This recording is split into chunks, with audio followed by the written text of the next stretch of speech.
Are you guys ready? This is the beginning of an all-out fun and fortune.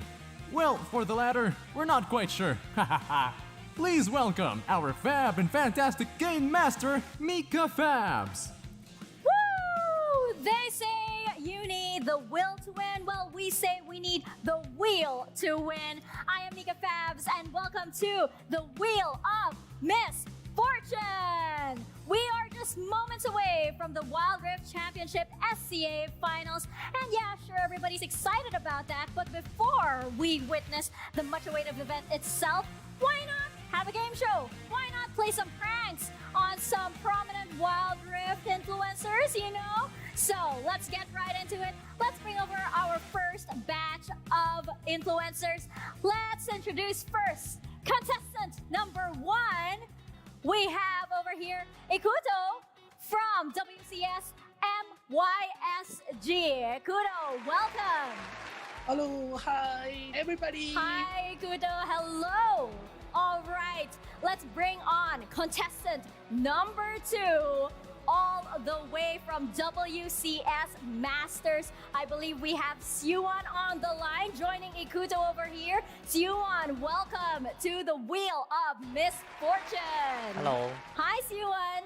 Okay, so let's bring on contestant number 3 from WCS Philippines. We have Kits Hua. Hello. Hi, Kits. Hi. All right. I've been waiting for this moment my whole life, but there is also somebody else who has been waiting for this moment her whole life. So let's bring her on to the stage. We have our very own Miss Fortune, cosplayed by Foxrots. Let's welcome her in, everybody. The fun begins. The fun is definitely about to begin. So Foxrots, how are you feeling about today? These contestants don't know anything, but they just know they're going to suffer. Well, I'm excited. I personally love making people suffer. Okay, I'm just kidding. It's gonna be so much fun, guys, I promise. And you know what? I'm ready to dish out these dares. Ooh, our Miss Fortune is ready. So let's get over to what this show actually is about. Let's check out the mechanics of our game. If you look onto your screens, you will see some of the mechanics that we have.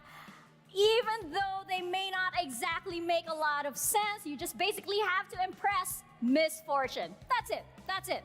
And this can be by any means possible, but she will be issuing some challenges to our contestants. And it's pretty easy. The one who wraps up the most points at the end of the episode wins and hopefully gains immunity from some very, very dire consequences. So just as a little teaser for you guys, let's check out our very own Wheel of Miss Fortune right over here. We have some stocking face over there. We have sing karaoke. We have use mayonnaise as lotion. I wonder what we're going to be getting today. I just hope that these guys are also ready for whatever may come next.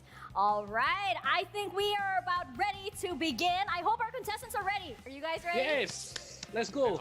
They're ready to suffer. They're ready to suffer. Let's just suffering begin. I'm hesitating.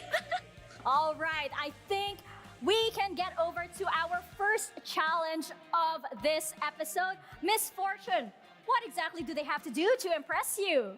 Let me decide. You know what? I adore presents. And I love presents that come in boxes. So, I want you guys to guess what is in the box. Ooh, do they have any clues or something? Or I will give a really terrible clue. The clue is that there is something in the box. of course. Shake it, not much going on. I actually can't hear anything. There's nothing. I mean, there's no there's sound, something. but there's definitely something. See, inside. that was really a clue then. There's Yeah. something in the box. Yes. All right. So now that we have teased it enough, why don't we see if our contestants have some guesses for today? Ikuto, we'll start with you first. Do you have any guesses? You have 30 seconds to give your best guess for our first challenge, which start now. It doesn't have any sound. It's in the box. So Doesn't look like it. Uh, a tablecloth or just a cloth or something like a handkerchief, I guess. So is handkerchief your final answer? Yeah, I go with that. Please don't kill me. I go with the handkerchief. We can't make any promises here, but we will take your answer of a handkerchief. Let's move over to contestant number 2, Siuan. Siuan, what is inside the box? Your 30 seconds starts now. 刚上一个人回答什么？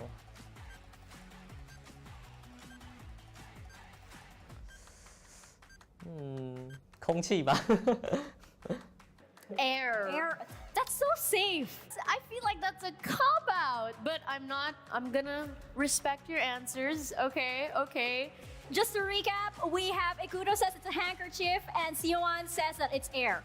Okay, Kits, you are our final hope right now. It doesn't look good, I'm gonna tell you. So Kits, what is your best guess? Your 30 seconds starts now. Probably paper? Some Paper? kind of paper or card. That's very vague. Do you care to be a little bit more specific? Maybe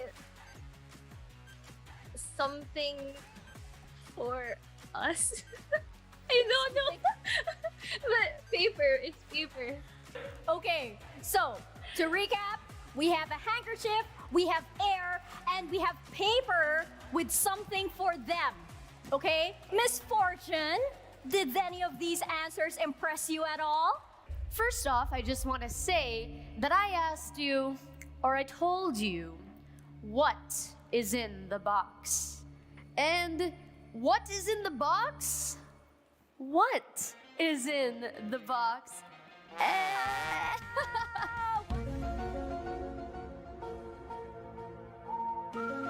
So I'm gonna say that Kits has won because she guessed paper, and that was the closest thing. This is in Paper with- fact made Paper of with something for them, yeah. with something for them, exactly. And there's a bunch of paper in here. So I think the worst answer that has to spin the wheel would have to be air. Oh, Siuan. Our misfortune wasn't impressed, so we are gonna have to spin the wheel. Oh, we get to spin the wheel. It's the first time. This is our first time to spin the Ready? wheel. I'm pretty excited. All right. Okay. Foxtrot, give it a whirl.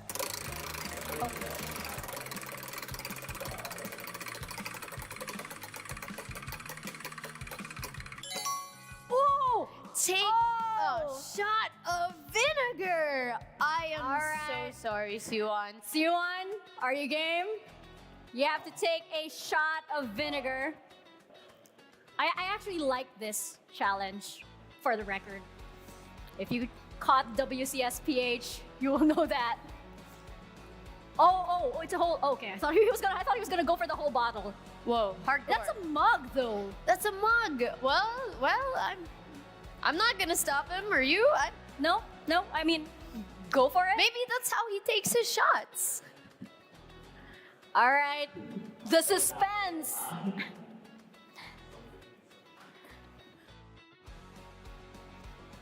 He's putting more. I mean, we're not stopping you. Cheers. 啊？OK， Yeah! He barely even flinched. Oh my gosh. That was really impressive. But we have a couple more challenges to go, so there is room for a lot of work. And if you guys want to impress our misfortune over here, well, you have 2 more chances to do so.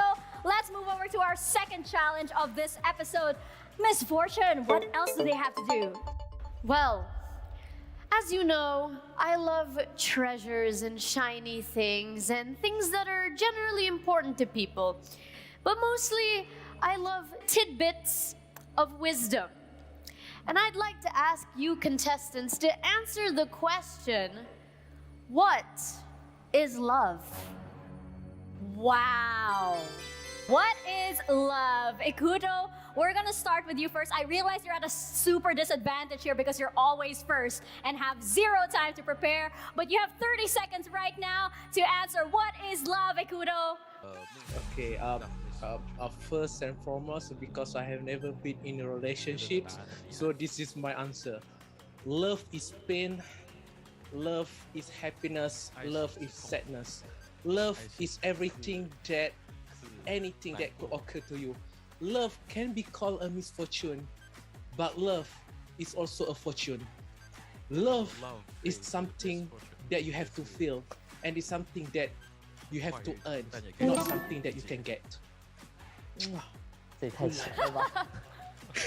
Why were you super prepared for this question? Is all I have to ask. Did you have that written down? Oh my gosh! And I love the wordplay with the Ikuto. misfortune. That was genius. Ikuto, that was actually really, really impressive that you thought all of that in the middle of 30 seconds. So bar is set pretty high indeed. Let's move over to contestant number 2. We have Siuan. Siuan, what is love in 30 seconds? 这个上一个答题的也太强了吧！害我脑袋一片空白。爱就是命中注定。 Love is fate and destiny. Wow, okay. Simple, succinct. Okay. Kids, you have had a lot of time to prepare. Your 30 seconds starts now. Okay, so love is an emotion that keeps people bonded and committed to one another or to something. Which reminds me when they were answering the question, I was just thinking about Wild Rift, like how much it bonds me with my community and committed to just playing and sharing. How fun. I see the player trying to make their kids, trying to woo over our misfortune over here. But can I just say, when I play Wild Rift, it's not exactly love that I think of. You know. Especially if you're on support on solo queue, okay? So, our misfortune, what is the verdict? You know what? I did not like any of your answers. Okay, I'm gonna say it. They were all pretty hallmark, cookie cutter lame, but I will say that the winner is definitely Ikuto just for that solid wordplay, okay? That won me over. Puns, wordplay, keep note, contestants. That's the key to my heart. And the loser of this, because I don't like people who try to play dirty and take the back doors, is Kits. Kids, we are gonna have a consequence for kids. Let's spin the wheel of misfortune. Okay, this is my favorite part. Let's go!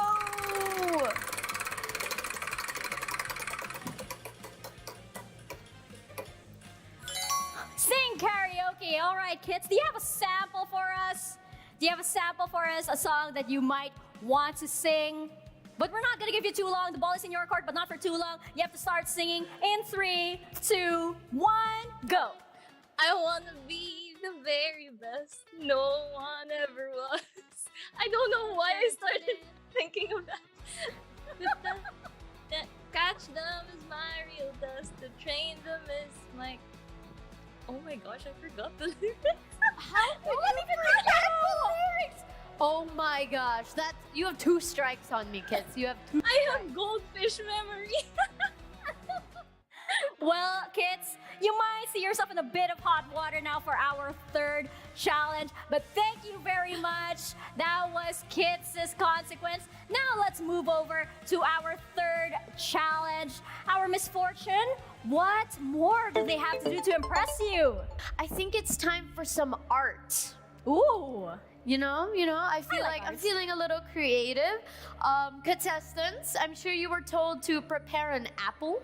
Now, using nothing but your teeth and fingers, I would like you to carve me your favorite Wild Rift champion. You heard it right. You have to try to carve a Wild Rift champion out of that apple using nothing but your teeth. Oh, and yes, you also have 30 seconds to do this, so that starts right about now.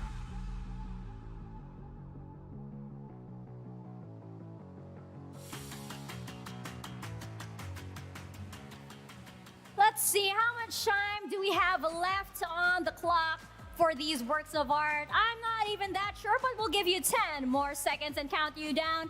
10, 9, 8, the panic sets in. 7, 6, 5, Ikuto's lost. 4, 3, I don't know what to do, I'm just gonna make it art. 2, and 1. All right, guys, hands up.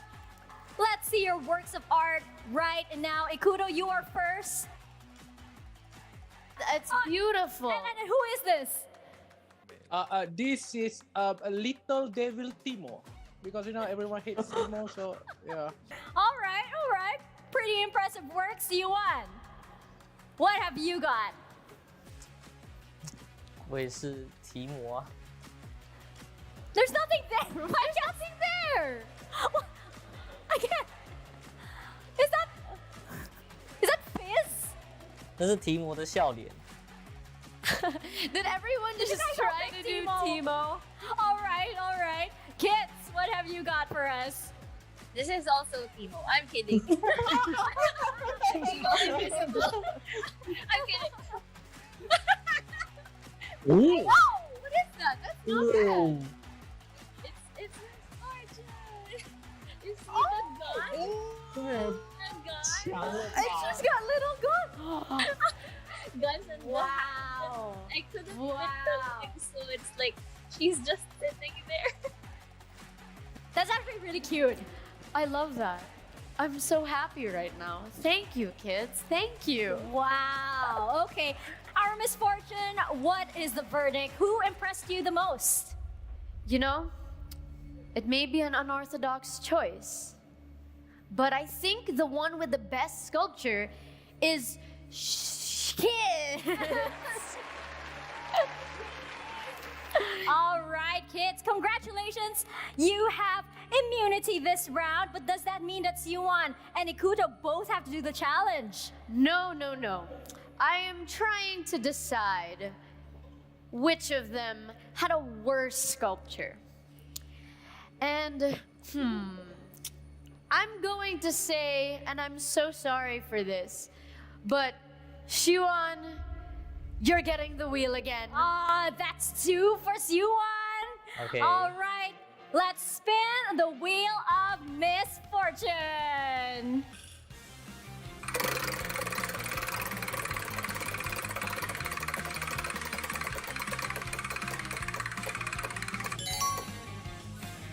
Stocking face. Face. All right, Yuan, do you have a stocking with you? Did they tell you to prepare that? We'll see how that Yeah. stocking face turns out. 你先套上去吗？ Oh, I'm so excited for this. Let's go. He's gonna rob a bank. Stocking face. Shuan, can you pull up the long part a bit so that we can see your It looks your really funny handsome, with the handsome headset. face. You with the headset. All right. Oh, that was so worth it. Congratulations to you guys. Thank you all for being such good sports, even though you guys knew that you were up for something, up for some suffering today. Thank you guys so much. I think, do we have a winner for this, by the way? I think Ikuto would have to win. He's the only one that didn't do a challenge. That's right. That's right. I'm a little disappointed, but okay. Well, thank you guys so much. Congratulations, Ikuto. We just witnessed how one can conquer misfortunes and claim fortune and victory challenge after challenge. Hail to our champion, Ikuto from WCS MYSG. All right, you have been today's most fortunate, by the way, so congratulations to you, but congratulations as well to Yuan and to Kits for representing their regions well. By the way, guys, for our 2 losers for today, are you ready to face the wheel one more time? No, you're not, of course, but we're gonna give it a spin.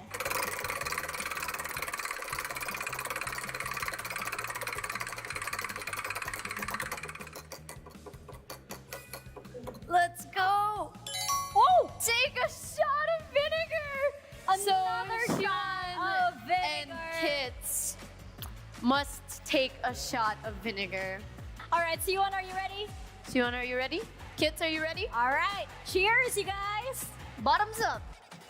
Cheers to the WCSC Championship. See, look at Siwon.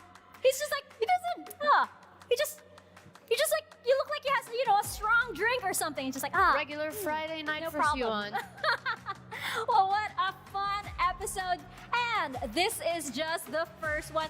There will be a lot more laughs real soon. Special thanks to our guests and our lovely Miss Fortune, cosplayed by Foxrot. And, we don't end the fun here, by the way. Stay tuned for the upcoming WCS finals. It is gonna be a riot. Wink, wink, nudge, nudge over there. Thank you guys, and we will see you in the next episode of The Wheel of Misfortune.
Living my own pace. Ain't no running round, wrapping myself up. Ay, pulling me back up. Ain't no knocking down, healing my heartache. Ooh. Flying miles ahead on my shadow. Mojo, I'll be climbing up another.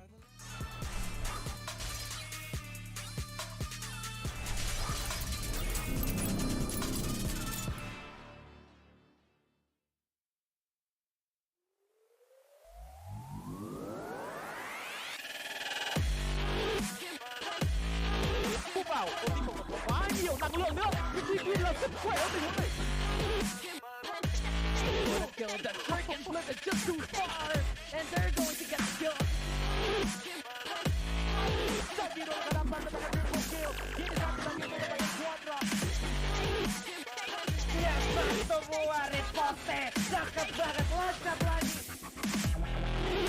Không, nhà biết rồi, nhưng mục tiêu lực lượng của người đẹp lại là Harry.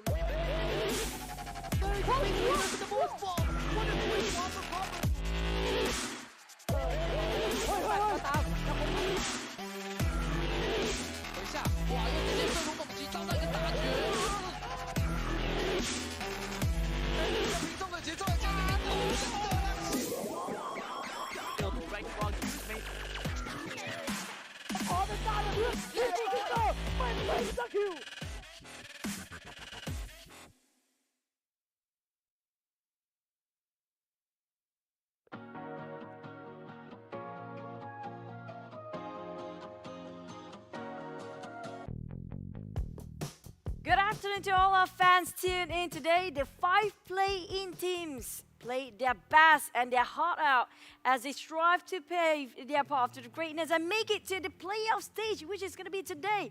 The last 2 playoff spots also being secured right now. We'll be seeing our top 8 teams battle it out in our double elimination bracket as they aim for the title as the first WCS champions. The South Asia path to greatness has just begun. The time to play in the wild side is right now. Welcome everybody to day 1 of the playoff. We have on our panelist desk today, it's gonna be Hound and also Grant. How are you guys feeling about the playoffs? I'm just excited to be here. Play-ins has been a crazy amount of competition, and it just goes to show that the level of competition that we have here in the WCS is just a whole other level. Play-ins have already set the bar pretty high. Coming into playoffs, I expect back-to-back battles. It's your first time on the panel, right? Yes, it is. A warm welcome to you, Howard. The warmest of welcomes. Welcome to the desk. We're moving the up lack in of life. desk. We're moving up in life. Yeah, that's a fun one. And I think when we saw play-ins, right, we had some expectations. I think most of them were met. It was such a tight race between our top 4 teams. We saw them play out every single match. I think our first best of 5 concluded in the best way possible. Ultimately, FLA came up ahead, and I loved watching them play that series. Too beautiful. I think there were just so many moments where we thought that some of these teams were going to have very dominant displays here. Not many opportunities for goal swings, though. It does goes to show that whenever one team has a specific lead up onto the games, they do not let it go at all. So I'm thinking that as we head into the playoffs, play-ins has already established a point where, yeah, they're getting comfortable, but now it's the deeper waters. Yeah, right now, it's way into deep there. We're going to walk into a playoff later. But hey, for our audience members who aren't familiar with the tournament format, there's so many stakes at this point, and let's just have a quick rundown of our format this time.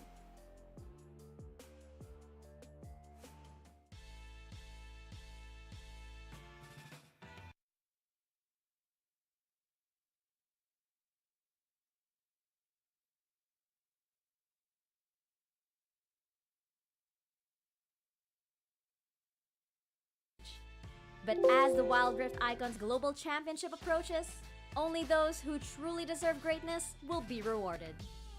One last competition leads to global representation. This is the WCS Finals.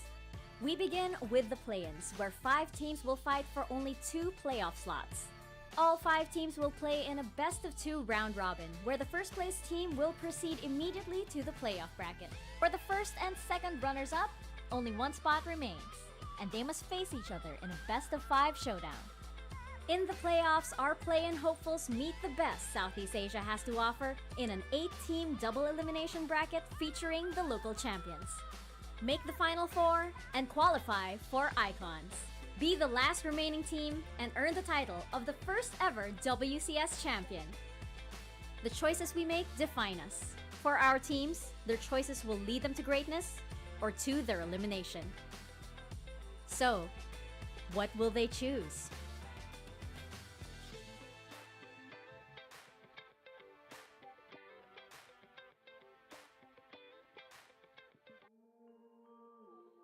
Hundreds of teams before, and now only 8 teams will be placed in the playoff for the double elimination bracket, and the teams that make it to the final 4 get spots to the Icons. But hey, only one will be called the first ever WCS champion. But let's check out our match schedule first for our first series and our first day of playoff in day number 4 of the WCS finals.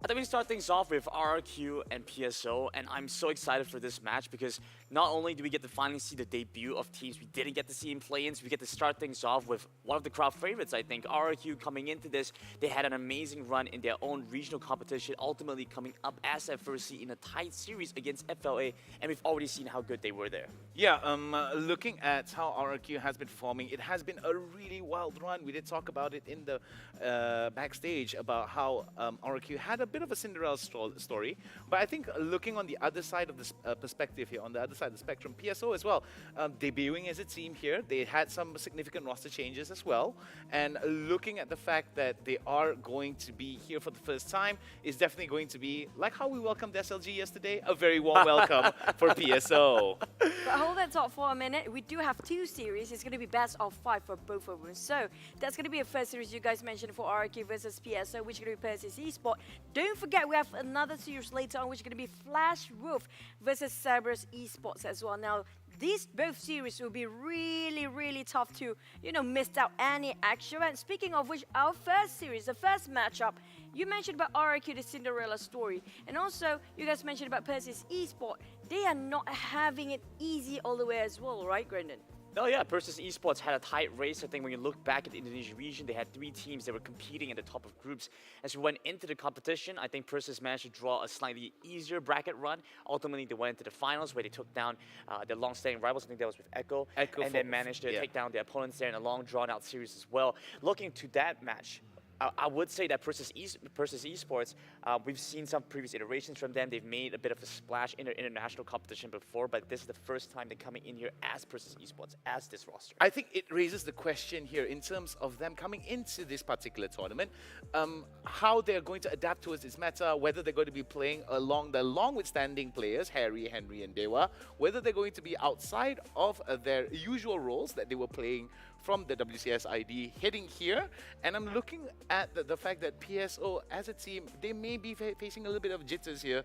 First time coming out, I mean, it's their welcome party, so to speak, right? So there's going to be some first time jitters here. They are swimming with the sharks after all. Standing across them, RRQ, not a team to be trifled with as well. But also we know how gruesome their grind has been for entire region playoff outside of PSO, because that's definitely one of the most competitive region as well, because they fought all the way for the best of 7 when it comes to the grand finals. But hey, speaking of RRQ now, this is one of the big names out there. We've been hearing them since the start, since the dawn of Warrior Vow. Oh, right. So for RRQ, I don't know about you guys, but they are one of the strongest teams from the Philippine region. Although there has been a little bit of struggle for them, there was a storyline whereby the only reason why they are where they are right now is because Team Secret got eliminated it was the late stages of the regionals by two of the teams that were kryptonites towards them. So maybe there might be a question of RRQ and how they got here, the circumstances of how they got here. So I'm sure some fans out there may be crying out, where's our boys here, you know? But RRQ showing up that sometimes the draft may work in their favor too. I mean, you look back at RRQ, I think that they're better than the Constellation, right? They are a strong team coming in here representing the Filipino region. When you look back at what Team Secret has done for Southeast Asia as a whole, they went into the Horizon Cup, placed top 4. We saw them take down some of the strongest teams, establish Southeast Asia as one of the strongest regions in the world right now.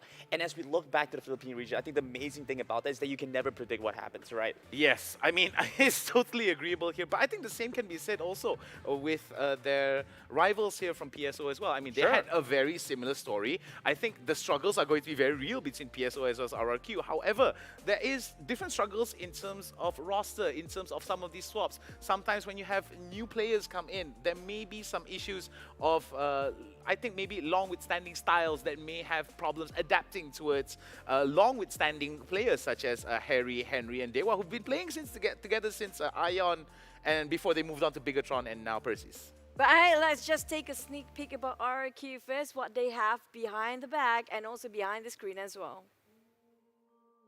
Not yet.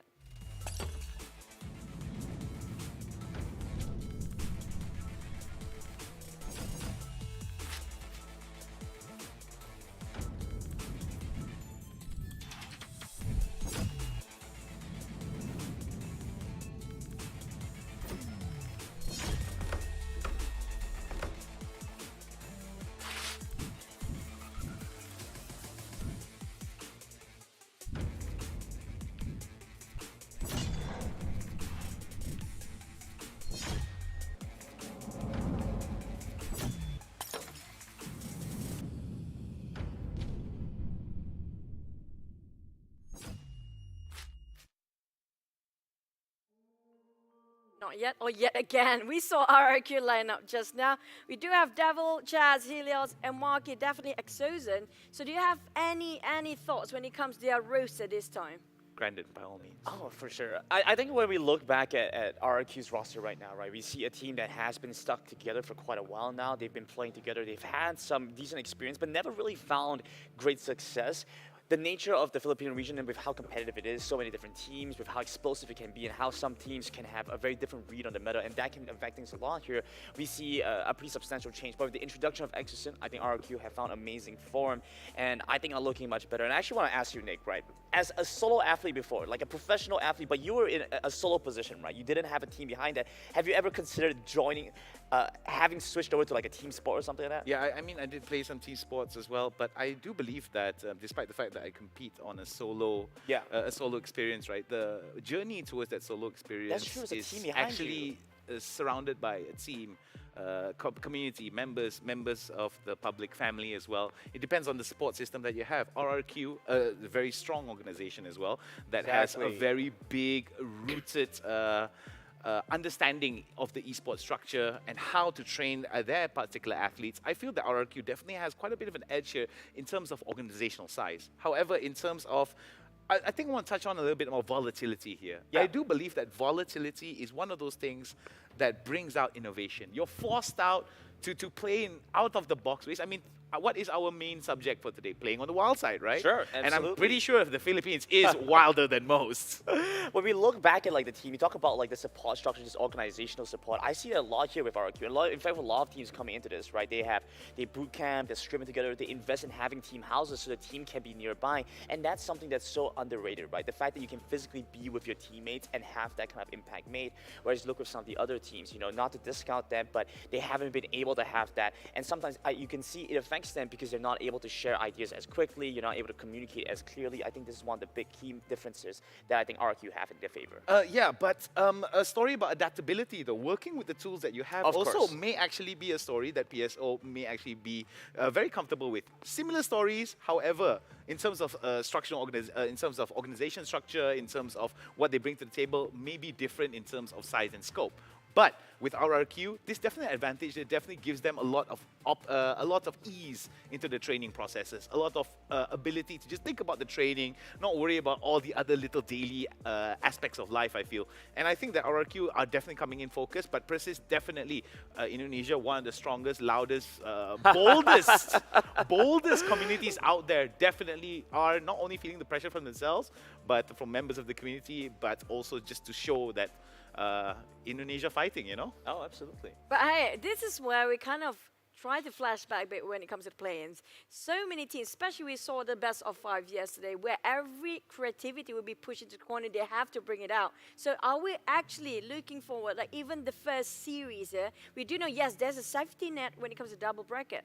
But do they will actually take out all whatever strat they have, the one that we never seen before, possibility? Is there any here? Okay, Nick, I gotta take this one. I Yeah, gotta take by this all one. means, by all means. I'm no auto-lose, I'm no stat expert, right? But I do like myself some numbers. I like it to kind of like formulate where things were. Omo was in the back room, in the green room earlier, and he was like going through the brackets and say, okay, well, this is my over prediction. You guys can see that when it happens, if it does happen in the way he thinks it is. But here's how it plays out, right?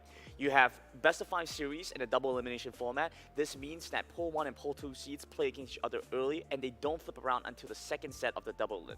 What this means is you get a pretty straightforward, clear-cut matchup going forward for this. 2 BO5 wins effectively secures your spot in the icons. All you have to do is starting from the upper bracket, 2 BO5 wins. 1 win here for either these two teams, ROQ or PSO, and then a second win in a BO5. There you go, you're set, you're going to icons. I mean, the stakes are definitely there, the stakes are definitely higher, but I do predict that with that being said, we did see a 3-way tie in the play-ins. I mean, just to sure. go Yeah. back into that, right? It just goes to show that there is going to be a level competition where there might be a few stalemates, a few gridlocks.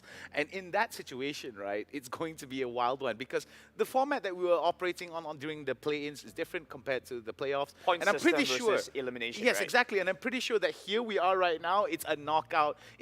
You win or you die trying. It's moving. It's so fast-paced. Like there's no stalling. There's a second chance, kind of. But you could just come up against an even tougher opponent.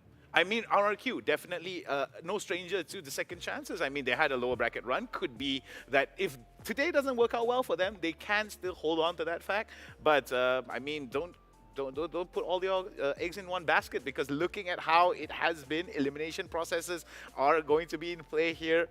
There's a lot at stake here in terms of them getting their foot through the door.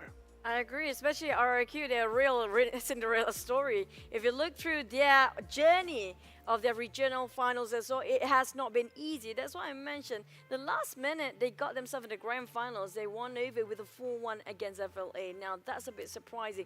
That's why I said that's when they pull their cards as well.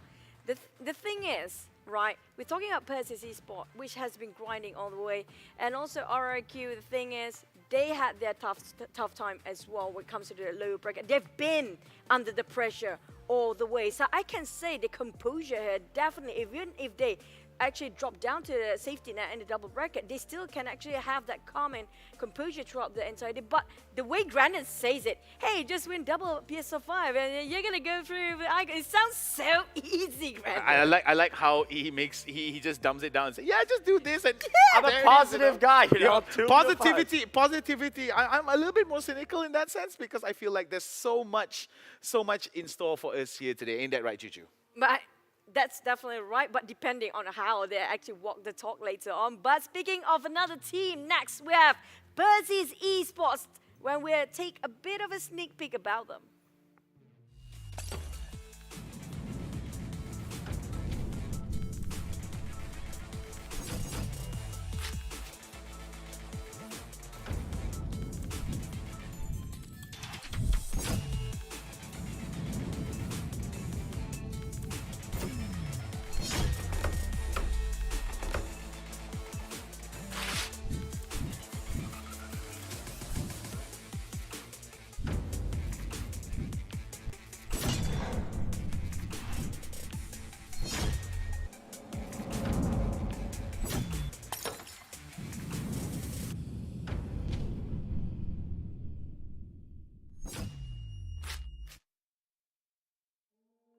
Now, that was Persis Esports. Definitely the old roster we had was Harry, Henry, and Dewa, and they have right now Hyde and Shole. Speaking of which, you do want to mention anything regarding them? Well, why did you go first, Grandin? Sure, I mean, I look at Cholet, right? And the guy has so much impact as a jungler. You think about what's been happening here. He's been the one initiating. Most of the wins start off when they get the Sinjao for him. But it also kind of worries me a little bit here. PSO seem a little discoordinated between the top side and the bottom side of the map, maybe because of how long they've been working with their bottom half, their mid laners, mid laner, dragon laner, and support together for so long. I do think that it does play to the running theme of how proactive the jungler has to be in those opening few minutes. And I do feel that with Cholet playing it a little bit more aggressively with their Xin Zhao, we did see it thrown in terms of success in their games against Echo Fortress in the WCS ID regionals. So I do think that a lot of it really revolves around the fact that there may be some fragmentation in terms of communication, or maybe he's just not getting those timing cues right. So I do believe that this is an opportunity for PSO to actually not only fix out all of those issues, but also maybe get a little bit of experience here, because timers here in the WCS finals, C finals, is just a whole nother level, isn't it? It's so fast. That's the thing, right? When Cholet decides to play Sinjao, things look pretty okay for, I would say things look pretty okay for Persis, but when he chooses to play for the Graves, you know, they need to start thinking about how do you want to start scaling. I mean, one of the issues that we've seen, especially for teams that like scaling, we have a lot of fast-paced options that are able to kind of set the tone of the game, set the pace of the game, and it's difficult to follow up afterwards, right? Ziggs, a champion that has been incredibly dominant in most regional metas, is now dropping down in priority as we start to see much stronger options like the Lucian start to arrive, where they're able to quickly burst out the Ziggs. Options like Camille, Rengar, Yuumi paired together. Yeah. Sure, Karma as well, right? So control mages apart from Ziggs doing very well, enabling the team in picking up these fights. One of the main issues I think for Persis Esports is so far we've only got to see them play two different styles. I don't want to discount them from anything else because we haven't got to see it about them, but that is the thing. We haven't seen that about them yet. And that's the thing I feel that is, we can only extrapolate a lot of the information from their previous performances, and sometimes with maybe changes of roster, maybe changes of position, roster, or even changes of communication styles and IGLs, it could actually flip the whole lid. It's a bit of a black box, right? It is Pandora's box, so to speak. And what happens when you open Pandora's box? The mysteries of the world start to come out. So Perseus is a little bit of a question mark here, but I can say the same for RRQ, because I'm all of this opinion where you don't know how good these teams are going to be until they draft and fight each other. And that's one of the things I feel moving forward. Sure, I like the Karma pickups, I like some of these meta pickups that they have here, but I'm also looking for one of those guys that makes me want to just put down my Wild Rift, because there's an unconventional champion in mid lane, right? I mean, Lucian mid, who would have thought about it until recently, to counter specific pickups here.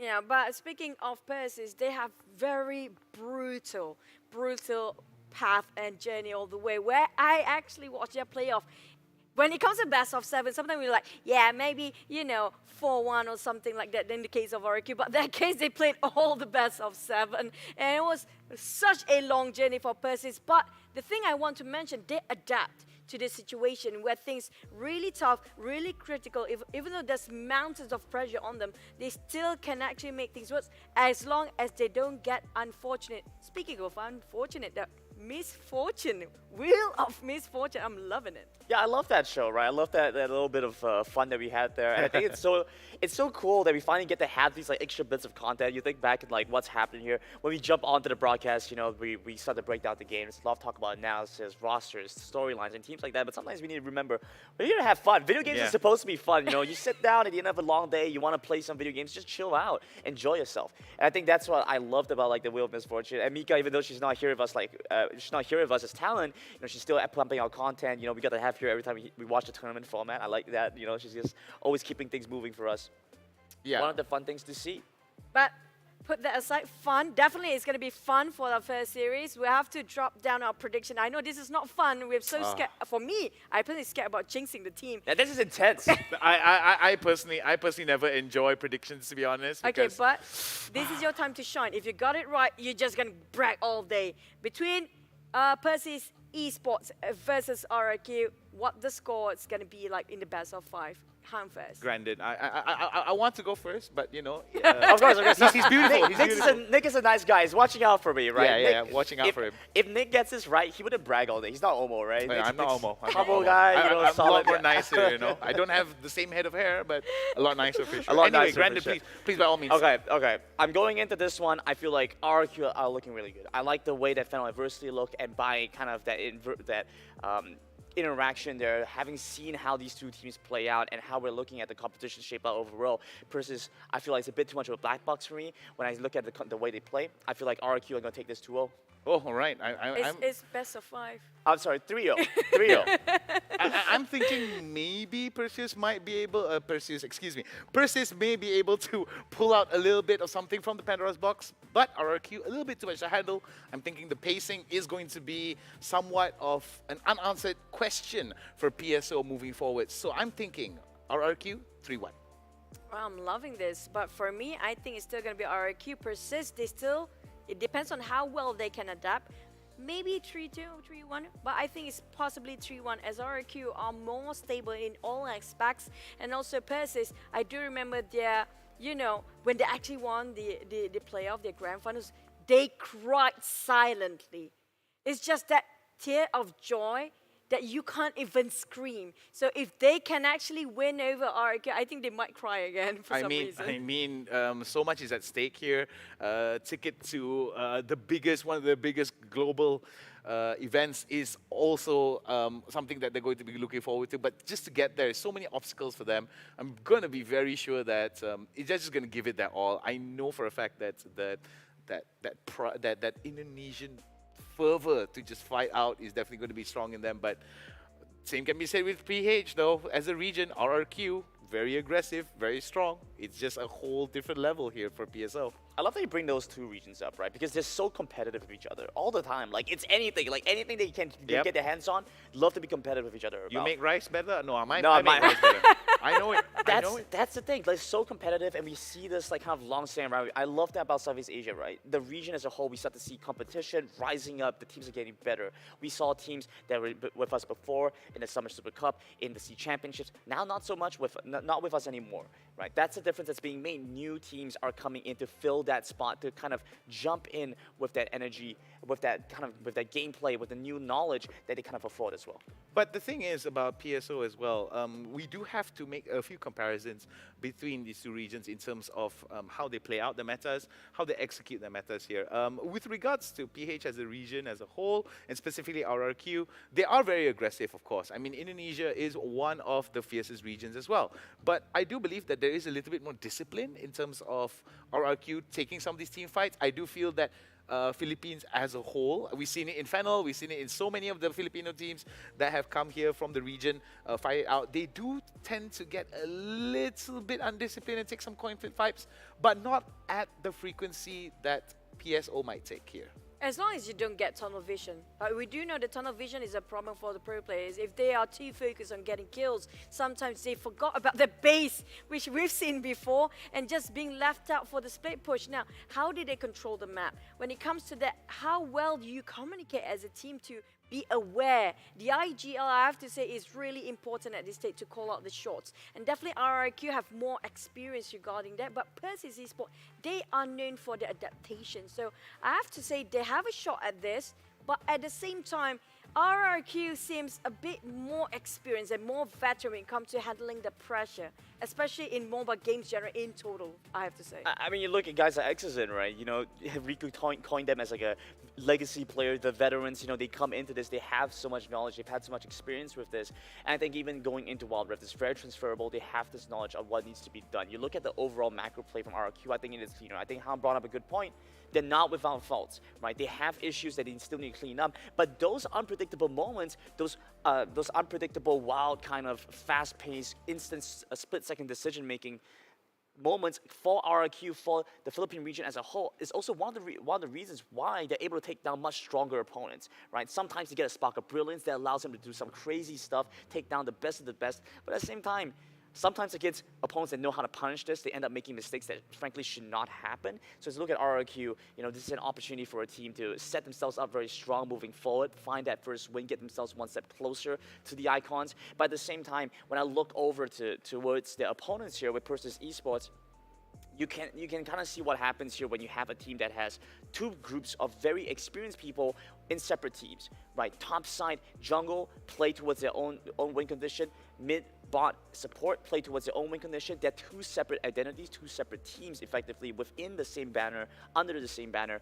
And you see that hurt them, but also help them so much. But fragmentation, though, may cause a few chips in the foundation that can be built up by PSO. And I'm very sure RRQ does like to take advantage of situations as such. And I'm thinking that between this matchup of PSO and RRQ, that first 5 minutes is going to be immediately important. Ain't that right, Choo-Choo? Yep, we're not going to waste any more time chit-chatting here because we can't wait to see our first series of our playoff. Let's just jump straight into our first series of today.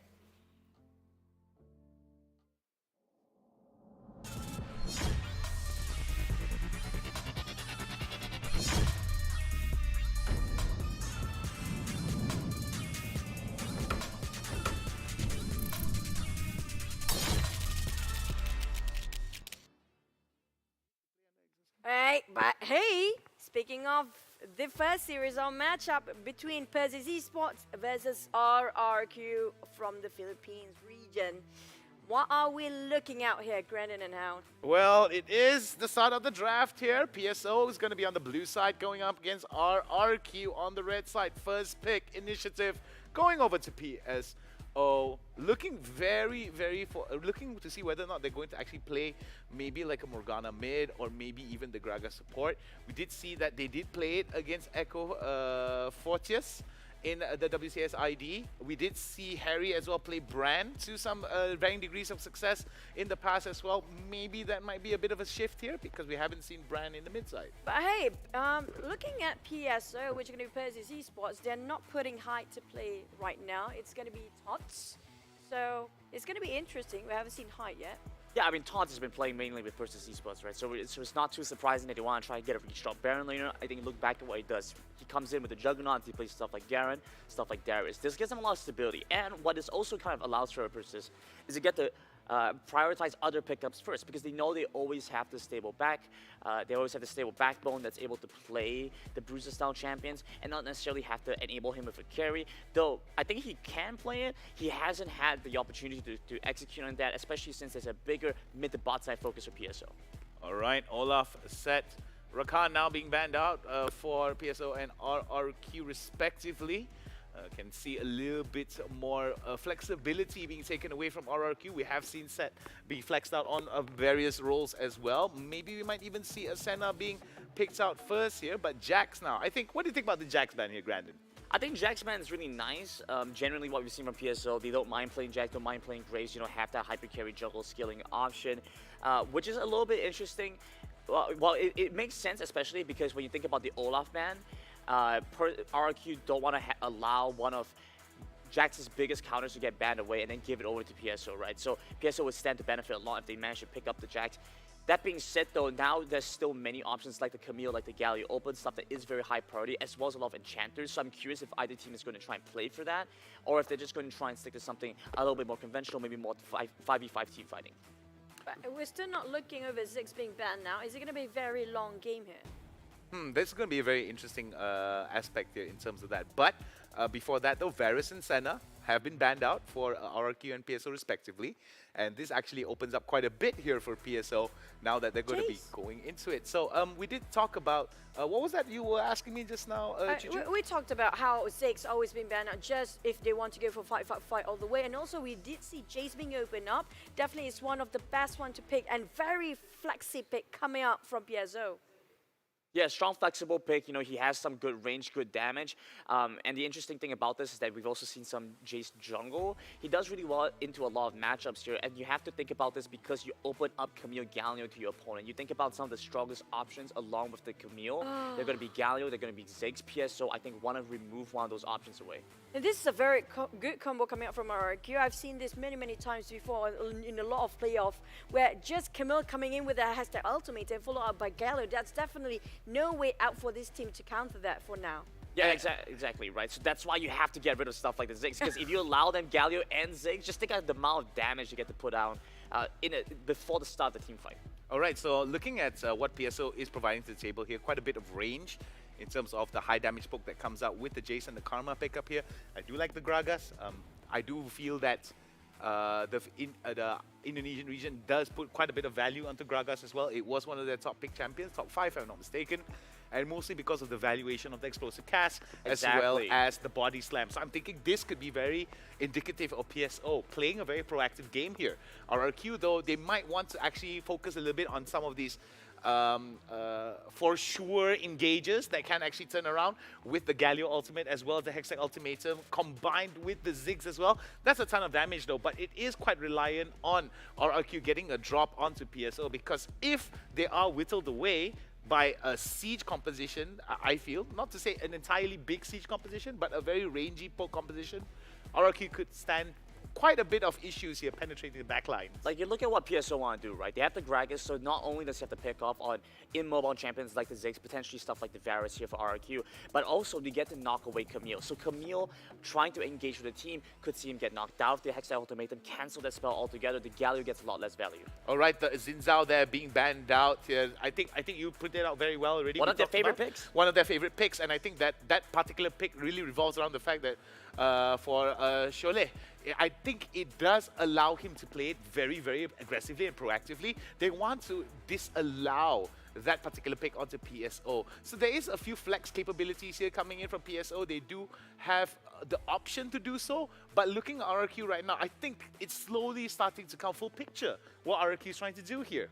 I think PSO could still afford to go for some sort of hyper carry and maybe get another enchanter. I mean, the Karma is looking pretty good as is, but if you let the Yuumi over the RRQ, I foresee some issues happening, especially as the community is able to go in, follow that through with the Galio, and then you just have a Lucian Yuumi bot lane with such a dominant laning phase. Whatever PSO want to try and go for it now, I could see some serious issues arise if they don't have some kind of late game insurance here happening for them. I mean, we have talked a little bit about DPS, right? DPS is definitely going to be something that is going to be very high here, but no, we did see Harry play Morgana a couple of times as well. Not going to be surprised. It is going to most likely go towards Dewa, in my opinion. I think probably Dewa. And yeah. I think it's going to be great. There is quite a stable amount of lane control. There is a stable amount of CC that comes in from PSO, and I'm thinking this is going to be great here. Looking to see what RRQ has to respond to this PSO. Yeah, I mean, Black Shield could be the difference maker in a lot of these fights. You know, that initial pick-off, if you're able to Black Shield the target before the Justice Punch, before the Shield Duran, no taunt, no catch, no hook shot, you could potentially turn the fight around, especially on your priority carry here. And so PSO, I think, have managed to round it off quite well with this mage support, something that's been falling a little bit in favor of more traditional carries, but still looking good nonetheless. Now, based on both composition now that's been done for their rosters and lineup, who do you think, which team do you prefer when it comes to the draft here, starting with Hound? I'm really liking what RRQ has here. They have the tools for victory.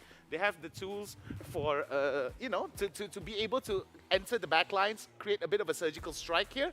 For Persis, though, what they do really, really well is a little bit of range, as well as some of the CC to disrupt some of these fights. They want to make it a scattering fight and make it as dirty and as messy as possible for RRQ. RRQ, I think the keys to victory for RRQ here, I think is really important for them to be coordinated in how they initiate these strikes. Yeah, a lot more flexible on the side of RRQ, but I like the simplicity that PSO's composition kind of gives them, and they get to just focus on the things they want to get done. It's their style, it's their team comp.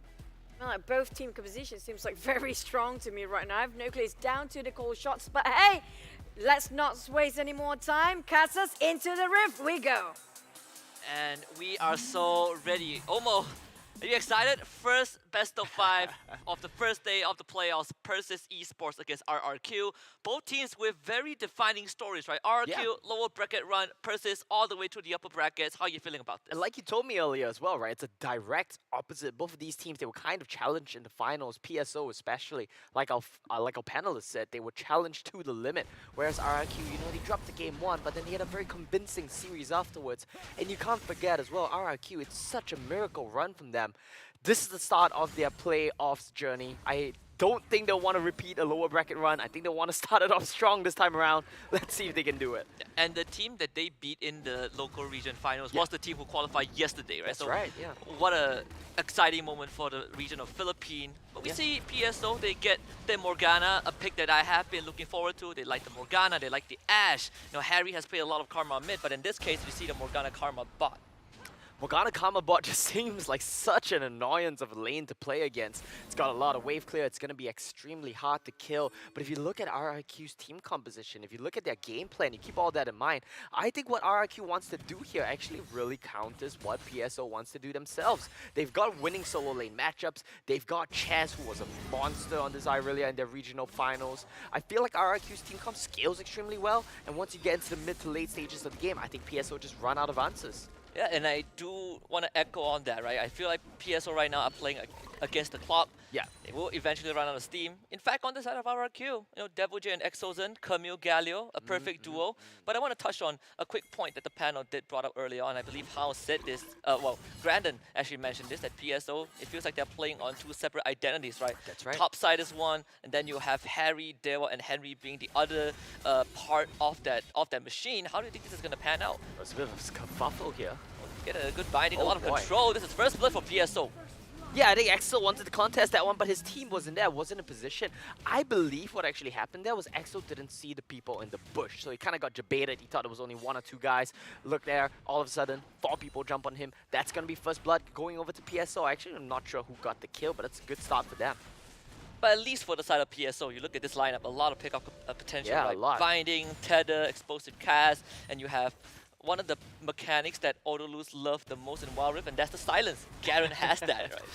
It was very impactful yesterday. You keep in mind, like you mentioned earlier on, Fano Adversity, they won the series against one team. Why? Because of a silence. The set couldn't get his shield off because he got silenced. It is a very annoying mechanic to play against. And if you look at RRQ's team comp, you look at the champions that they have, Camille, Irelia, they go on a dash around. One silence can stop all that. But like you said earlier as well, Husky, separate identities here for PSO. That's kind of an issue, right? It seems like their team comp, you know, you got a lot of enchanters, you got a lot of supports. Who are you really going to buff here? Is it going to be a hyper carry Garen? You know, it doesn't really add up. Could be. If the Garen doesn't die, he stays in front. Yeah. You know, Riku said it yesterday, just don't die. Garen is one of the champions that just does not die. But thankfully for RRQ, they've got a lot of damage. I think they have what it takes to kill a Garen. The true damage from the Camille. You've got the Irelia, who does true damage as well. You've got Lucian, who does so much damage, as we have seen in the past, in the recent games. And the Blade of the Ruined King coming in for Lucian as well. He's going to be shredding through them. Yeah, percentage damage, right? Like, Yeah. Who cares about those shields? Yeah, it doesn't More matter than at enough all. to get rid of all. I mean, you put the Garen in front, you give him the black shield, you give him the inspired, sure. But how long can he stand in front? Who is going to do the output, right? That was your question from the get-go. Feels like there's a lot of responsibility on Harry's shoulder as the game progresses, right? He has to be the one to not only apply the pressure, but he also has to be the one that becomes that. He's got to poke them to out. poke them out. Yeah. He's got to poke them out before all these objectives, but it's not easy as well because there is poke inside of RRQ, right? Ziggs, not much to say there. Lucian culling is actually very effective as well. If you get some CC down, if you slow someone up, culling can just chunk you out before the fight even starts. It's more effective than an Akshan ultimate in that sense. But here we go. Rift Herald started off Husky. We approach the first checkpoint of this very first game. Rift Herald objective. Looking forward to how the team fight is going to pan out. PSO have a lot of mechanics, have a lot of resources to pick on members of RRQ, but if you look at RRQ, if they start running at PSO and PSO do not have those utilities, that is where problem arises. Yeah. So much engaged. I like that PSO dropped that Herald. I like that they let it reset. The recall timings on their team, or rather the lane assignments, weren't really in favor of them starting this one off. Look at Tots. He's been side laning, split pushing this whole time. But now that they've shoved the wave in, it's time for Tots to rotate. This guy's a relatively new addition to the team. He doesn't seem to be quite in sync with them just yet. It's going to be Devil J who gets here first, in fact. Look at the map. Yeah. Second time the Rift Herald resets an RRQ, they will have the full squad available first. Oh, here we go, Flash, there's going to be a Justice Punch into a Vanguard's Edge and a Mega Inferno Bomb all the way from RRQ. The culling doesn't finish off Henry, but it is enough to push PSO aside. Devil J has other plans. Sholei will be gone on, ignited but not yet down. Doesn't matter though, RRQ walks away with the Herald. This entire time, Tots has not left his lane. This seems to be a split call here. We said split identities, but this is a very extreme example of that. Now, Herald is going to get dropped in mid lane. Combo that with the satchel from Ziggs. It's likely going to just be a one-shot. Inspired Tether, Mantra, Marky getting locked down, but there's not enough damage to finish off the turret just yet. Not within the destruction range of the satchel. Yeah, it's alright. He'll get it soon enough. Now, Dragon gonna get started off by PSO, and it looks very likely they'll get this. And even though Todd didn't rotate, Todd wasn't there, they did get the first turret. RRQ trade back to get a chunk of the lane turret as well. So the game state right now relatively even, but with first Dragon going over to PSO, it's not the worst case for them. RRQ also got the top tier 1, right? Sure, so, yeah. you know, overall damage, there is a lot of... RRQ has accomplished a lot in terms of structural damage. PSO at the same time, the silver lining is that they found some trades here and there. First turret, first dragon. But RRQ has shown us a glimpse of what they can achieve in these team fights, right? The scrappier it is, the better it is for RRQ. Yeah, they're just so decisive with it, right? You look at how the engage went down. Exosen with the E, Justice Punch, Flash, into Chaz going for the, what's that, Flawless Duet, the ultimate? The Vanguard's Edge. Vanguard's Edge, that's the one, yeah. Very good, clean, in-sync team fighting off the back of the veteran Exosen shot calling here. We've made a couple jokes about it, right? You either die a carry or you live long enough to see yourself become a support. Now's the support. He's the primary shot caller. I'm pretty sure he's the one making the engages happen. And I love to see this phase of RRQ. Though they didn't get in kills, they didn't really get any big leads. I do think they scale better, so they're happy with how the game state is progressing. Yeah, you play enough carry, you will know what it takes to be a good support. Pretty sure there are a lot of moments as a core player that you just get frustrated with how your support has been handling the game. So Exosen has it all nailed down. Yeah, I mean, Exosen is in full control of this game for now, at least. I mean, I say that, but he's already died to give up first blood. I think... okay, let's just take a step back here, right? Let's break down the game state a little bit. Because there's been a little bit of action going on. Not too much, just 1 kill in 7 minutes. I'm a little bit disappointed, but it is what it is, right? Both of these teams right now, I feel like the pressure is on PSO. They need to make something happen, and that likely has to come at the next objective fight, the next Rift Herald spawn. Now, they're trying to go for a play on Tots here. He's a very tanky boy, though. You say that Garen can be killed and RRQ, they're about to show it. But then they'll also... He's got 4 members here. Redemption drop down preemptively, so for Toss, he gets a bit of lifeline, but the rest of RRQ, they just power him, lock him down with the ultimatum. Actually, Devil J gets traded back. Chaz able to walk away with his life. So close to taking down Chaz there as well. I think the turret shot was a millisecond away from coming out, and this just gives so much space to PSO to control the topside jungle. They're going to trade turrets here for both of these teams, but that was a misplay for Tots. He tried to lock him into the Hextech ultimatum, into the Galio ultimate. He was a little late on that one, and he didn't get the turret aggro reset. Pay attention to Devil J here, right? He wants to do 2 things. 1, lock him up for the Galio out. Late for that one.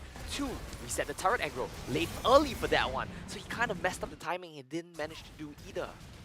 They will probably have a post-mortem with Chaz, because Chaz walked out of range. So that too, yeah, that too. And he survived, right? That's probably the silver lining. If Chaz went down, I think RRQ will have a lot to say by the end of this game. Yeah, I think maybe Exo could have also held his ultimate a bit longer, waited for Devil J to really just get the Hextech ultimatum down first. I feel like it was a bit desynced right there, but it's okay. This is a minor mechanical misplay. You still trade turrets, you still trade the kills. RRQ, they're slowly eking out a bit of a gold lead, but they might get caught. The binding goes wide, and that's been The Exosun bind. gets a flash taunt. Vanguard is thrown out. RRQ gets a good engage, and PSO, they want to get something in return. A body slam from Sholay, but there is no damage from PSO. RRQ walks away with 2 kills. Yeah, I love how decisive EXO is being, isn't it? You see a member of the opponent's team, you just go for it. You don't wait so much. You don't think too much. EXO is proving to be the member that RRQ need to really pull the trigger. And every time, the song remains the same. EXO goes in, flawless duet, Vanguard's Edge, whatever you want to call it. And then you combo it, you go in, RRQ clean up the team fight. That's 2 kills for them. That's exactly what they need to start finding. You're not wrong with flawless duet. It is the stun. So there are some ways for... No, in that sense, you actually hit all the nails on the head. Yeah, Flawless duet, true. Thank you, Vanguard's Husky. Edge. This is Great exactly search. the kind of energy I need. Thank you. No, we match, right? We don't really follow the lores. Yeah, no granted but I got your back. I got your back on those skill names. Yeah, Herald does get started out though, Husky. We get a hook shot, Sholay, forced away, might even get taken down. RRQ, they don't want to give any room to PSO, and those big combos are starting to drop. PSO, what is that answer? Devil J flashes away. Exosun, 4-man taunt, draw them into a black hole, and RRQ find a vacuum. Harry doesn't get any return. Helios flashes away, 3 kills for RRQ. The old man still got it, eh? From the days back on League of Legends PC, playing as Minaski at the World Championships. Now he's trying to make a case for RRQ to go to the Wild Rift World Championships, the Icons, later on in the year. It all starts with this. It all starts with this match right here, the journey of 1,000 miles, right? It's actually not really even 1,000 miles. We've talked about this. The panel has talked about this. It's really just 2 big steps. Yeah. You win 2 best of 5s. You go to Icons. And, you know, RRQ, they're making a good case for it right now. The journey of a potential of maximum 10 games. Sure, yeah. How much is that? Like 5 hours? Pretty much, right? Just a long drive. It's a long drive, and they might have to take a long flight as well as they go for the Dragon fight. Dragon stolen away by Chaz. RRQ, they will lose the Irelia. Hextech Automator used by Devil J. PSO, Helios. they still won't be able to get anything in return. Only Chaz and EXO goes down, but RRQ gets an ace. RRQ with a relatively clean ace there. You lose one member who tries to steal the dragon, who successfully stole the dragon, and you lose one member who started off the engage. The carries that matter, they're all still alive. Helios comes in from the back, he gets a pick off onto Diwa. You get Devil J cleaning up the team fight as well. Chess didn't manage to get the Vanguard's edge off, but it doesn't even matter. And I love Maki in this game, right? We've sang the praises of all the carries here, but you look at Maki silently, 6-0-3. Doing his job on that Ziggs. Might not be the fanciest job, it might not be the flashiest job, but someone's got to do it, and he's doing it well. I disagree. I think making explosions happen is pretty fancy. Pretty flashy, yeah. Pretty flashy. You know, you get to demolish buildings in a blink of an eye. Got the mid lane tier 1 with that one, you know. The only thing that is, overshadowing Marky is that everyone else on RRQ is equally as flashy. Yeah, exactly. And the big thing as well is, right, when you look at the post-game later, I can guarantee you 100% that Marky would have done the most damage. And it won't even be close, just because of the nature of his champion and just because of how he's played it. I completely agree with that. I don't think there is any number. I feel like if that is not the case, something is wrong, right? Okay, later on, as we get closer to the end of the game, right, let's play a little bit of a game. Right. Let's guess how much damage Maki did, and we'll go by the Price is Right rule. So if you guess over, you're instantly wrong. All right, so, okay, no over. Yeah, no guessing over, and then the one that goes closer to it's going to win. Okay? I'll take you on with that. Done, let's do it. You don't get to play these kind of games with Brandon, right? Yeah, I know. I want to play chess with you, Leonard. Ooh, ooh, ooh. No, we're not about that life. Now, RRQ then full control of the game. Baron is spawning in 18 seconds. Look at RRQ's team comp. 3 Blade of the Ruined Kings, true damage procs, attack speed is high. You basically have 2 marksmen in the form of Irelia and Lucian, just that one of them is melee. They can shred through this Baron. And PSO, I don't think they can face check it. I don't think PSO has any way to take a fight at this point, right? Yeah, like pretty if much. RRQ starts running at them, they have the disengage from the Gragas out, sure, but that is just one disengage. Yeah. RRQ have a multitude of ways to get a fight restarted. So every time RRQ reboosts and engage, I think PSO just runs more and more dry on that few. Yeah. And also, I honestly just dislike PSO's comp as a whole, right? Like, what does it really do? What's your comp's identity? Like, you have 2 supports. Who are you supporting? You have the Jace to poke. Sure, that's kind of nice combo with the Gragas. You've got the Garen topside as the frontline tank while you're poking as well. But the 2 enchanters here, it just doesn't add up. It's exactly what we've talked about. The left hand wants to do A, the right hand wants to do B. What do you end up doing? You can't clap with 2 hands doing different things, right? Well, I mean, they have 2 different identities, right? So Exactly, one enchanter yeah. for one side. If you think of it that way, it starts making sense. I'm trying to be optimistic.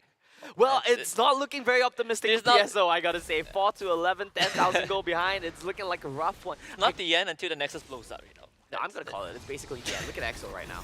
Look at this man. Another engagement. Gosh, is Harry is out. It's not a Risen in this My one. No goodness. Houdini shenanigans.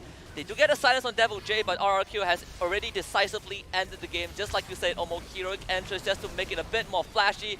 They proc the GA of Toss. The binding is not even close to connecting.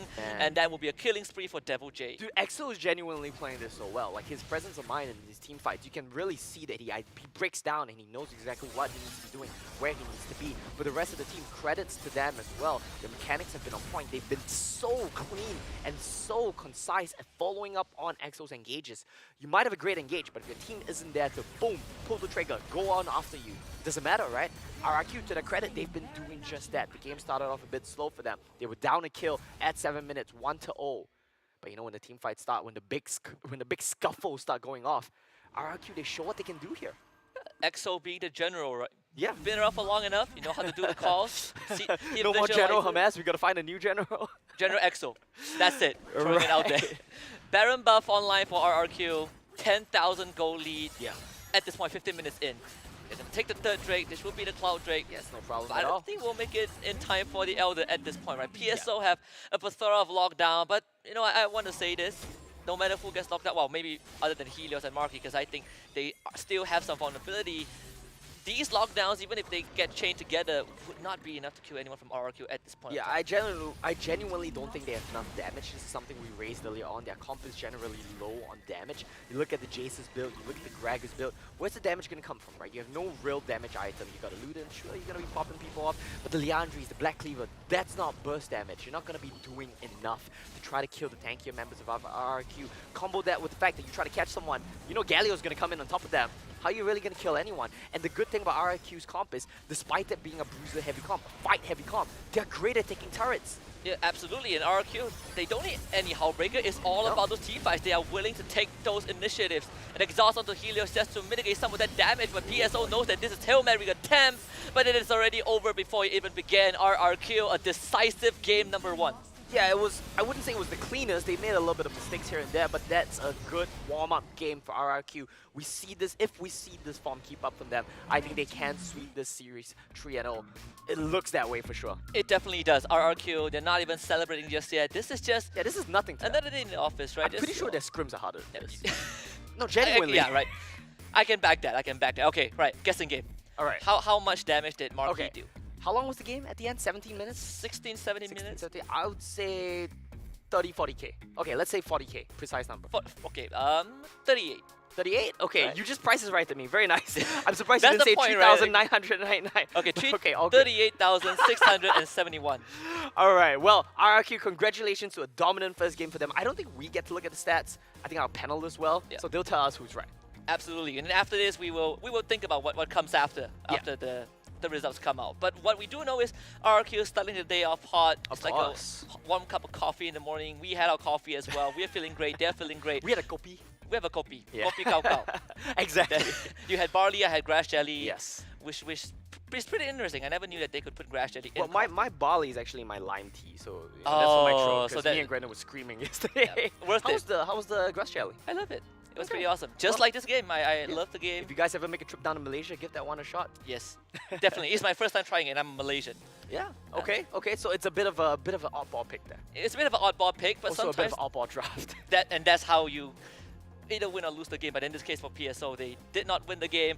RRQ though starting off really hot. You from the get-go you say that this is most likely going I have to be something a I 3-0. want to show, right? Alright, So while the camera's on us, production, don't pan away just yet. While the camera's on us, I actually have right here the script for the entire WCS knockout stage. yes sir. And it starts with RRQ 3-0ing Persis. So let's see if I'm right.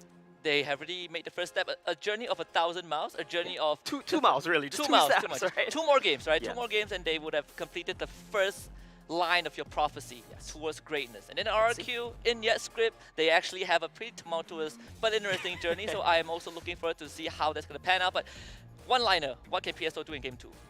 Draft better. Better draft. That game was unwinnable from the drafting stage. Honestly. Yeah, I like it. I like it. Like it short, precise. I don't have to like with you. Is very straightforward. I'm a straight to the point You guy. gave me good answers. I love Always. it, right? Always. We got each other. Grandin, bye. We have set this out long enough. You Yeah. know, I'm pretty sure, and we were having a lot of fun. I enjoy it. course. Persis not having so much fun. I think RRQ coming into this, they will definitely be more comfortable going into the rest of the series. But you know, our teamwork have shown through. RRQ's teamwork have shown through. Let's see what the panel thinks about game number 1. Such a tense game 1 of the first series in the best of 5, but from the get-go, it feels like Galio and also Camille being left to its RAQ's hand. It's kind of a bit of a problem, anyhow. Yeah, it was. I felt that PSO did have some standout moments, at least in the first 6 to 7 minutes. But past that, Mark RRQ was very handily able to just take control. Grandin, I know you're ready to just pounce on this already. Look, I have so many things. I don't even know really where to begin. I want to talk about the game, but I also want to talk about what our casters said, right? Exactly. So they went into this and said, yeah, you know, they have this like issue. They're looking at the game as 2 different parts. We draft for an enchanter down the mid side, and then we have our top side doing its own thing. You know, you have the bruisers, you have the fighters, and those are the guys that are supposed to kind of carry the game, right? You get the Garen up in the top end, and that's supposed to kind of set you up so that you're able to do stuff. I know like Tots was off split pushing. You know, he got first turret. It was an exchange. They got some value there. But once we started to see them have to play as a team, you know, as that 5-man unit, it's just out of their minds. You know, they weren't really on the same page. We had difficulties following up with each other. I think that the Karma pickup was strong, but then, like they mentioned, starting from draft was a big issue. Yeah, I agree. There were a lot of issues with PSO, at least transitioning towards a very strong mid-game. And I felt that that was going to be the case here for RRQ. RRQ, what they did really well was, like you said, we talked about it, coordinated strikes, right?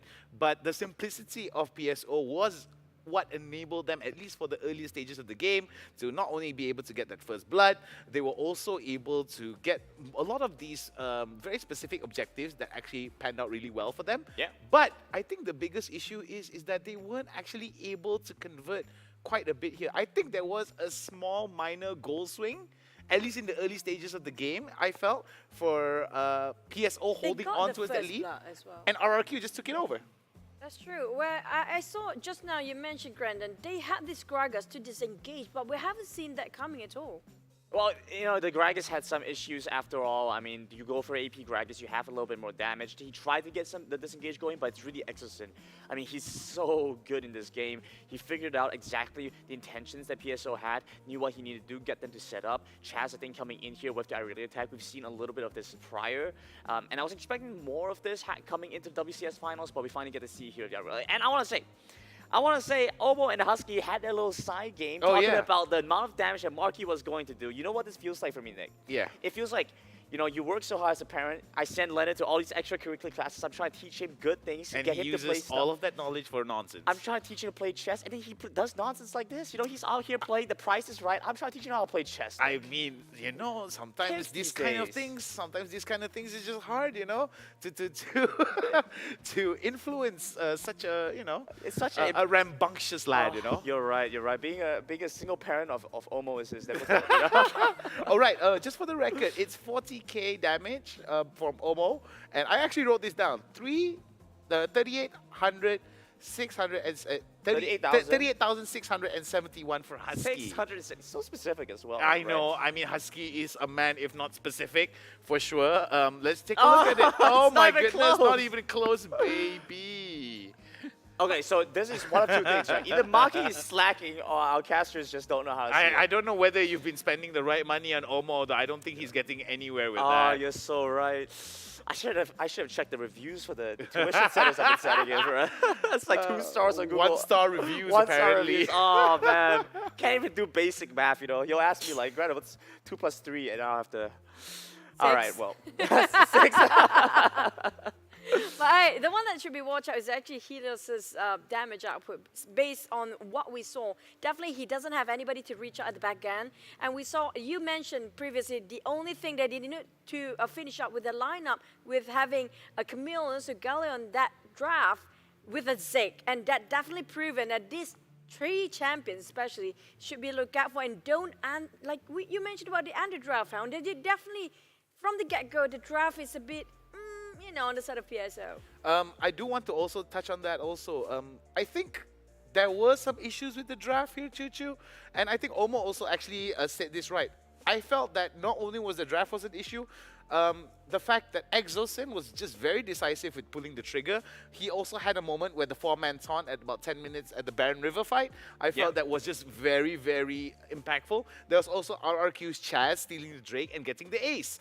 I felt that that's something that not only is an issue for PSO in terms of drafting, but execution as well. Maybe PSO maybe need to simplify it even more, or maybe they need to play in such a way that isn't too fragmented, because RRQ, yeah, I mean, sure, first blood, first turret, first Drake. After a certain amount of time, they're able to even it out. And here's your play of the game. Marky, here we go. I do hope one day we have one segment of all the quotes coming up from Omo, Grant, and each one of us, just because we can give them back in the face one day if they got that wrong. But hey, this is going to be the Zig. The Death Cap is there, the Oblivion Orb is there, Luden's Echo, and Infinity Orb. Definitely, his damage output is not the most, but it's more than enough to deal so much damage when it comes to team fights. I mean, you saw his score at the end. I think the guy was like 7-0-6, right? Yeah. So he had a lot of team fight presence.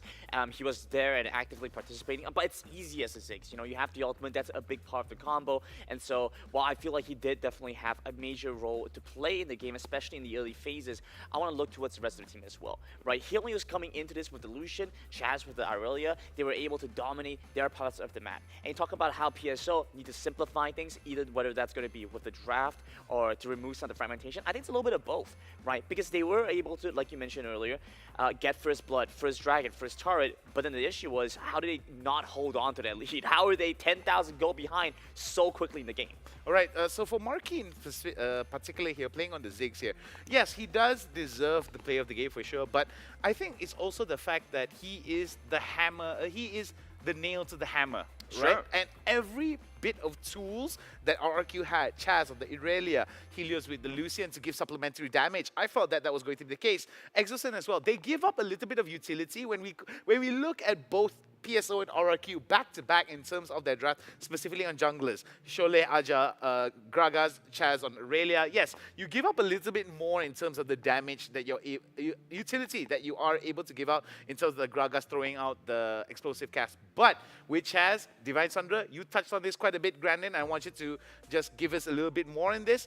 The Divine Sundra pickup on the Irelia, it's really, really effective. And I felt that Chaz was able to basically be very much of a problem, mostly because of his ability to do so. I want you to emphasize Irelia based on the lanes I mentioned and asked you before. You mentioned Irelia, when it comes to jungle, it has to be Divine Thunder first, and for the lanes, it's very different. Yeah, I think when you look at Irelia going into the jungle, Divine Thunder works really well because A, you're not going up against any other direct opponents, so you get to have a slightly greedier build. I think Divine Thunder as a whole has been looking really strong for Irelia. You think about the second, third items as well, because you get to go for a play with the Rune King and Wit's End.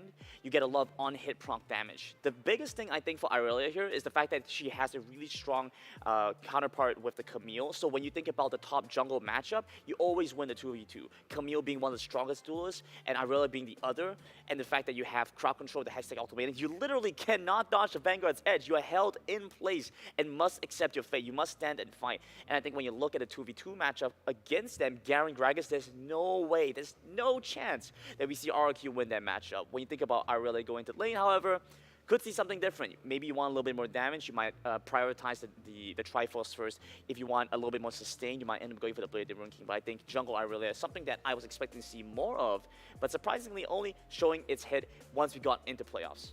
I do know the Masters pretty much love to use it in mid lane as well, so we're gonna have to wait and see if that's gonna happen anytime soon. But for now, we finally get our Irelia that's actually winning. But let's just jump into the highlight for a bit, just in case you guys actually missed out our first match of Best of 5 series in the first series, the playoff in WCS finals.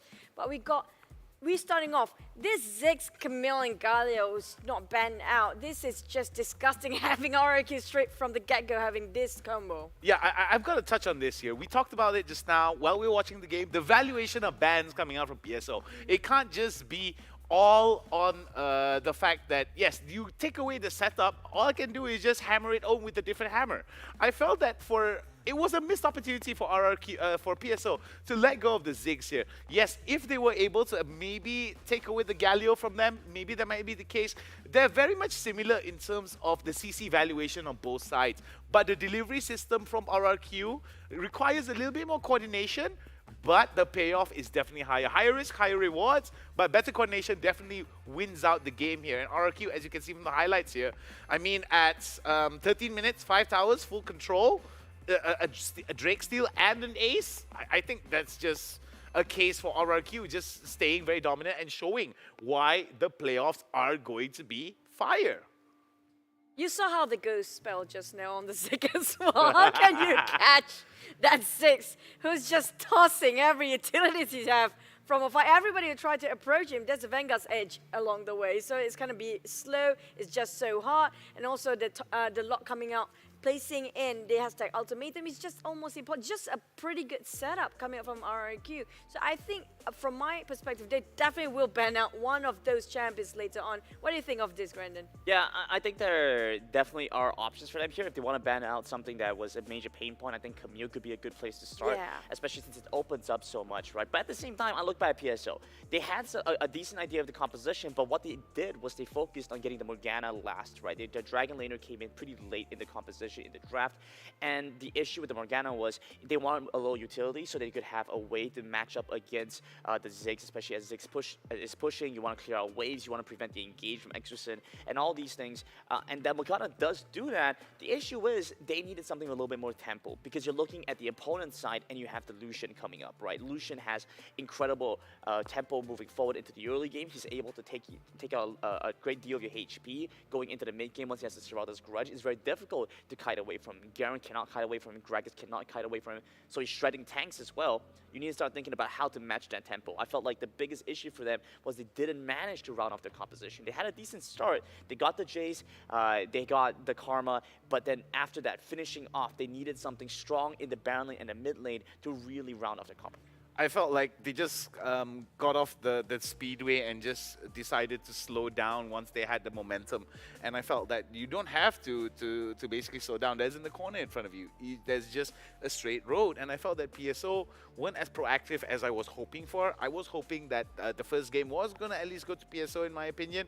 Our predictions was, I think it was 3-0 for you, Grandin. Yeah. I was 3-1, and you were 3-1 as well. I don't want to be that brutal. I mean, like, oh my Brandon, you guys can't be as brutal as you get, but you know, I'm trying to be nice here. But speaking of PSO or Persis Esports draft just now, I think it's a bit difficult. We're having Transcendence and Brains coming out from Karma if they want to start out and set up first. And then maybe there's just a bit of miscommunication. There might, chances are, in slight decision making, where if Gragas uses explosive cards right after the Transcendence Embrace, it's going to be a bit of a problem as well, you know. Yeah, I totally agree on that here. I think that there was a little bit of... it was a little bit messy, in my opinion. I wanted PSO to make it a little bit more scrappy, but I didn't want it to be so scrappy to a point where it was kind of like watching a headless chicken, in a sense. Sure, yeah. They kind of lost their direction halfway through the fight. And I felt that that's something that PSO has to really look back on and try to fix on, because I felt that the coordination behind it wasn't as clear-cut as RRQ. RRQ a little bit more disciplined in how they pulled the trigger. I felt that for PSO, there were some moments where they wanted to fight out against RRQ. It was a big question mark there. I'm a strong... I disagree strongly with coin flip fights here as we head into the draft. Yep, Grandin, I have to say that Gragas pick, I'm loving it, but to actually apply it with a Karma, I do hope they can get like one-shot combo if it works well with the Karma's ults, but it doesn't seem that way for the side of PSO in the previous game. But I gotta interrupt you right there for that question on towards Grandin though. But the valuation of the one-shot though is really dependent on the scaling that comes in. You still have to hit some of those item spikes just to make sure that you have that extra bit of sauce in the soup. And I feel that for RRQ, now that they're going to be on the blue side, going up against PSO that's on the red side, they have the first pick, first ban initiative here, whereas PSO has last picks. What do you think, Grandin? Do you think PSO should double or nothing, try to go for more counter picks instead of, all right, we may lose out on some of the weak sides or some of the strong sides here, come up with a more decent plan and try to get a coordinated strike against RRQ or try to keep it scrappy here? I think PSO find more success if they maybe try and keep it scrappy, right? If you think about what RRQ like to do, they like to look like they set things up, play for that good macro game, but at the heart of things, you know RRQ love to fight too. So you get them in that mosh pit, and suddenly you see RRQ bare their fangs, and it's whoever plays it better here, I think. PSO actually really interestingly identified the Camille and Jace as the main issues, and so don't want to give that over. I'm not sure if RRQ value those picks as highly. The Camille for sure, maybe the Jace not as much. I think this valuation of the Camille and Jace ban out here for PSO is going to work out wonders here. Even if they do take the Galio again, they won't be able to have consistent amount of damage here. I mean, out of those 3 champions that are the third champion here being banned out for RRQ is going to be Karma. Out of those 3 champions, a lot of damage potential that comes out from these champions. It doesn't. Not as inconsistent as maybe like a Ziggs first skill, but Yuumi now being picked out for RRQ. PSO is going to be responding now. Very interesting first pick here, Grandin and Choo Choo.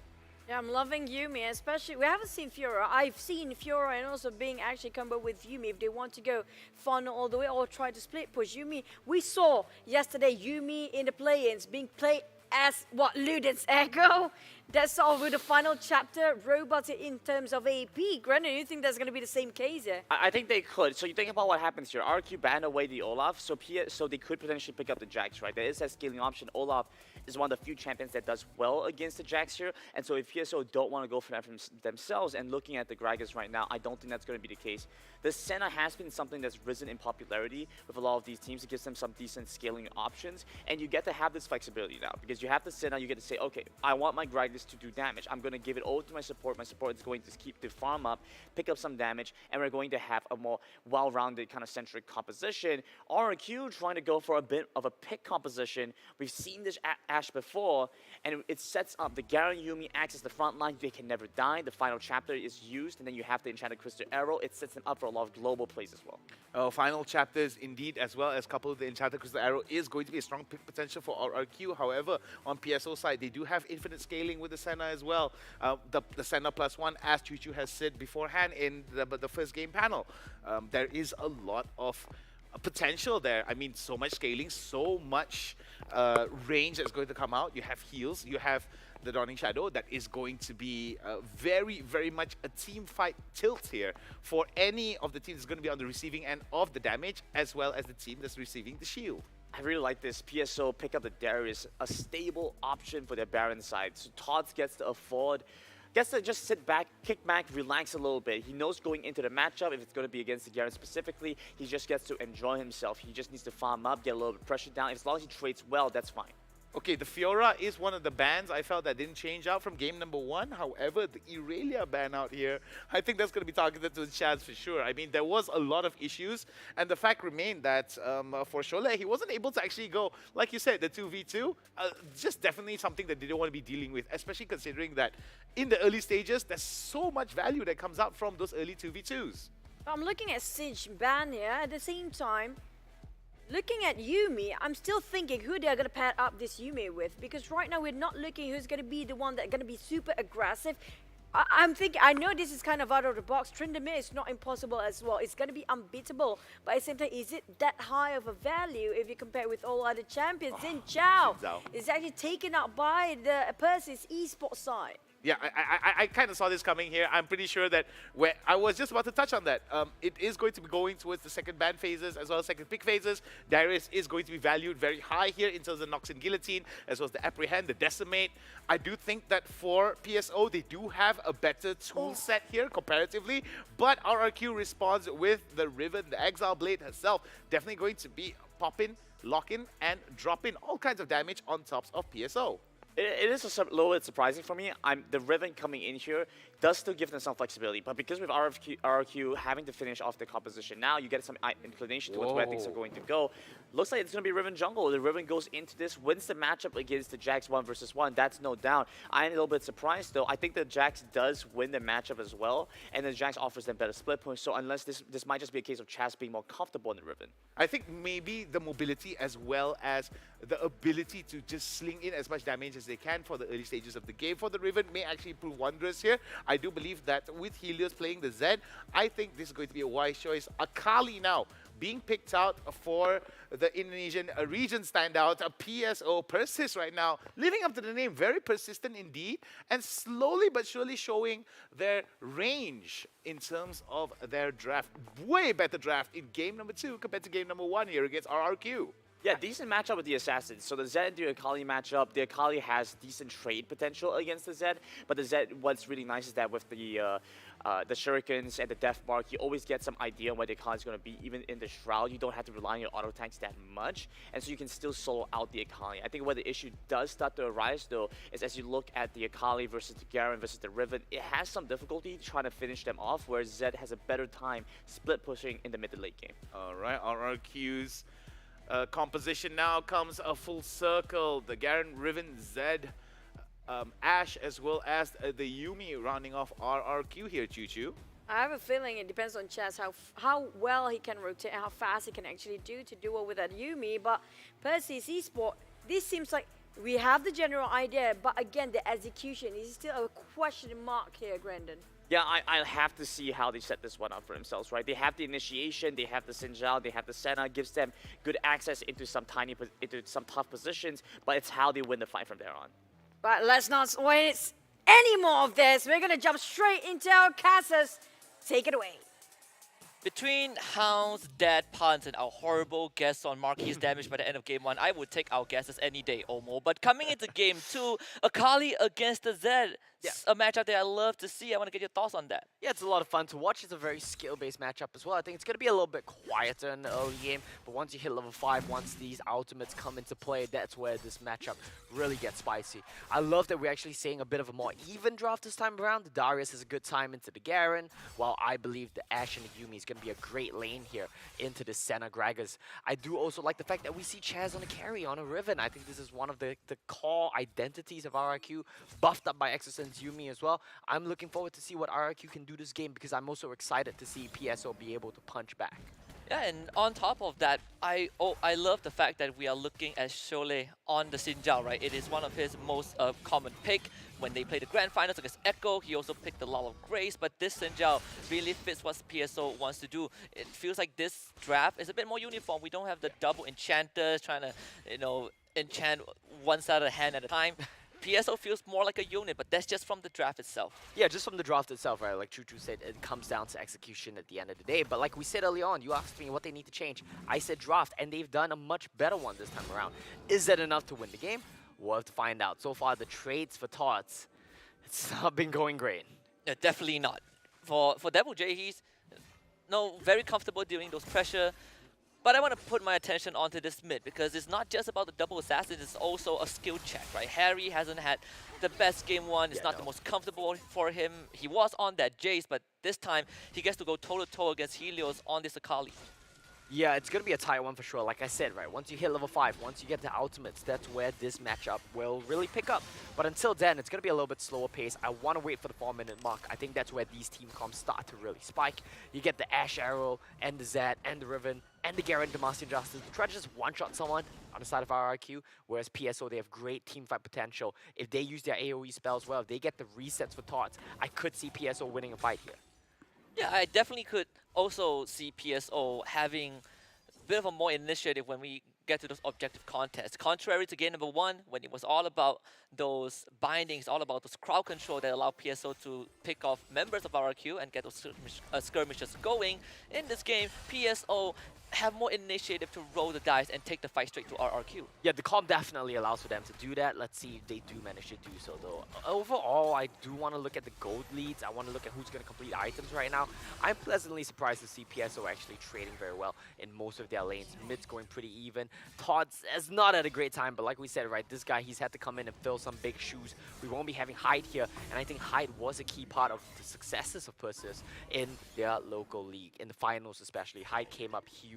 I'm very surprised to see this, though. Maki and EXO getting zoned off the wave. I think they're afraid that Cholet is here. That's probably the reasoning behind this. Yeah, but RRQ is also doing some exchanges up top, so it's not all is lost. In fact, they enchant the Crystal Arrow just to chunk Henry out, making sure that PSO don't overstep. Marky's still taking a chip of damage. Had no ultimate. I think that's what it was. I think he had no mana for ultimate. Right. He actually had that final chapter ready, but they didn't have the resources. It's a bit of a man. missed They would have tempo killed there. Henry, or they would have at least burned his flash, right? Yeah, for sure. But no, it's a bullet dodge for PSO. Yeah. They're going to avert some disasters, and that means Toss returns back to the Baron lane to deal with Devil J.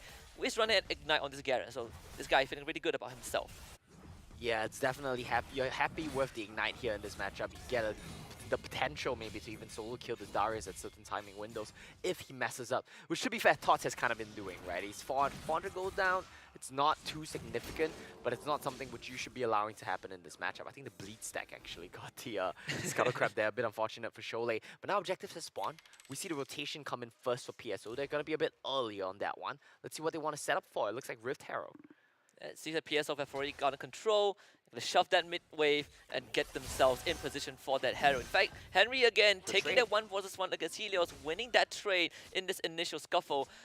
PSO so far, we look at Taz and he seems to be like the weakling. Final chapter goes wide, but they will reposition themselves. First blood over to Chaz as the Rip Arrow is dropping down low. PSO push out and away from the pit. RRQ steals that away. Yeah, honestly, PSO just seems so disconnected, right? They're giving RRQ so many free windows to come in, clear out, or like get picks that they shouldn't be allowed to get. PSO, they always have one member down here pushing the wave that's been giving them some gold, sure. But losing Sholay like that, losing the Rift Herald like that for free even, probably something you shouldn't allow to happen when you have the backup there. Like we said, one explosive cast to try to disengage the fight. They weren't even able to do that. No, I was expecting RRQ to at least put in some effort to kick through the door, but it seems like PSO just let it wide open and RRQ walked right in.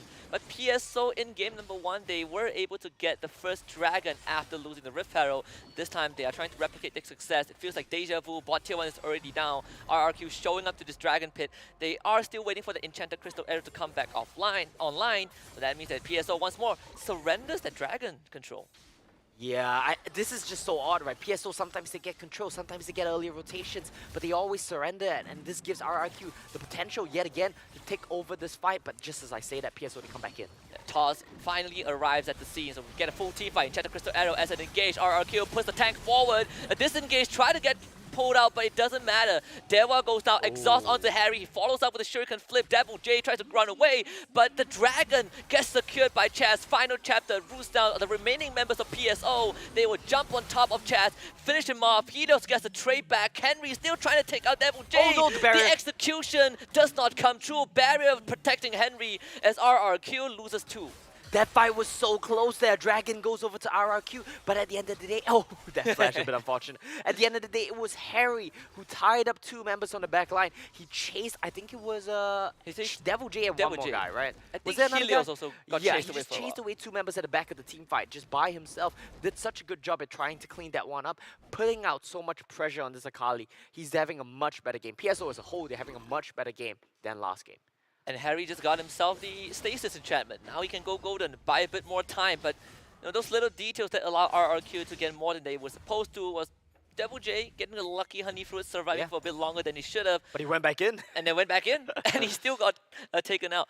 The good thing for RRQ is, despite that close fight, they still took the dragon. PSO conceding way too much room right now.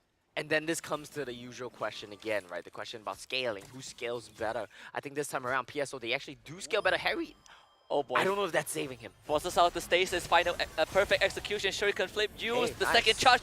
Also expended as Harry survives that now. Flash in from Deva, rooted down by the final chapter. He will be exhausted and executed by Chaz, and RRQ turn that around. Harry actually kind of putting on a bit of a blinder here. It's a good performance from him using the Jonias to dodge it out. I thought he would still die, but EXO not using the final chapter early enough. I think one tick of that would have killed Harry. He manages to get out with all his mobility spells used. That might be mid-turret dropping though.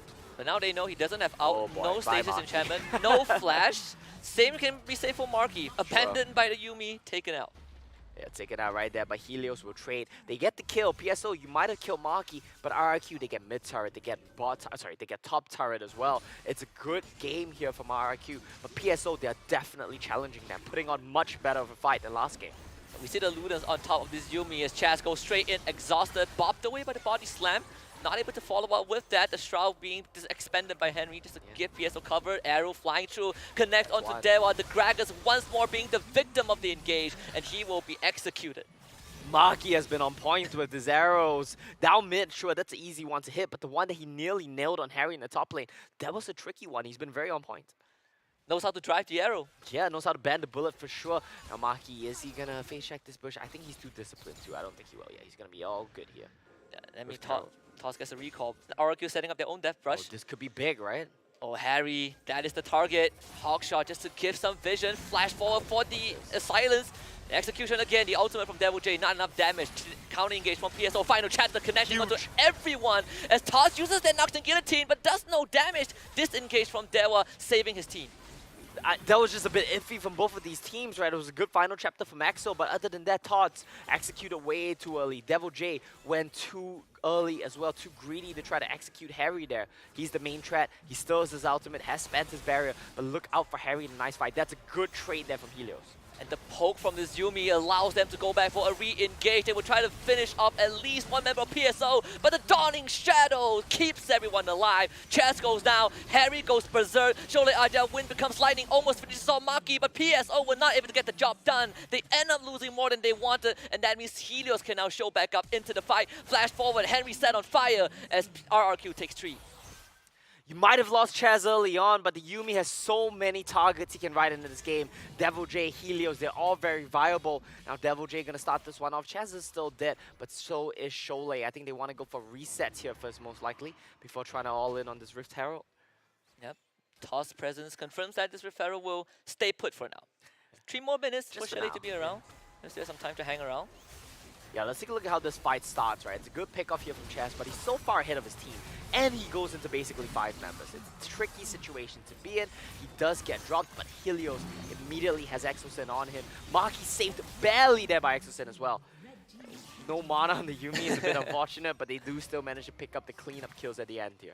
Yeah, well, to be fair, the members of PSO ran into the judgment from Garen, right? He just spun 3 members into the grave, and Taz just got picked off. Yeah, while his team was doing the Herald, he was trying to greedily shove away. They get the Herald, but are they going to... Okay, explosive cast, use Harry, need to be safe. Shole does pop, thanks to the death mark. Devil J walks away, and PSO, at least they get a trade. Yeah, they get a trade, and they get the Herald, right? It's the best scenario they could ask for. Harry, that's so unfortunate. I think Maki read the play here. He knew what he was trying to do, but it was still so close. I think Harry had to open with his ultimate, but he tried to go for a hero play, wasn't able to get it. But at least PSO will get the mid turret. Something that makes you happy. You know, you love that mid turret down. It's very important, especially when you're playing against mage comps, but Chess will trade. That's going to be a 4,000 gold lead, 2 dragons in their pocket as well. Let's see if Shole as well as PSO, they can find something with this Rift Herald.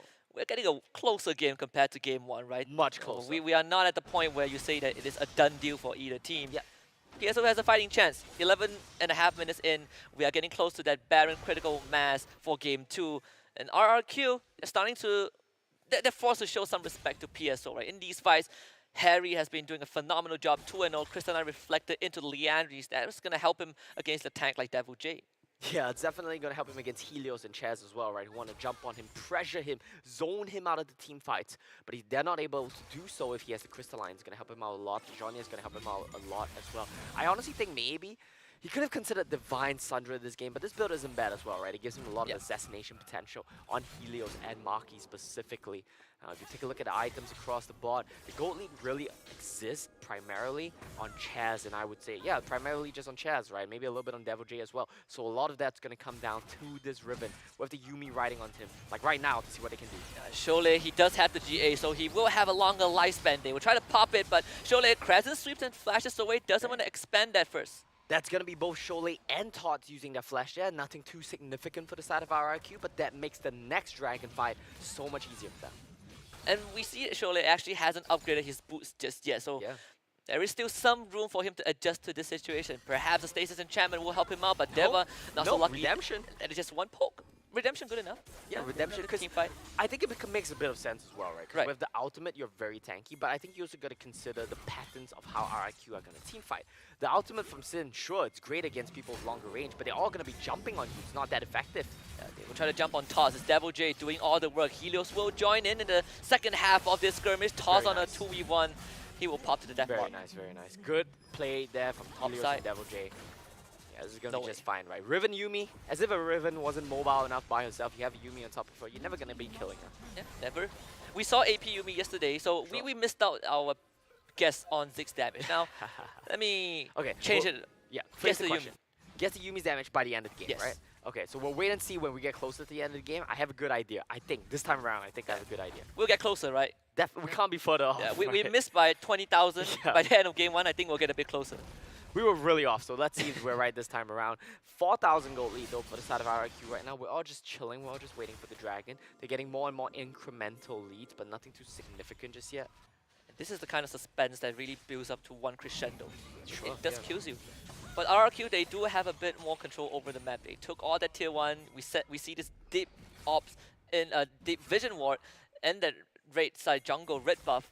I think PSO, they have to be careful about that. For RRQ, it's all about that Baron control, but Rift Herald forced to summon up You top. hate to see it. You hate to see it. It's really unfortunate to see Shelly have to march all the way down like this. It's going to be a long time before she finds the turret, but with Rift Herald, or with Dragon rather spawning in 10, maybe she's going to find something. Yeah, that's going to allow PSO to at least set up a wave, right? Yeah. See if RRQ will have to make a response. PSO, though, not drawing any attention at this point of time because Shelly is... She just met up with the first wave.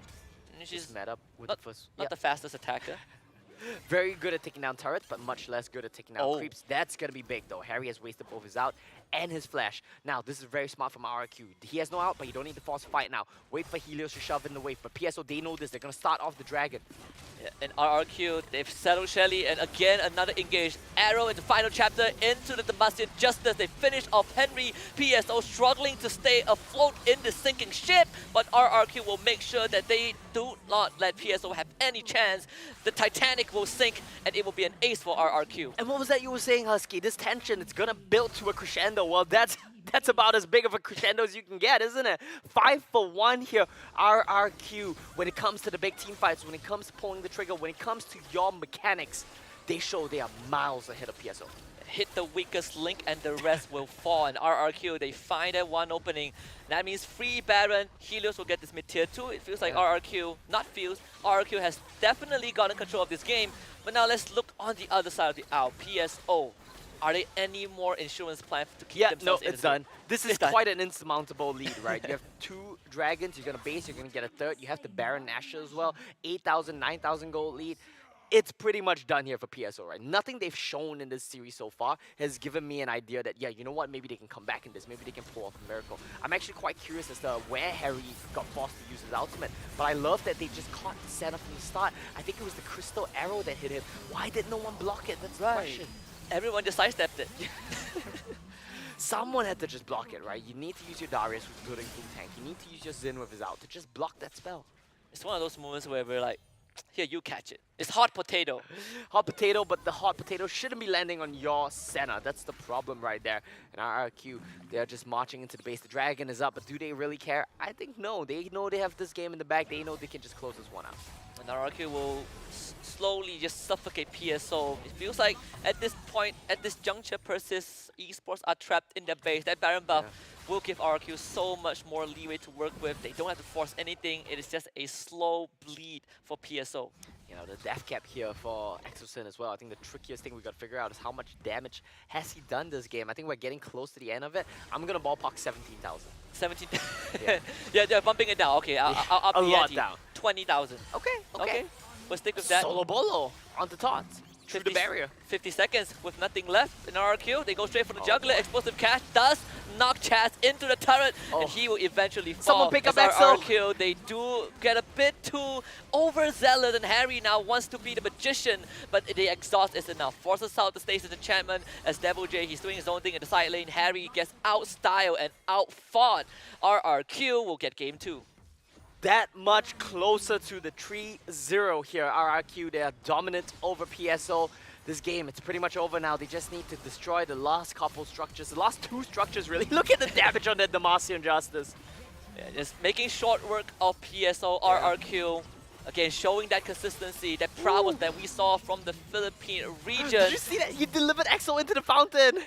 Just gonna have Report fun, him. right? Report that guy. RRQ strike number 2 in this best of 3, in this best of 5. Yeah, RRQ very dominant here. No claps, no cheers. They know it's just another day at the office. Who can really blame them, right? We're being realistic here, Persis. Maybe not necessarily the strongest opponent in knockouts. RRQ, they know this as well. They have their eyes set on bigger targets, on bigger fish. This is just the first step, the warm-up here for them. Yeah, and we know, we watched the Indonesian finals, saw how Persis really had to go through. a back and forth best of 7 to make it to this spot. That was a great achievement, but the challenge, the level, the difficulty has just been insurmountably increased. RRQ felt like a boss that Persis were not ready for. Yeah, and since the domestic finals as well, they've lost Hyde, who was a big part of the success in the domestic finals. So coming into this event, coming into this best of 5 here, I can't help but feel like Persis might be a bit out. You know what? Maybe I wouldn't even say a bit. I can't help but feel like they're just outclassed by RRQ. Yeah, outclassed, outdrafted, outmatched. It seems like we're going down that trajectory, and for RRQ, they just need one more game to make it into that next best of 5, that next round that puts them one step closer to completing your prophecy and also qualifying for Icons. Here's the thing, right? It is a warm-up for them for a reason, because if RRQ win this, they face the winner of Flash Wolves and Cerberus. Oh yeah. That's not going to be fun. That is not going to be fun. But RRQ, they will try to enjoy the moment while they still can. We're going to throw it back to the panel and see what they think about that game 2.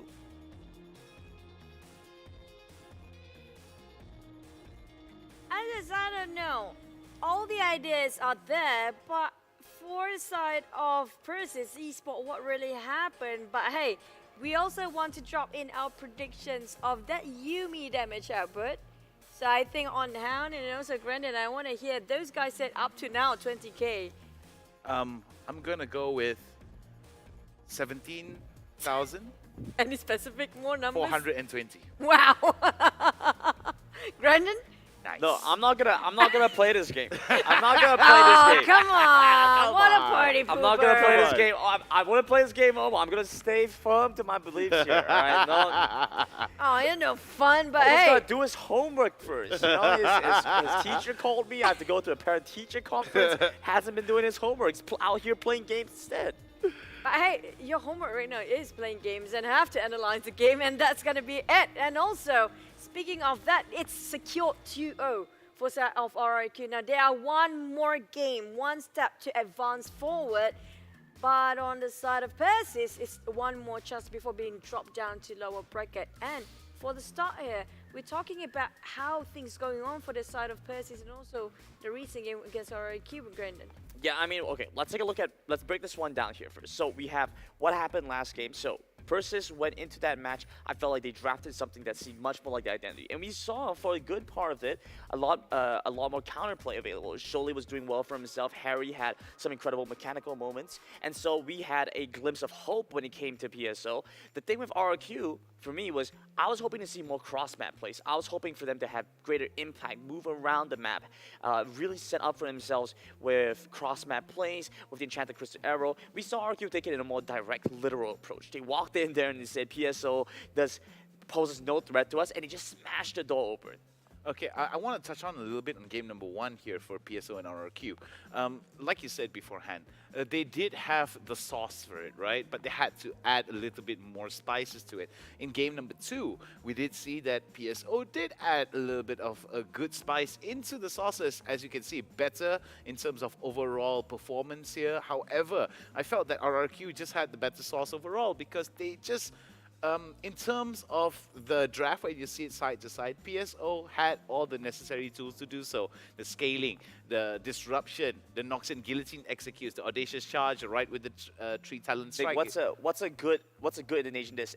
Ayam penyet. Penyet. Yeah, right now I taste the samba. I don't taste the spice. Yeah. It's not hot enough. You know, I taste some flavors going on here, but there's no heat. PSO, they don't have the heat. Yeah, I mean, that's the thing. I feel that PSO, they need to add a little bit more spice in their mix here because Close enough for these guys for Yuumi's damage, but hey, okay. Yeah, I mean, we were pretty close. I think I was the closest one here. You're the closest one. Oh, yeah, 17, Price is 420. right. Omo, do your homework, right? I did my homework. Well, looks like Omo has a smacking to be dealt with. Oh my goodness.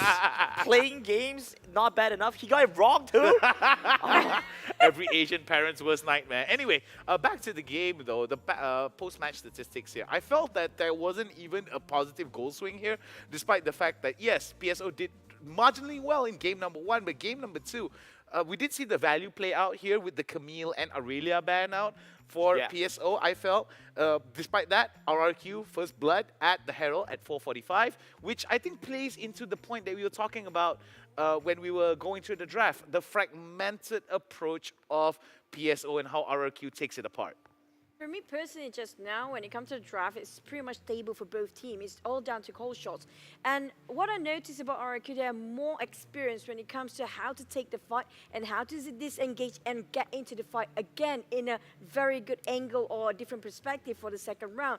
But for the side of Persis Esports, it feels like they're forcing it a bit too much. They just want to go all in and not looking back and try to take a step back. Instead, they just throw their bodies in front of the side of RRQ.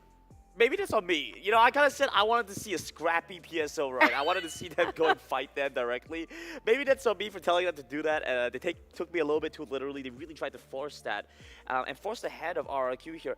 I don't dislike it, though, when I think back about what needs to be done here. Because you look at the Poll 2 teams, you look at the Poll 1 teams. Poll 1 teams undoubtedly incredibly strong. It's not the best in the world. If you think about the level of competition that they have, definitely some of the best teams in the world right now. As you look at RQ, they are in the discussion for who could take, for the teams that make it the icons, or the teams that win icons, in fact.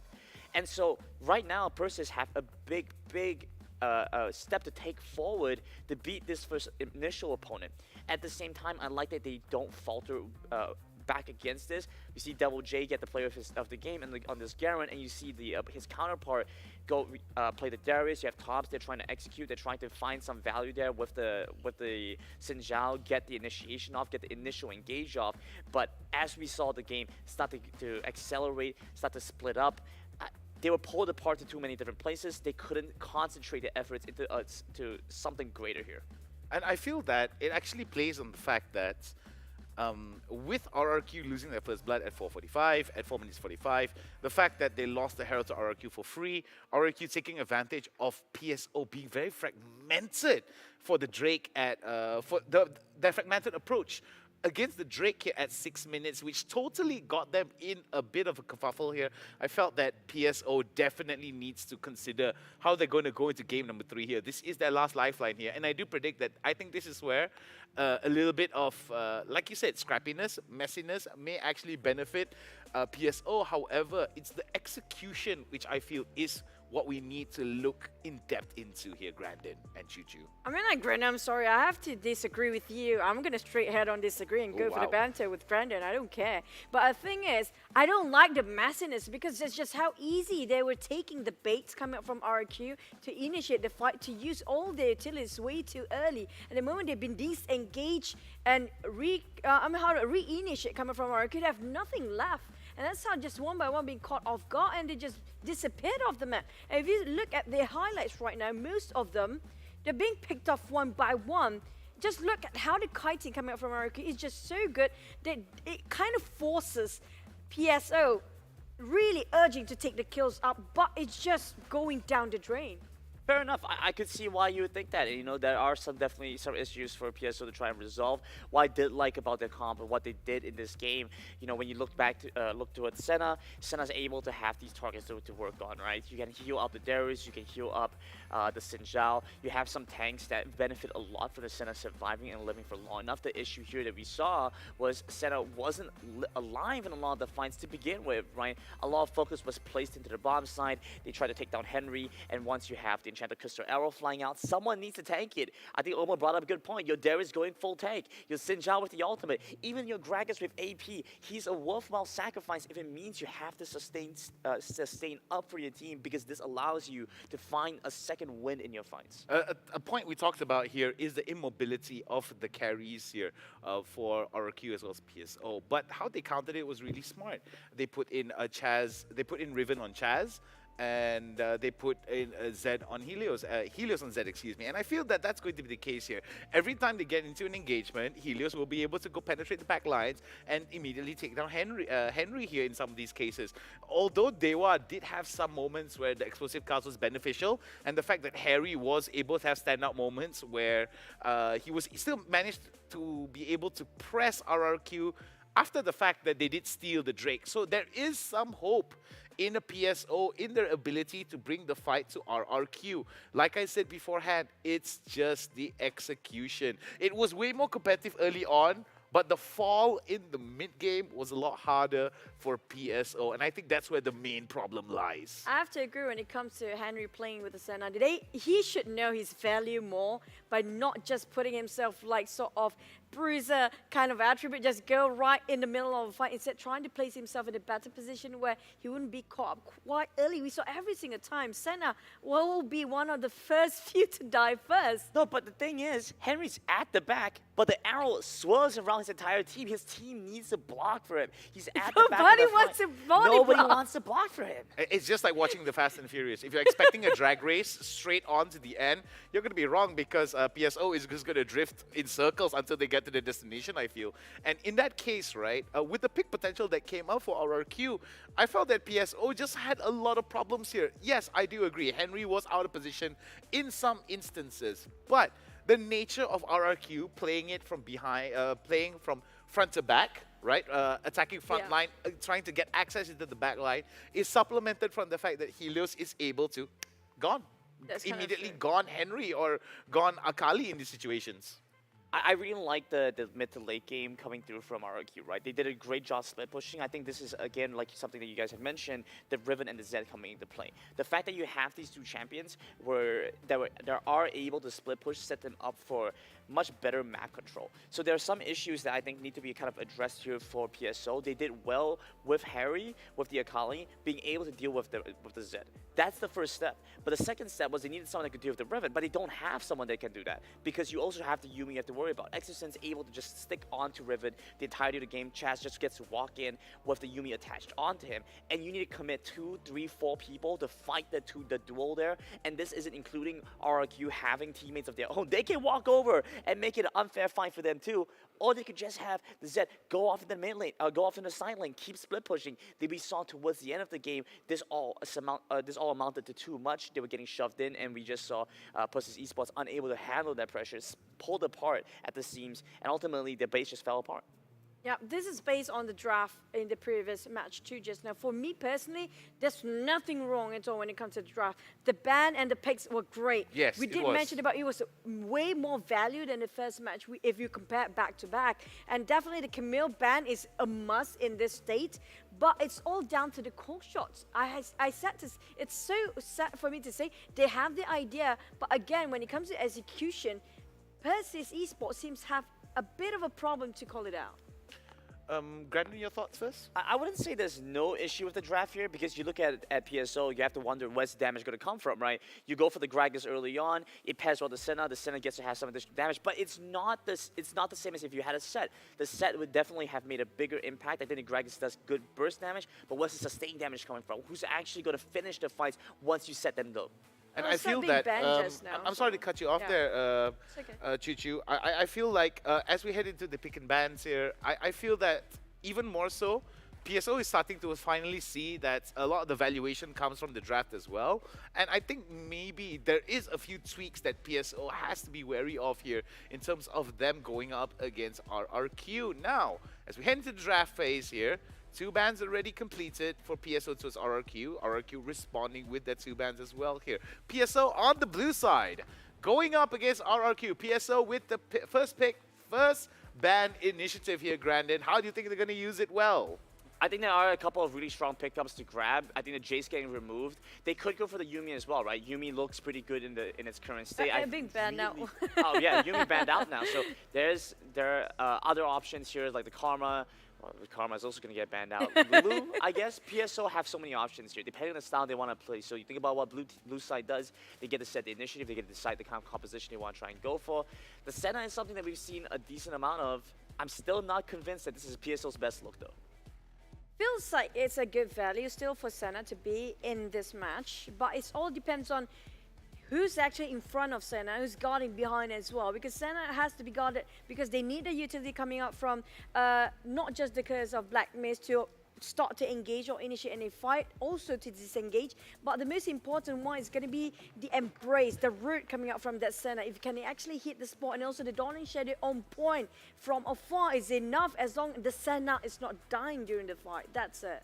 I totally agree here. In terms of the damage potential that comes out from the Senna here, it's most likely going to go to either Henry or Dewa. I do think that PSO are going to be in a very strong point, but it seems that they aren't going to be changing much about this Senna Gragas thing. It is, I think, fairly safe to reckon that both Dewa is going to be playing Gragas again, as well as Henry. I do like this pickup here. Galio, that's most likely going to go to Exilson. Shaz on the Renekton is going to go towards the to Devil J. Helios now picking out the Ziggs. Could be a very interesting repeat of game number 1 here, Grandin, in terms of what they're trying to do. It just feels like PSO are a little too one-dimensional now. You keep going for the Senai Gragas. That's a fine combo in its own right, and I don't doubt the effectiveness of this. Going for the Garen here, though, does kind of limit your options. RQ, surprisingly enough, went for the Renekton early. It could be, I suspect, because they didn't want to have to leave that to the second rotation. If you end up banning away the Darius, banning away the Garen, you reduce the number of the options available for you. I was a little more convinced that RQ might want to pair a strong jungler, something like the Kha'Zix that could do really well with the Galio, instead they just go for really strong lane options, which I think could work well here for RQ. I mean, like, for PSO, I agree with the kind of one-dimensional thing, because they're not going to change at all when it comes to their pick this time. Just how the previous match we saw, it didn't work out quite right for them. Now, this is worrying for me. But Raven will be banned out for the last coming out from PSO, and also Xingqiao. But I really understand will be picked by RIQ. We saw the first match coming from RIQ. It was really magnificent. Oh my goodness, it seems that PSO right now may have lost quite a bit here, despite the fact that the Camille, Olaf and Jace has been banned out, though some of the strongest picks we did see in game number 1 here is still very much available. RRQ still showing much of respect here for Cholet. I mean, there was a lot of problematic moments where when Cholet was playing on the Xin Zhao, did give quite a bit of problems for RRQ in terms of their progression. Yeah. Nothing too detrimental, but it did cause like concern. RQ can get past it, but like they need to work hard to get there, right? So might as well just get rid of that, but PSO get their second best choice here. Wow. The Graves is something that they've liked to play for a lot. And this does solve some of the issues. So I had some concerns before PSO. They had problems where without some sufficient DPS, they weren't able to finish off their kills. And now with the Graves, I think that does resolve some of those problems. With RRQ side, though, it just seems so straightforward. Now you just go for the Lucian. You have an incredibly dominant lane, whether that's going to be Lucian against the Morgana or you send Lucian with the Galio bot side. I mean, there's just so many good options for RRQ. But here's the thing, though, for PSO, and I think this is going to be very relatable towards all those Graves mains out there, right? It's kind of putting a shelf life on towards your champion. At certain parts of the game, Graves will definitely be a big, strong provider of damage here for PSO. But considering that there is going to be quite a bit of beefiness here from RRQ, Galio's going to be quite tanky, Irelia is going to be fairly tanky as well as the Renekton. So I might see that the damage drop-off may be a bit huge here coming in from the side of PSO if they don't play these Graves properly. I mean, like, yeah, but I kind of more worry about Persis Esports right now, because we totally get the general idea coming out from the side of RIQ. They play it well. But on the side of Persis Esports, do you think they have a shot at this? This might be their last chance here, Grandin. Yeah, I'm feeling like maybe by having the Graves, they're trying to get some more sustained damage or maybe finish off some of these kills. You have an AP Gragas, you have the Graves to finish off with you have to finish off. I think there's a better chance here. I think Persis are on a better look, and this is definitely a comp they play for a lot. Let's get into the riff. Casters, take it away. Yes, game number 3. RQ have already dealt 2 strikes to Persis Esports, and this could be PSO's last game in the upper bracket. Almost identical drafts for both teams with minor changes. Yeah, we've got some tweaks on the game 1 drafts. Hopefully it's enough for them. I feel like PSO on their side, it's a bit better, right? You have the game 1 draft, but you have some sort of DPS. You have someone who the Black Shield actually makes a difference on in the form of this Graves. On the side of RIQ, you tweak a couple things. You add in the Renekton. I think other than that, it's basically the same. Very good draft from both these teams, but I still favor RIQs. I think it gives them more win conditions, and I think it gives them more overall power. At least for PSO, we do see some positives to this arrangement, right? More lane self-sufficiency in RRQ, bottom lane. This was kind of what we saw in game number 2, where Henry and Dewa were able to get that early lead with the Senna Gragas. But middle lane is going to kind of be the tipping point. Henry on the Morgana mid. Yeah, Harry, he was having a decent game, I would say, mechanically. Yeah. On the He was Akali. styling. He's styling, but he still wasn't able to do enough. He still made some key mistakes, I would say, as the game went on. But this time around, he's in a very difficult matchup. This Lucian has a great time against Morgana. To be fair, Morgana's not even the best laner. Her ability to one-shot the wave, well, Lucian can easily match that while also threatening trades on her. So I feel like Helios should be in full control here. Him and Chaz in tandem should be able to be very effective as the game goes on. Devil J and Todd's both trading very low here. So what Toss has been having a I see a dive hard though, time. Husky. Chaz showing up, red buff at the ready. Toss hitting a bit up. He's gonna hit level 3 just in time. And Devil powered J. stun into Irelia stun, it's over. We're just waiting for Devil J to kick things off. A they good silence. misplayed, Ignite. Devil J still gets the stun off. Heals up with the Counter Meek, and that's gonna allow Chaz to get the first blood. But actually, Devil J takes it. Either way, RQ gets it. And the problem with this play is that Sholay decided, you know what, I'm going to trade for bot side. He was pathing upwards, and he decided, you know what, never mind, it's fine, we're going to trade. We're going to leave you on an island, which I guess is kind of reasonable since it's a Garen. The problem also is that Harry was unable to move. You see Helios, he is playing a good matchup. He shoves, he moves, he covers for his team. Harry was unable to do the same, and even though the dive was kind of botched there, I feel like it was a simple matter of Devil J just empowering stun into the Irelia one-shot. But still, Tots will die, and the kill will go over to Devil J. And Toss beelines towards that blue, but preventing the steal from That's great. Chaz. So there are some sort of linear communication with PSO. And Chaz shows up again. Stun won't last long enough. Devil J closes the distance. Gets stunned off. Damage still not sufficient from RRQ. Still though, it's a very good trade. You immediately force Todd out of lane, back into his base here. The Graves comes in to help him catch the wave so he doesn't have to miss all that farm. Some trading bottom. When you slam onto Marky, and you're getting a Philip taps on the EXO. RRQ on this bottom lane, kind of what we expected from the get-go, but level 5 is inbound. We see the explosive cast available for Dewa. Yeah, good trades coming in from Dewa and Henry. Will just force Maki and EXO a little bit low. They have to be a bit cautious. So much invested from Chaz and Devil J in the top side. And while all that was going on, because PSO, they were trading sides of the map, they had Sholay backing them up. That means they take more trades. Finding, nice. Getting exhaust onto Marky. Not enough really to nice finish him combo. off. Yeah, It was a really nice idea there from Harry. He shot the W onto a dying creep so that the moment it hit, it would instantly snare. You don't have to wait for the entire duration. And Dewa, he just chained that into his explosive cask. Though, yeah, sure, you weren't able to get the kill, right? Still, you get a lot of lane pressure down. Yeah, and that was what has been giving PSO a more comfortable Dragon Lane presence from game 1 onwards. Just this constant shove. We didn't see anything, Chess. Nice try. It happens, it happens. It happens. The enemy doesn't see it, that's good enough. You know? We see it. It's a bit unfortunate that just as the observer turns to him, he misses W, but it is what it is. Yeah, it's okay. The whole world will see it, but not PSO. By the time PSO see this, RRQ might be chilling in the upper bracket. RRQ won't see it either, which is a good thing, right? Like, Won't see Chaz it. won't know what happened, unless someone clips it to him. Yeah, unless someone clips it and shows it to him. But Ooh, I think it was a misclick from Devil J. It had to be. ooh, 3 turret shots right there. Yeah. Objective spawn. Devil J will have to. I'm pretty sure he has the Blair's Rune King. He just needs to get the recall off.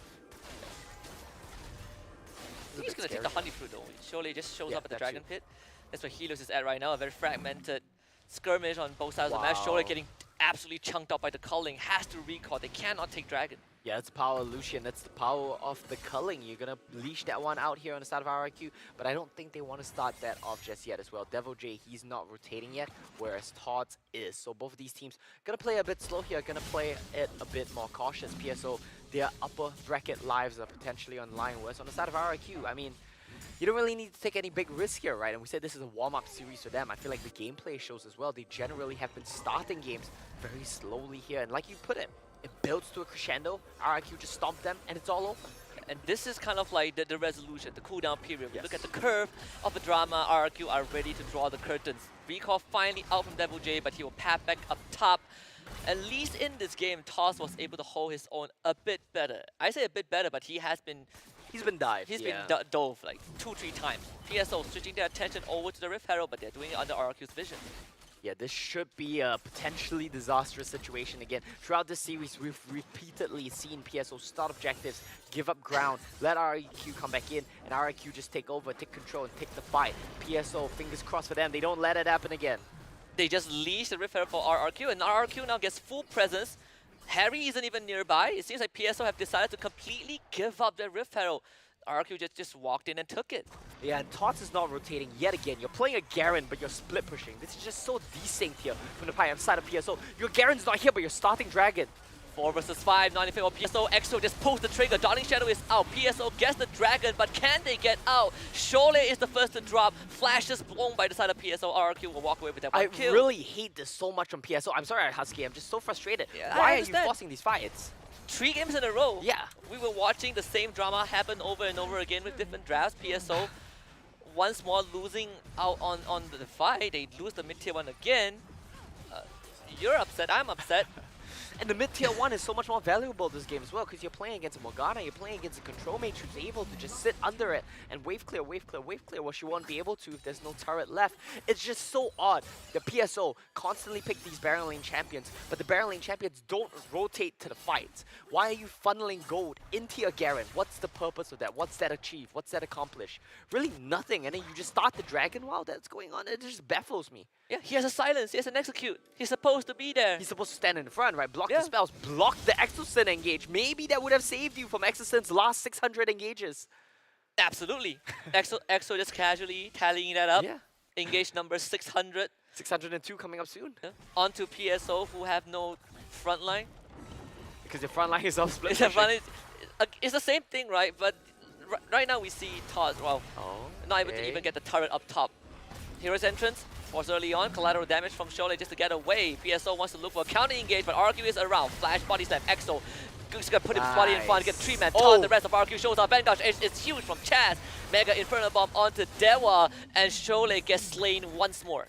A good re-engage there from RRQ. Exosyn knowing he's tanky enough, knowing they don't have the damage, he stands his ground, and that makes all the difference. Now Tots, he finally wants to join in. He wants to get an execute off. They're all so low. No. He won't even find one. He won't find a single one. Give him one. While they do find he'll get it. There we go, Tots. Let's go. Marky has to go, so he's running laps around Tots. Finally goes down, but he has bought enough time. Chaz shows up, gets bopped in the body by the body slam. Still Blaze Surge to get a pick off onto Tots. And at the end of the day, it took so long to clean up those low HP members of RRQ that the rest of the members, Devil J and Chaz, they could come in. Just goes in, Justice Punch into a taunt, and that just enables Chaz to follow up. This is a NASCAR race. RRQ on high gear, double kill for Chaz.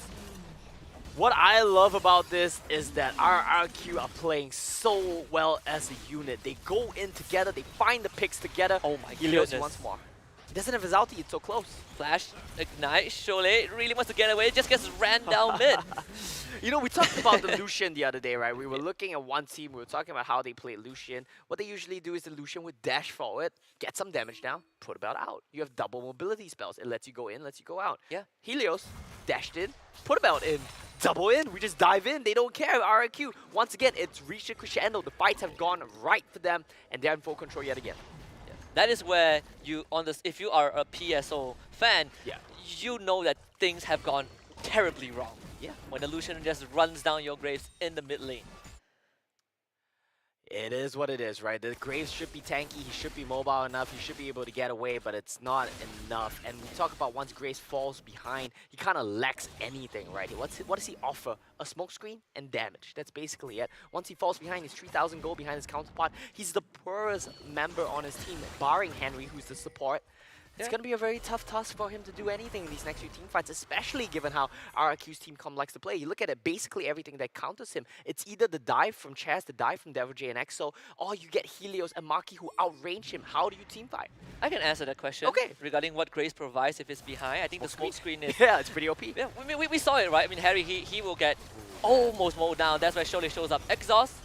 There's still going to be a TP coming in from RRQ. It doesn't happen. I love that. Devil J comes in to build him up.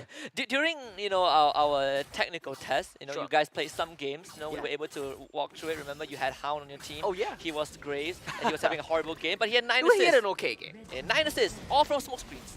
That's what Graves provides. Collateral damage. And collateral damage. Yeah. I mean, the smoke screen, honestly, I'll be real with you here, smoke screen is so broken. That spell is so annoying. You might as well be stunned because I don't know what's going on when I get smoke screen. And, well, Sholay will be able to provide that, but against the members of RRQ, the range that they have, I don't know if Smokescreen will even provide all too much. We saw how strong Helios is. His ultimate nearly 100 to 0 against Harry there. That's going to be the second dragon of the game. This one is going to go over to RRQ. Rift Herald is in the pockets of Chaz because he picked that one up before as well. I love this. Use the bomb just to wave clear here, but it's not going to be enough. Devil J just slices and dices, flashes forward. Henry Goodbye. has to be surrendered. Goodbye. Can't even get a chance to hear a reply And all from this him. while, bot turret drops. There is a Rift Herald still available. They haven't even used that yet, but they want to collapse on mid lane. Helios Look at the doing this collapse. thing. PSO, get the Oh, turret, they gotta get out, and boy. they run straight into Chaz. He unloads the Vanguard's edge and flashes for an unstoppable streak. EXO will not be able to chase down Dewa, but this game is pretty much collapsing at the seams. The pillars have crumbled. Taz can't Oh my even God. stand up against Helios. No, I'll tell you what it is. RRQ, they're just playing sandbox right now. They're practicing champion mechanics in this game. That's Yeah. exactly all that's left for them to do. Look at the map, it's so dark. So dark, The yeah. PSO can't see anything. The Rift Herald wasn't even needed for that tier 2. They're going to be able to get mid tier 2, bot tier 2, top tier 2. They get it all. RRQ, they take time to warm up in the game. But once they warm up, they are a force to be reckoned with. They are so decisive. They're so on point. The mechanics are so good. Looks to me like we're going to see a 3-0 to start things off. Yeah, we came in wanting a hot series, and what we got was a hot RRQ, Yeah. and PSO on a very cold streak. No answers, no response, and whatever remedy that they have right now, throw that out the window. Yeah. The script does not work anymore. It's kind of begging the question, right? Is this a team which is reliant on height to perform, or is this just their true level? Is Indonesia as a whole just not as strong as Philippines as a region? Okay, you know what? The answer to that question is simply yes, right? But to be fair, last year when we saw the Indonesian representatives, MBR, they had such a good time at SEA Championships. They were very impressive. I had hoped that Persis could repeat that. I didn't think they could beat RRQ. I hope they at least make it competitive. But it seems to me like there might have been a fluke because RRQ, they are destroying PSO. You're looking at the pride of Indonesia resting on the shoulders of PSO at this point, right? They were able to roll that boulder to the peak of the hill domestically, but right now it's rolling all the way back down. Yeah, it's a bit unfortunate as well, right? Because Indonesia, they have had a hard time in League of Legends PC. Their reputation there is far from stellar. I'd hope that, you know, with MBR's performance last split, this could be a change of pace for them in Wild Rift. But PSO, it's looking very rough. Of course, if they lose this, if they get trioed, they are not out just yet. They will be able to play one more loser bracket match. But I gotta tell you something, Husky. That's gonna be against the loser of Flash Wolves and Cerberus. So it's not looking very pretty for PSO here. I'm not liking the thought of that. Yeah, I'm not liking It's the a odds at very all. it's a very scary thought for Persis Esports. Do you want to fight right against now. the wolf or the three-headed dog? I feel like it's a lose situation at this point of time in RRQ. They get jumped on, but it's on EXO. It doesn't really matter too much. Oh, Chaz, great Vanguard Edge into a follow-up of the Mega Inferno Bomb and a Chaz! turn, and Chaz goes absolutely berserk. Devil J picks up 3 kills. Helios with 4, and RRQ will get the cleanest ace ever. EXO, clear the wave, man. Oh no, he's right. I'm wrong. There's bot wave. You don't even need to clear the mid wave. What am I questioning this guy? He knows exactly what he's doing. The clean engages, the clean combos, playing on the same page. Chaz's mechanics, Helios' aggression. RRQ, 3-0. 3-0, 3 strikes, and Persis Esports are out from the upper bracket. Rex, Reagan, Keon, You Kings can pronounce of it? Kings. I can't pronounce it. They declare their victory. They declare and they demand respect from everyone else. Well, they sure deserve it. Them as well as FLA so far doing the Philippines proud. Both Philippines teams have been involved in the only best of 5s played so far, and they've both won. I learned that pronunciation from Contra 2 Wait, years say it ago. again. Rex? Rex, Reagan, Keon. Rex, Reagan or Regum? Rex, Reagan, Regum. Regum Keon. I feel like that's the closest I can get to it. I'm just gonna stick to RRQ, I think. All right, Kings of Kings. There we go. That's the, Oh, is that's that what it means? Yeah. Is it Latin? I don't know. I actually don't know Okay, if we'll it's have to Latin. Google that one then. Yeah, have to- we'll Google have to that ask one. them after that game. Yeah, but they definitely show that they are the royalty. You know, we have to put them. We have to roll the red carpet, right? Your prophecy came true for the first. It's not a part of it. prophecy. It's, It's obvious. it's you know? reality. You came from the future. That's what the script says. You know, I'm just reading off the script.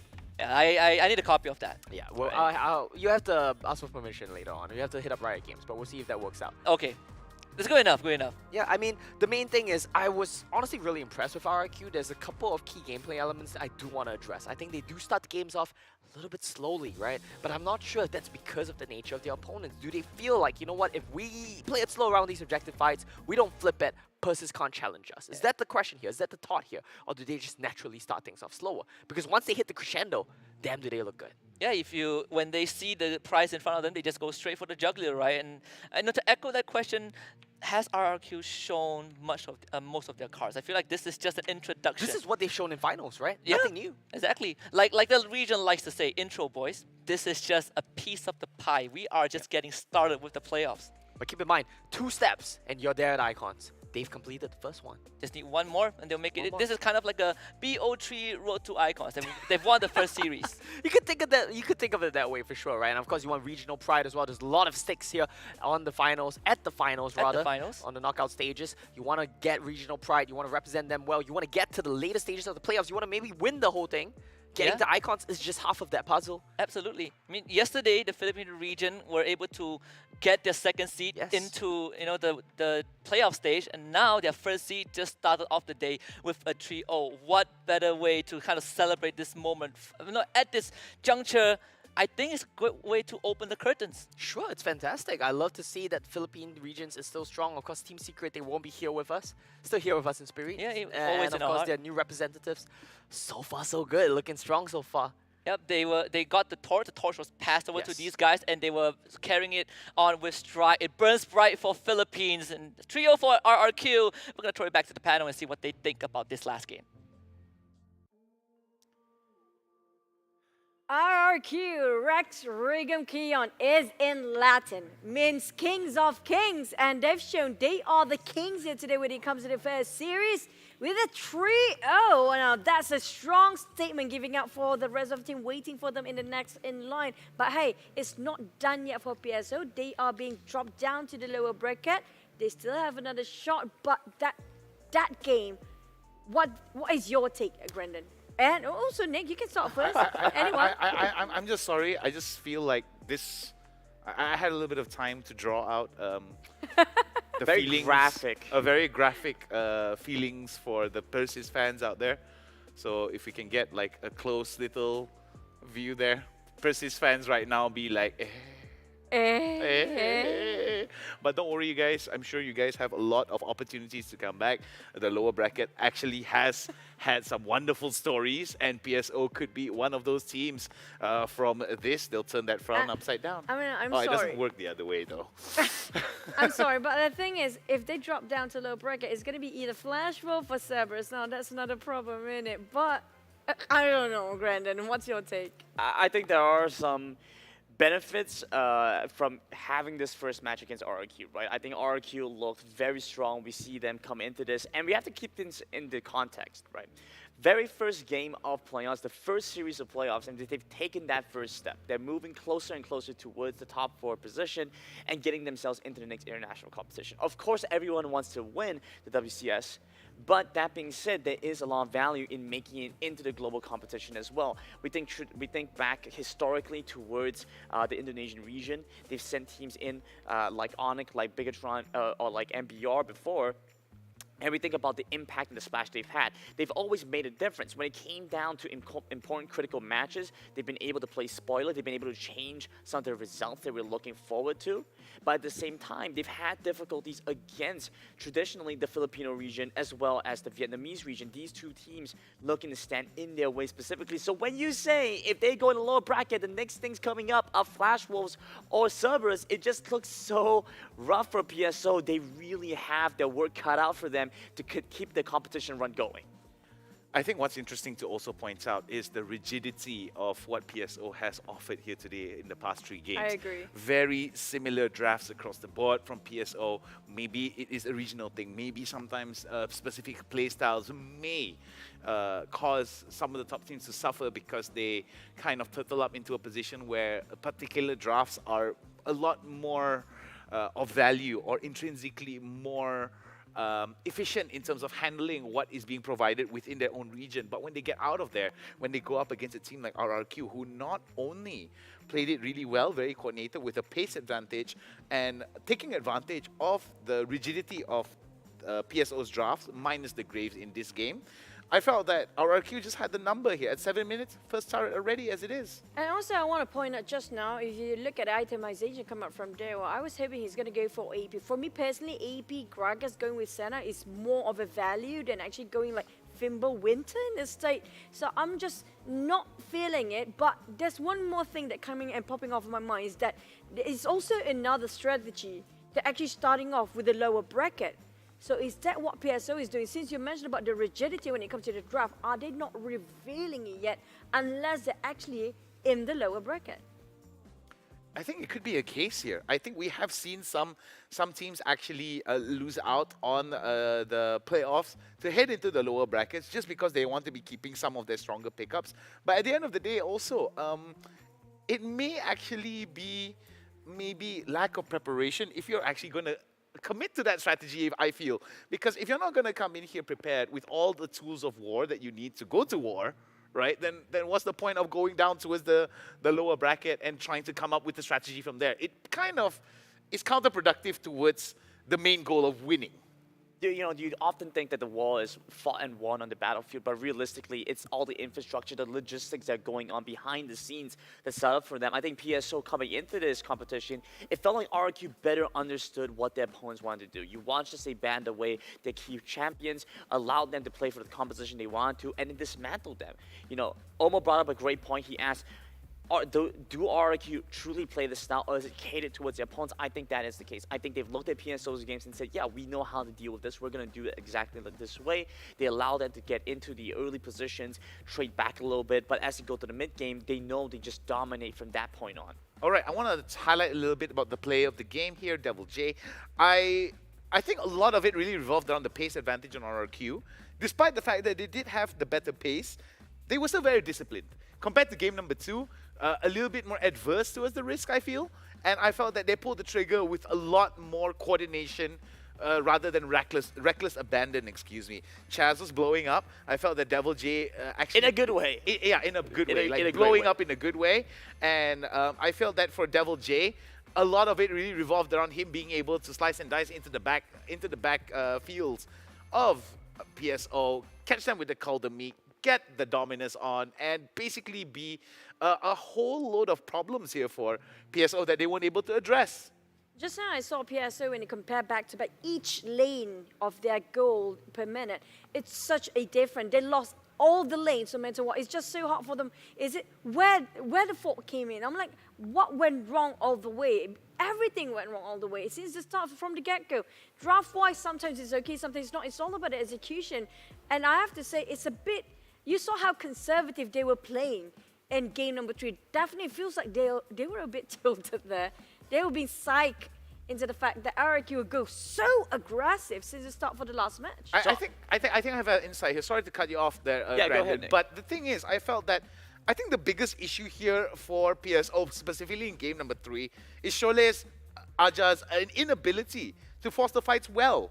I felt like they had the tools. They were trying to hammer in a nail with a pillow, so to speak, because the Graves pickup isn't exactly a style that is catering towards Shole's ability to go into the fights. I felt that with a Graves, you may have to pick off your fights a little bit more, with more care, comparatively with the Xin Zhao, for example, or maybe even one of the other jungler picks that Shole Aja picks up here, Grandin. No, that's exactly it, right? You look at Shole Aja, he went into the finals against Echo, and what did he play? He played 2 things. He played Graves, he played Xin Zhao.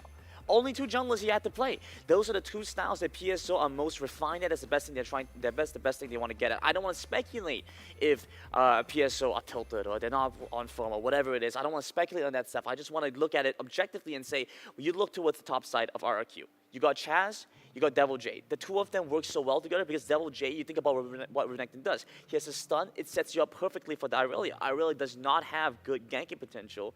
And so when you have that Renekton easily able to give you access, you get to have your combo off, you get to kill off your opponents. We saw them execute those dives incredibly well, and that's the tempo momentum that would have been wanted by PSO, but the Grace just doesn't do that. It's a different kind of champion, it's a different style, and so we see some of those issues arise there. But hey, we still have to congratulate Regum Kion, RRQ, for their winning, but we do have the interview with them later on.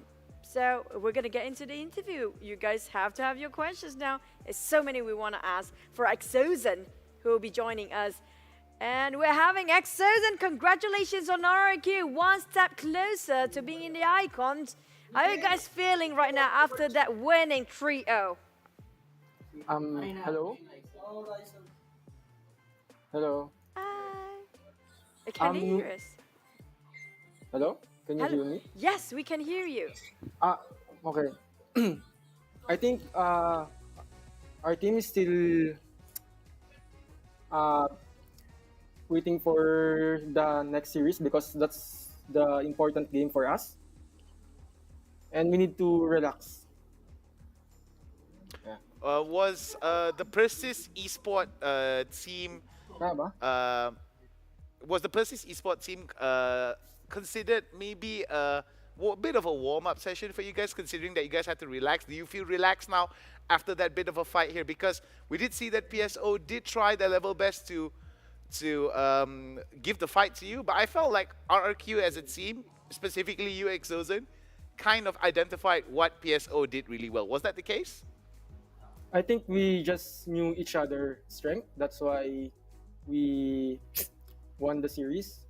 We knew their picks, and our coach, watched the games from their tournaments, and yeah, that's it.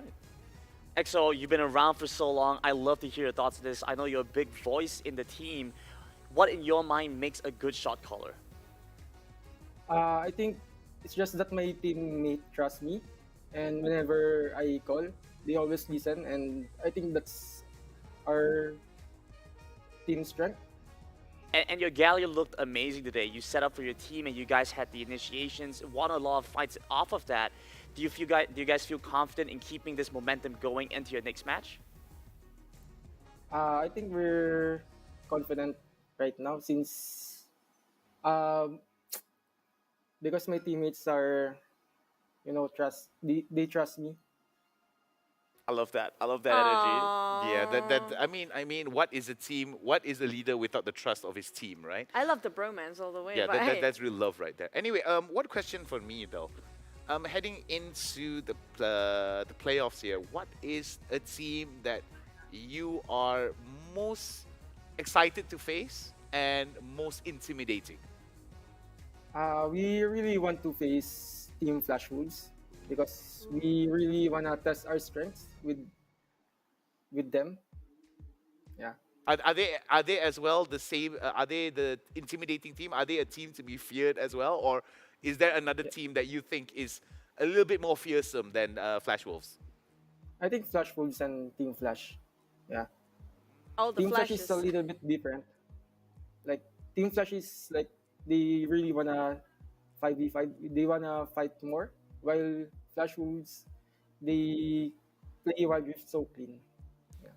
But hey, you might actually face again Flash Wolves since they are in the next series later on. But speaking of which, congratulations again for Exozen and RRQ. You guys are the kings of kings when it comes to the first series. Hope you guys did well for the next one. But thank you so much, and we all wish you good luck. Thank you. And that is EXO coming up from RRQ, but that is definitely like, you know what? They really have the confidence coming in for them. Up next, we still have got, like I mentioned before, Flash Wolf versus CERBERUS. The one winning will actually face RRQ. If it's Flash Wolf, they got what they want. But so, you guys don't have to go anywhere. We still have one more series between these two teams. See you guys in a bit.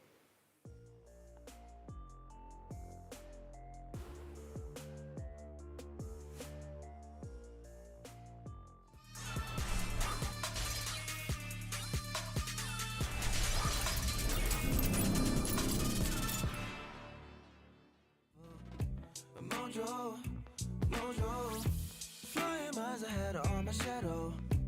Mojo, Mojo, I'll be climbing up another level. Mojo, Mojo.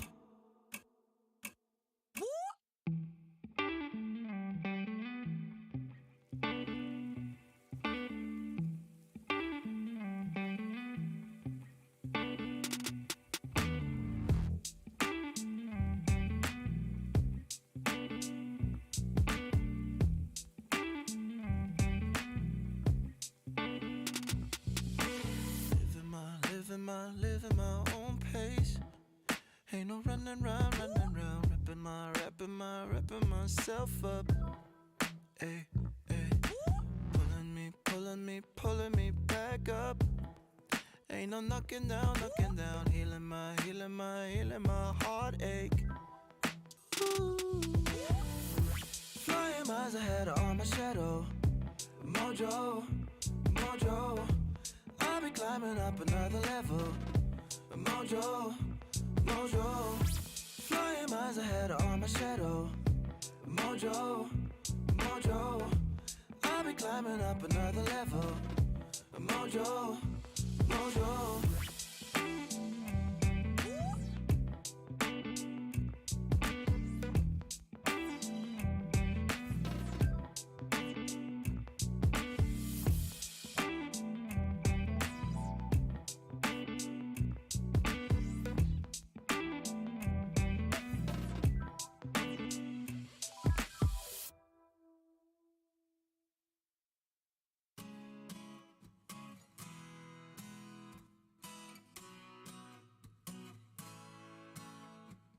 Some days I just can't get up, comatose, stupid. Same old energy, scared of what the future holds for me and all my friends. We want so much better.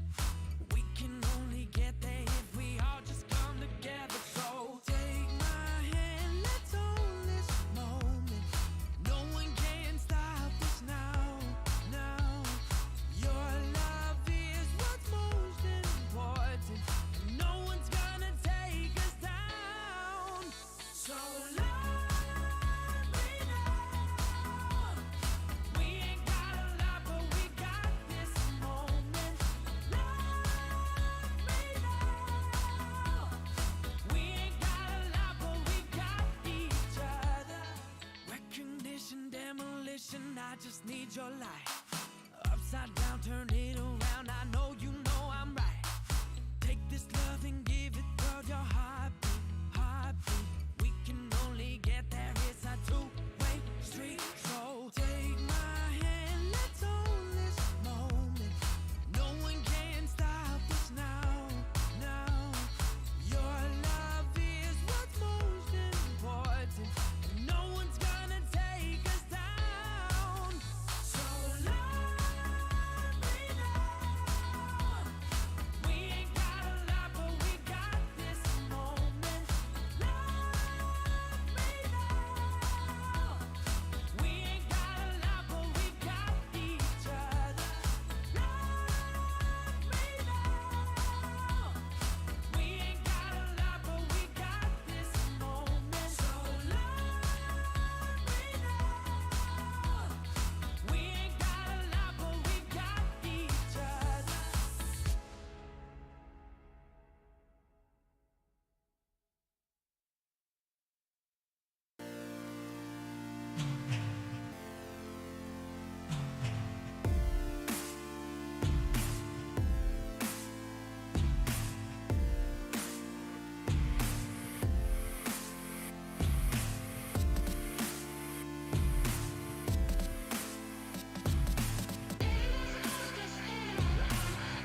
I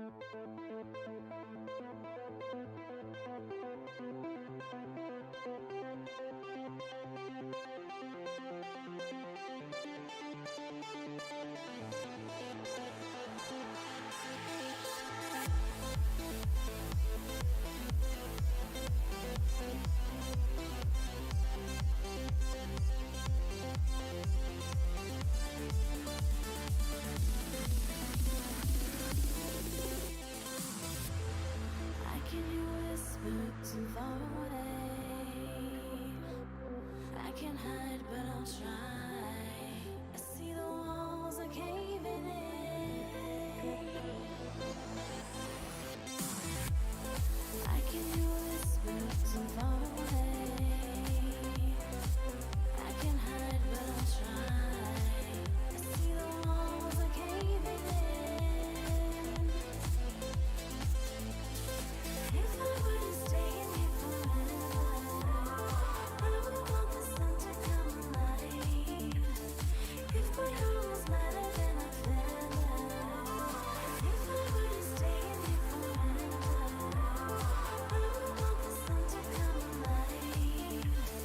But I'm not ready to fly.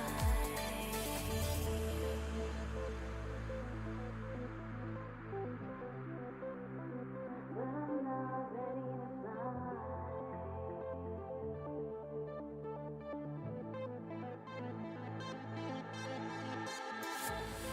I can whisper too far away. I can hide, but I'll try. I see the walls are caving in.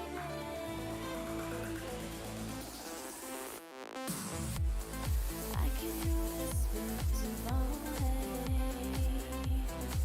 I can hide, but I'll try.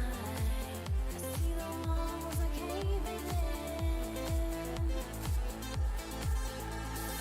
If I were to stay in here forever, I would want the sun to come alive. If my heart was lighter than a feather, if I were to stay in here forever, I would want the sun to come alive. But I'm not ready to fly.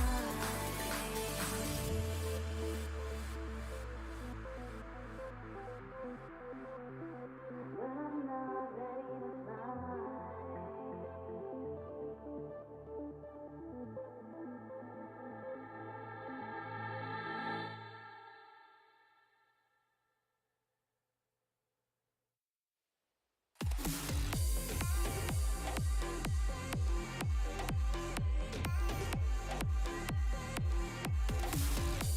When the lights go out, you are mine and you know it.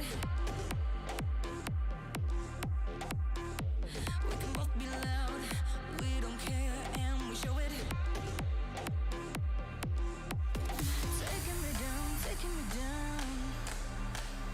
Taking me round, taking me round. Take me there, hear what I'm saying. Anywhere, we're just beginning. Time to stop, lost in the feeling. When you look at me. In the early hours, we can hold one another. We can take our time, so much more to discover. Taking me down, taking me down. Taking me round, taking me round.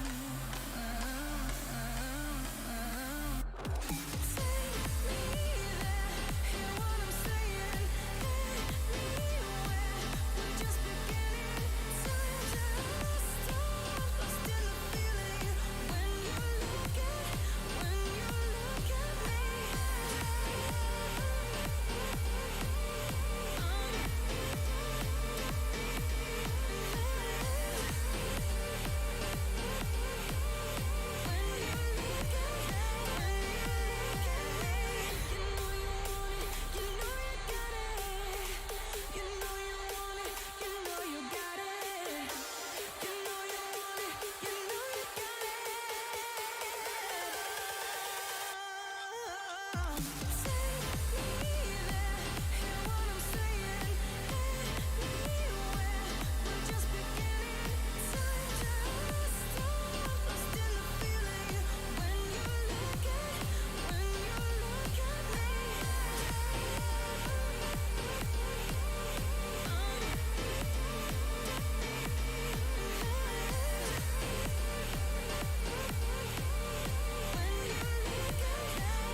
I can see. Fly with me. Come on, baby, set me free. You say that you know the truth. Inside of me, inside you. Always got something to prove. Don't know what you need to lose. What would you do? Oh, look at the light in your eyes.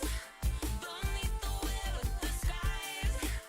Baby, keep holding on tight. We'll win the fight. Oh.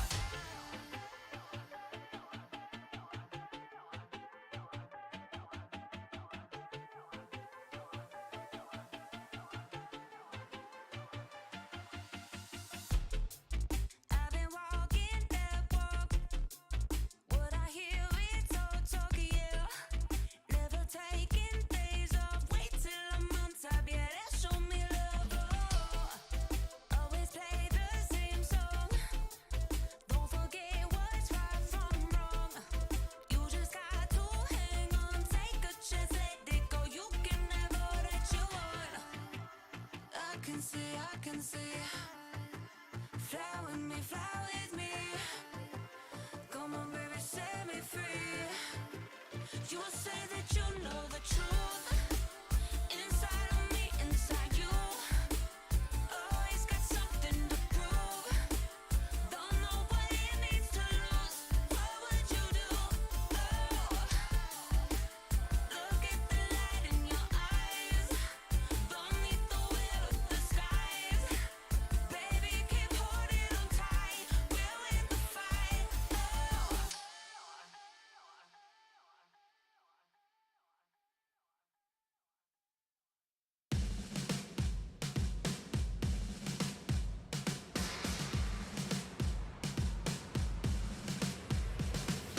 Never get enough, we could have it all. Gonna take a chance, we can never fall. Yeah, I feel so strong, unstoppable. Just hold on tight, gotta let it roll. Don't stop this feeling, let's take it too far.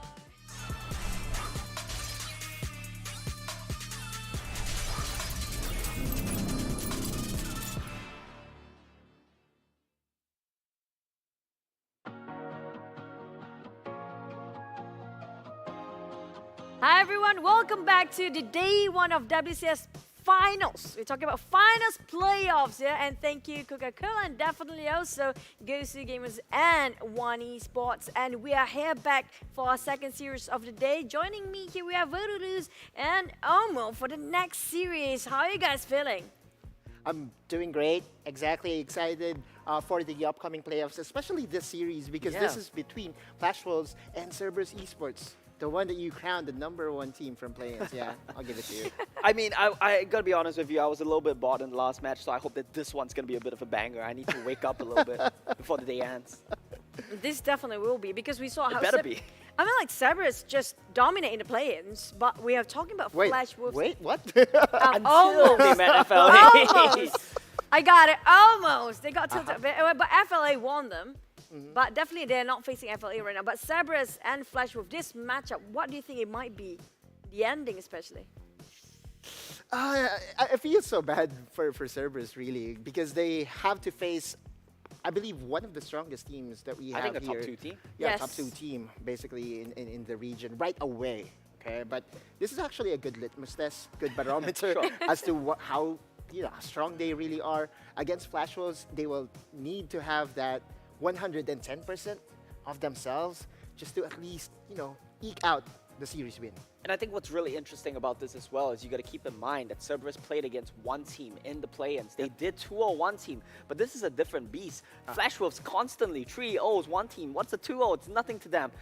It's a different beast. Can Cerberus answer the call? For me, a plus point coming out from Flash Wolf, we do know they have so many players on their roster side, right? They can rotate anytime they want. It's the Wolf.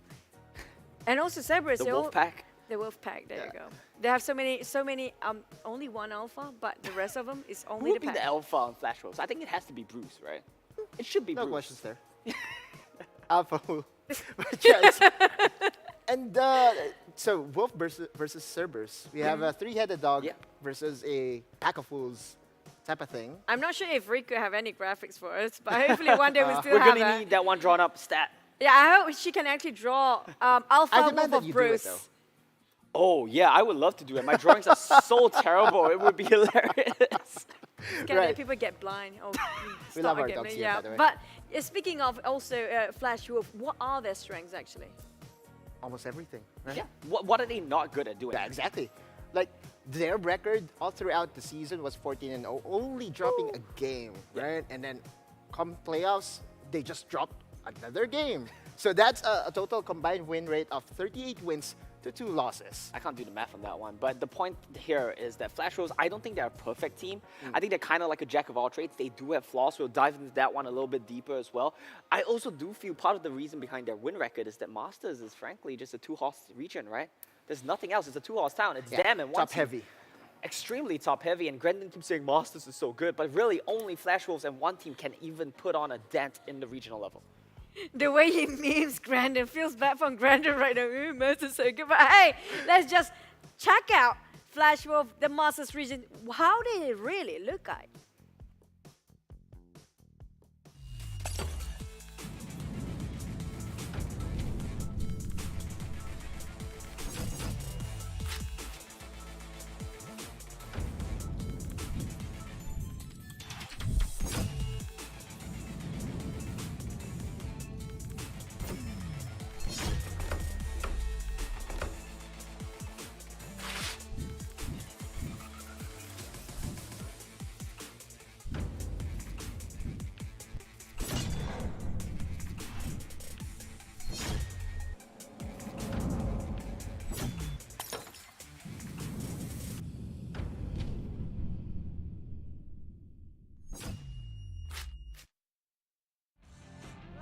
Wolves, I don't know why, but the moment I saw White Sarah's hair, it reminded me of Grandin's hair today.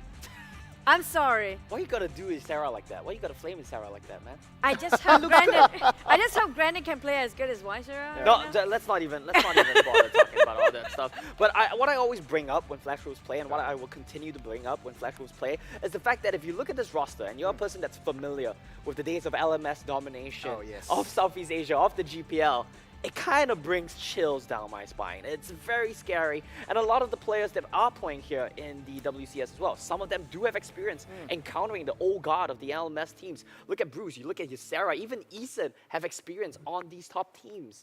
I forgot the name. I think actually they played on AHQ for Ysera and Machi, I believe, for Bruce. So these guys, they are no slouches to the competitive scene, and I think that lends itself to their gameplay as well. When you look at how Flash Wolves as a team perform, it's as close to picture perfect as you can really get. Yeah, exactly. And as a region, I have to agree with Grandin by a bit, just because of the history of Masters, right? Sure. Taiwan, the only champion in League of Legends PC from the Southeast Asia region did actually come from them, right? Taipei Assassins. And we have to look at Flash Wolves right now. You know, their composition is very well balanced, but we still know who's going to carry at the end of the day. We know that Bruce will bring out the big guns. However, one person that I'm really looking closely at is their jungler, Cookie. He's been on a tear, especially his Riven. It's a must-buy. Yeah, and I think recently we've seen a trend emerge across like multiple titles as well, is that the fact that when you have veterans on the team, you pair them with the younger players, you pair them with the ones with the good hands, the mechanics, you get a winning formula. Exactly. And I think that's exactly what Flash Wolves have here. Same with RRQ. True. Hey, that's kind of a good point to point out, especially if you have veteran players. Sometimes they need fresh mind to give a different perspective. Fresh hands, on the game. actually. Both. New perspective as well, but also the fresh hands can't hurt, right? But speaking of Flash Wolf, definitely they are one of the most revered team. We're talking about, maybe we have one more team one day called Flashbang, because another Flash will be really one of the best, top 2 teams. Hey, fun fact, did you know that the Flash Wolves amateur team is called Flash Puppies? Cute, so right? cute. Yeah. Almost trivia of the day. You want to have Flash Cats now? Let's do it. Let's do all animal with a Flash, and maybe one day our team will actually be on top.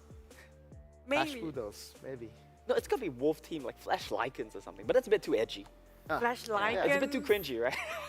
Flash Huskies. Sure, we'll get Husky on that team right Flash away. Hounds. There we go. But speaking of the Flashes, yeah, definitely most of top two teams, I have to say, the Team Flash and also Flash Wolves. Okay, don't get that confused. I know. It's confusing for the viewers as well, right? And you guys mentioned about Masters and also the Vietnam region will be one of the toughest one to fight against, including, okay, don't get offended, the Philippines as well. Before he's actually start to, you know, I'm totally punch me okay, you know. Eh, We're on the really? tear right now. We're in such high spirits after yesterday and earlier today.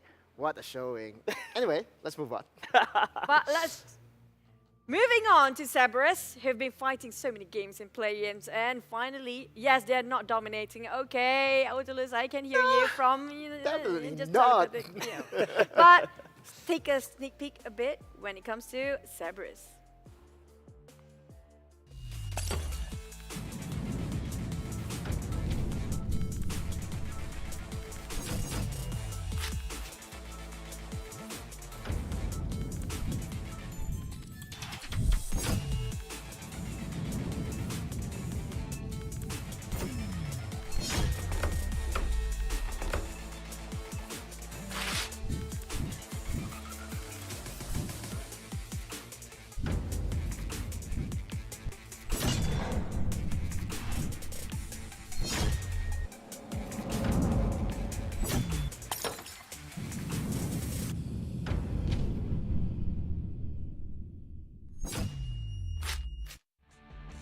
Apart from Team Flash coming out from the Vietnam region, another team that have another region that have another two teams aside from the Philippines. Yep. We have also Cerberus Esports making it out in the play-ins.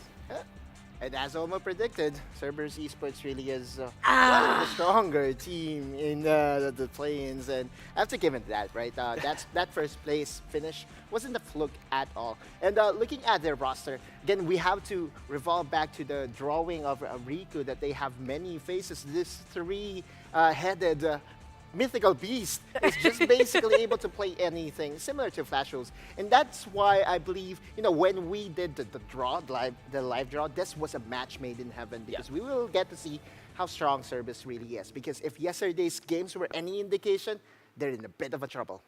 Yeah, they definitely were on a bit of a slump after yesterday's games. We can speculate as to why. Are they just testing strategies? Were they just chilling? Were FLA just that much better? There's a lot of speculation out there, but it doesn't matter anymore because we will put that all to rest today when they take on the Flash Wolves. But speaking of, again, predictions, you got yourself so right. Of course. And now we're looking over Cerberus Esports, gonna move on to the next stage. But will they be halted here, or their journey to greatness will move, which they will actually be facing against one of the strongest team that predicted to be the top two for this entire series. But somebody is having a great time saying I'm the best at prediction. I'm the everything. I'm the king of prediction. Oh, well, surprise, surprise, Omo. You got yours definitely right. No, that's the thing, right? You guys are saying, oh, it's so great. How are you guessing it? How are you getting the predictions correct? To me, it's just so obvious. You look at the piece of paper, you see the teams on the line, on the roster, and you kind of just know who's going to win. I don't even think I need to be called the king. It's just so obvious right now. Am I not just the king of predictions? Self-proclaimed. I've got the whole list coming up here as well. We'll see if I'm right at the end of the split. I just know one thing. With the steel chair. You're not deserving. You're not deserving of the biggest crown. You get the smaller one. All right, we'll take it so for now. good, Right? yeah. We'll save the big crown so when we get the whole knockout stages done, we'll see who has the best predictions for that. And okay, you know what? I'm actually not even gonna wear this because it messes up my hair.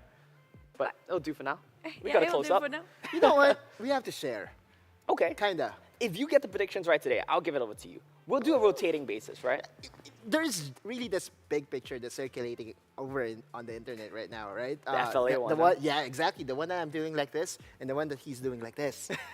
And I think that will be cemented forever. Yes. And also the FLA one, the sticker. So, yeah, dude. We're gonna have to wait and see. Is that heavy as the head that wears the crown that keeps dropping. will that crown stays on top of Omo's head? It will be our next I have a big head question. though. I don't think it will fit my. It will fit you, definitely. Definitely will fit you. Next one, we have predictions. Now, this is where you want to see if you deserve of the crown or not, or will, again, Brandon take it away from you. just stay out the numbers, the game of them. We still have best of 5 here. Put that in mind. And which team do you think will actually take away the first series, the Odalus? This will really go the distance. I just know that Cerberus Esports have prepared for this. They know that at some point over in the tournament, they will be facing Flash Wolves. So 3-2 in favor of Flash Wolves still. Okay, yeah, I mean, I do agree. I think Flash Wolves are going to win it here today, right? I said Cerberus would win the play-ins uncontested, but when they get to the knockout stages, that's where their real opposition lies. I think Flash Wolves are a cut above. I think the Cerberus that we saw yesterday did not inspire faith in me at all. I think Flash Wolves take it 3-0. Trio. But the thing is, both of you guys are actually favoring Flash Wolf. That's right. So how do we actually, is it going to be the numbers to actually try Has to be, right? It has to be the match score. Okay. For me, it's going to be 3-1. Definitely favoring on Flash Wolf's side because we've seen Flash Wolf how they just counter picks and how they just counter fight as well. But Cerberus, can they actually win over them? We see and we saw how Cerberus actually just adapt. Okay, so we are all leaning in favor of Flash Wolves. I'm 3-1, Otto is 3-2, and you're 3-0? Yep. Oh, wait, I'm 3-0, you're 3-1. I forgot. I forgot my own prediction. Oh, you know what? I'm just going to get rid of this. Yep. That don't deserve it. Definitely. Not now, at least. We'll wait until after knockouts. I want the bigger crown. Regardless of the number, we still know the Flash Wolves will come out on top, and for good reasons, right? Yep. Flash Wolf. But the thing is, what if Flash Wolf is actually losing? But let's just get into the game right now for our matchup between Flash Wolf versus Cerberus Esports.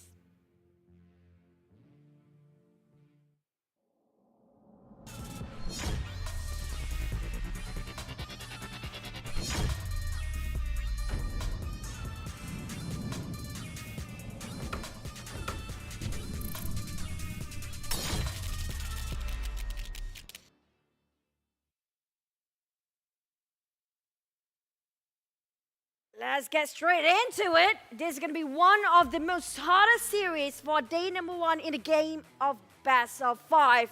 Cerberus Esports and Wolf. Blue side for Cerberus. Yep, and definitely Flash Wolf already studied them because Cerberus played during the play-ins. Maybe from that reason only, they will ban certain comfortable champions coming up from Cerberus Esports. Okay, this is a respectable ban.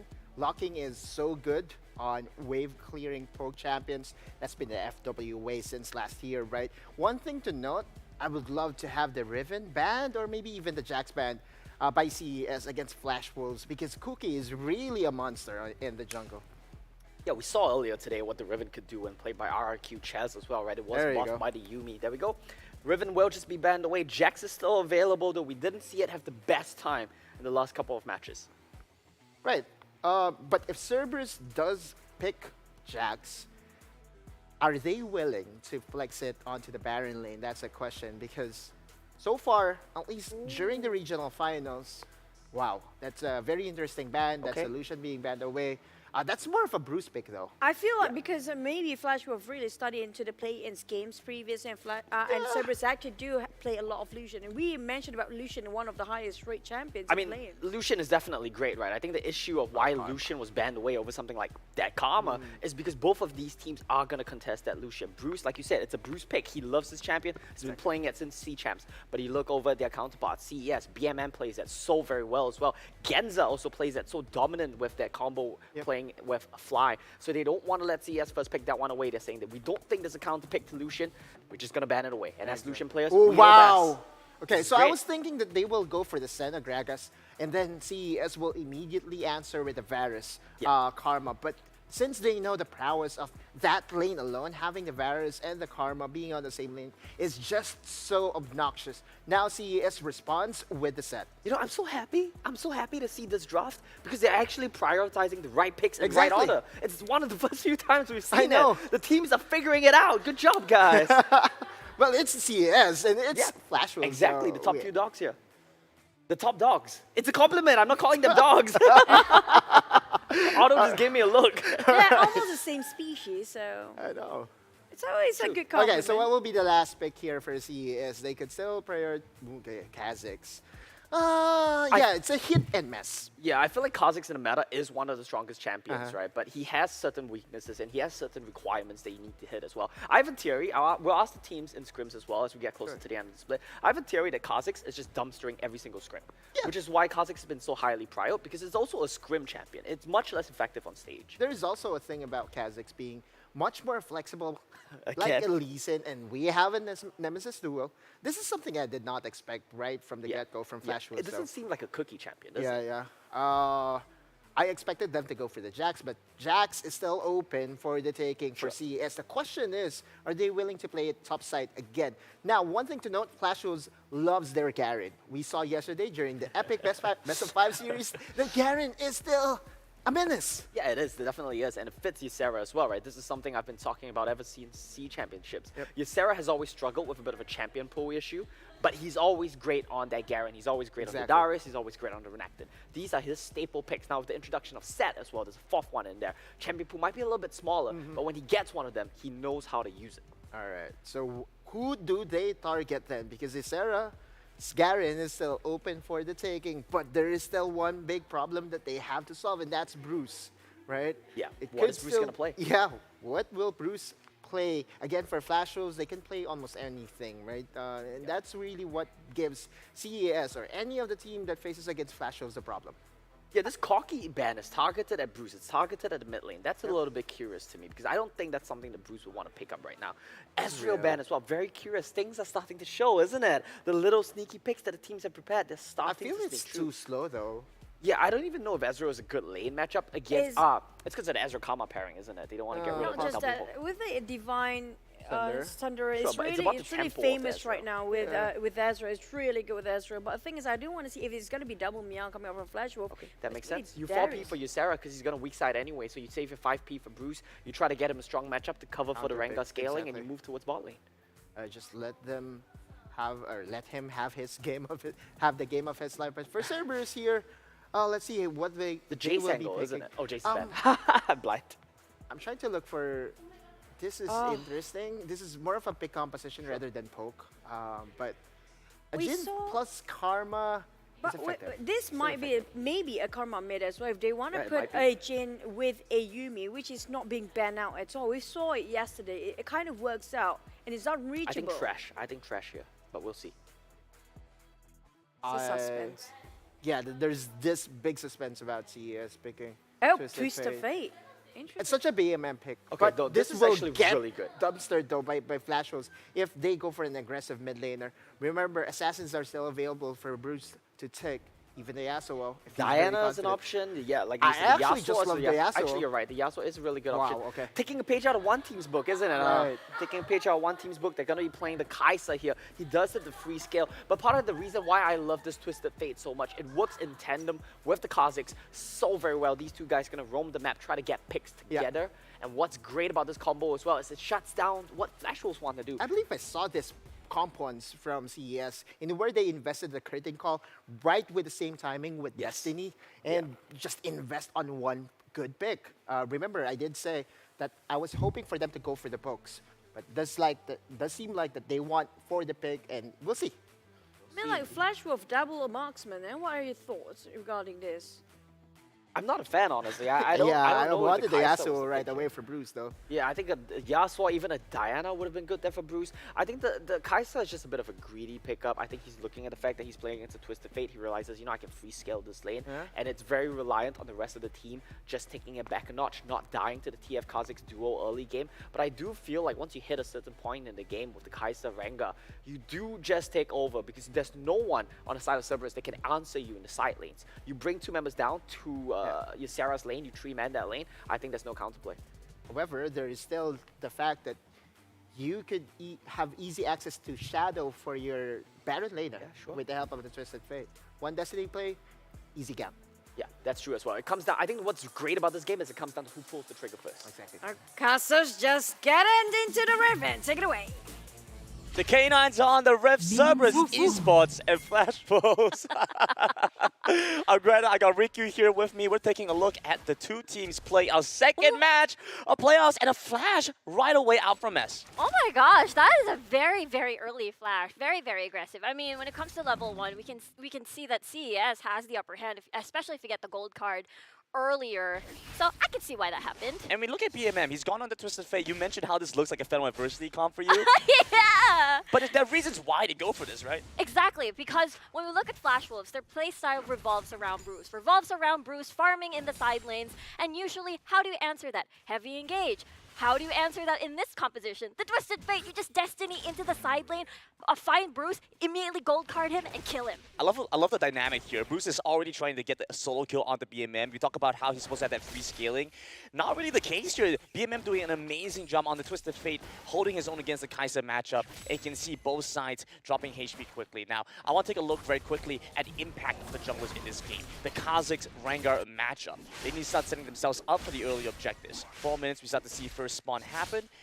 And we see CERBERUS Esports opt to go for the Kazakhs early on, and Flash was responded with the Rengar pickup. I think that's the scary thing, right? We've seen this jungle and mid lane combo before, back in the Horizon Cup, where you have a mid laner that is able to have global presence, and then an assassin jungler. It's the Spooky Ghost comp. You basically activate Destiny, you attack the enemy jungler while they're farming, and you basically catch them off guard. I like what's happening right now. CERBERUS Esports moving into the river, trying to establish some control early. Flash Wolves move over to respond as well. You look at the Karma Jin bot lane duo, a powerful one. Watch as Cookie starts to rotate over first. Exhaust used on both sides. Health dropping quickly on CERBERUS Esports. Cookie wants to chase, but watch out as BMM has a gold card flashing in, gets it, lands onto the Rengar. The jump in, leap out from Mess. The follow through. Watch as the Root connects onto Bruce, so they have to flash over the wall. All the flashes spent. My god, look at how so many HP bars are in danger. So many lethal members coming from both ends of the teams. And the thing is, both of these teams have the ability to re-engage. We've got Body Slam, we've got the gold card, and that's the reason why they kept going in and out of these fights. CERBERUS barely came out ahead in that exchange, but we see Flash Wolves make good use of that time. They go and push the bottom lane, get a faster reset.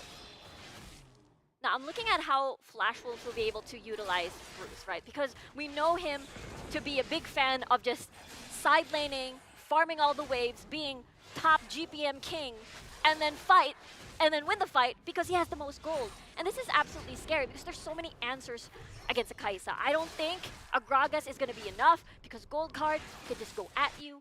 And a lot of the crowd control as well on the side of CS is ultimately powerful. So I am assuming Bruce, QSS is going to be very, very important later. I look at Flash Wolves here, and they knew their game plan going up against CERBERUS, banning away the Lucian. They didn't want to give that option to BMM. They want to have the option to go for the Kai'Sa mid. And what happens if you have Kai'Sa mid against a Lucian? You end up losing that lane. You lose a lot of the kind of functionality behind the Kai'Sa in the first place. So Flash Wolves seem to have done their homework, prepared themselves for this matchup against CERBERUS. Yeah, but that's the thing, right? The Twisted Fate still outranges Bruce unless Bruce decides to, Killer Instinct in and be incredibly aggressive, but that's so risky when they're assassins. Cookie's also using his ultimate. You have to watch out for the flash timers. That's Killer Instinct committed. There and it first is. blood on the board for Flash Wolves. Oh, that's what we were talking about as soon as we said it, That's right? that combo. Yeah, there it is.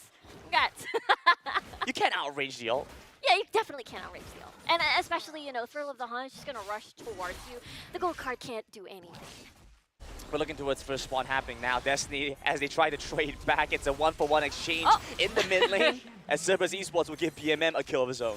Yeah, they can definitely keep doing this, right? So both of these mid laners are very, very gankable, or very vulnerable to the assassin junglers for both ends. So, but I think the biggest problem, or the biggest difference would be Bruce can't fly across the map.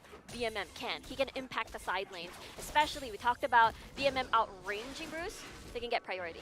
Rift Out started up first by CERBERUS Esports. Flash Wolves want to start collapsing in on this, getting slowed by the Karma. Body Slam initially gets a pick off onto Fly, but they have to follow through, finish up on the kills. Nice pull, Facebreaker on the 3 as they take down locking. The first casualty of the fight is the damage shots from Flash Wolves. They try to smite away the Rift Herald, but Mess picks it up through the chaos. I freaking swear, Taku is so good on this set. His engages, his Facebreakers, even during the play-ins, have been massive.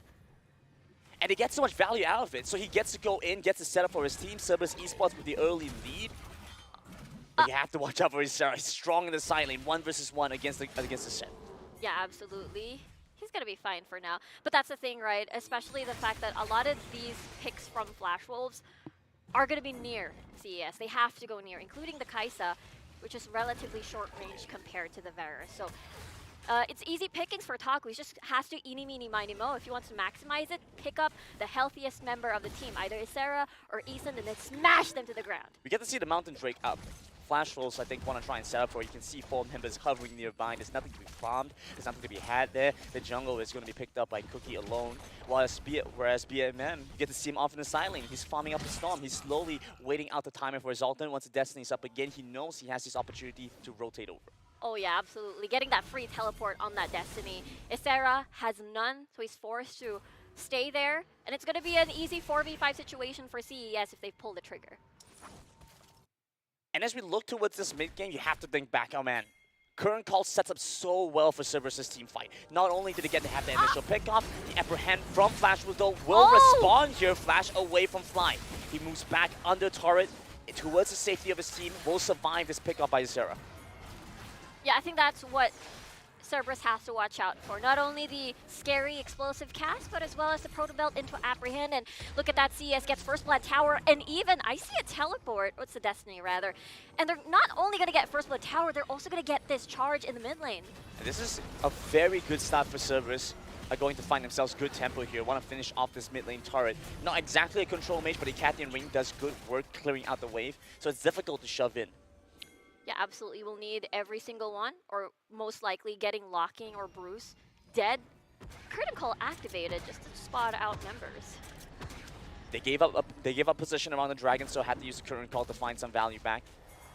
I like this better, Grandin, because if you use a Curtain Call in the middle of a team fight, they're going to spot you, you know you're a sitting duck. So I think that's better than what they intended to do earlier. But still used a little early, so CERBERUS Esports is going to give control of the dragon over the Flash Wolves, but they have to respond. Mess trying to walk in, trying to smite away the dragon. Still going to go over the Cookie. Either way, CERBERUS will manage to escape. As Flash Wolves saw Curtain Call already used, it was like, okay, that's one less engaged tool on the side of CES, but that means some of Flash Wolves will want to rotate. It's really hard to destroy this, though. Transcendent Embrace in the mid lane with a stun onto Ysera. Barrier will keep him alive, but Locking losing a lot of health in the process. Yeah, they got a lot of wave clear. They got Locking, but he's so low, he's forced to go back home. Easton is close to this as well, trying to use the cast to clear out the wave. Fortunately, still will go down. Cookie's going to have to flash away as the Gokhan follows through. Oh, this is so scary, Grandin, because we all know the Spooky Ghost comp with a Twisted Fate and a Kha'Zix, if mid lane is open, they're going to have a buffet, basically. The Spooky Ghost comp.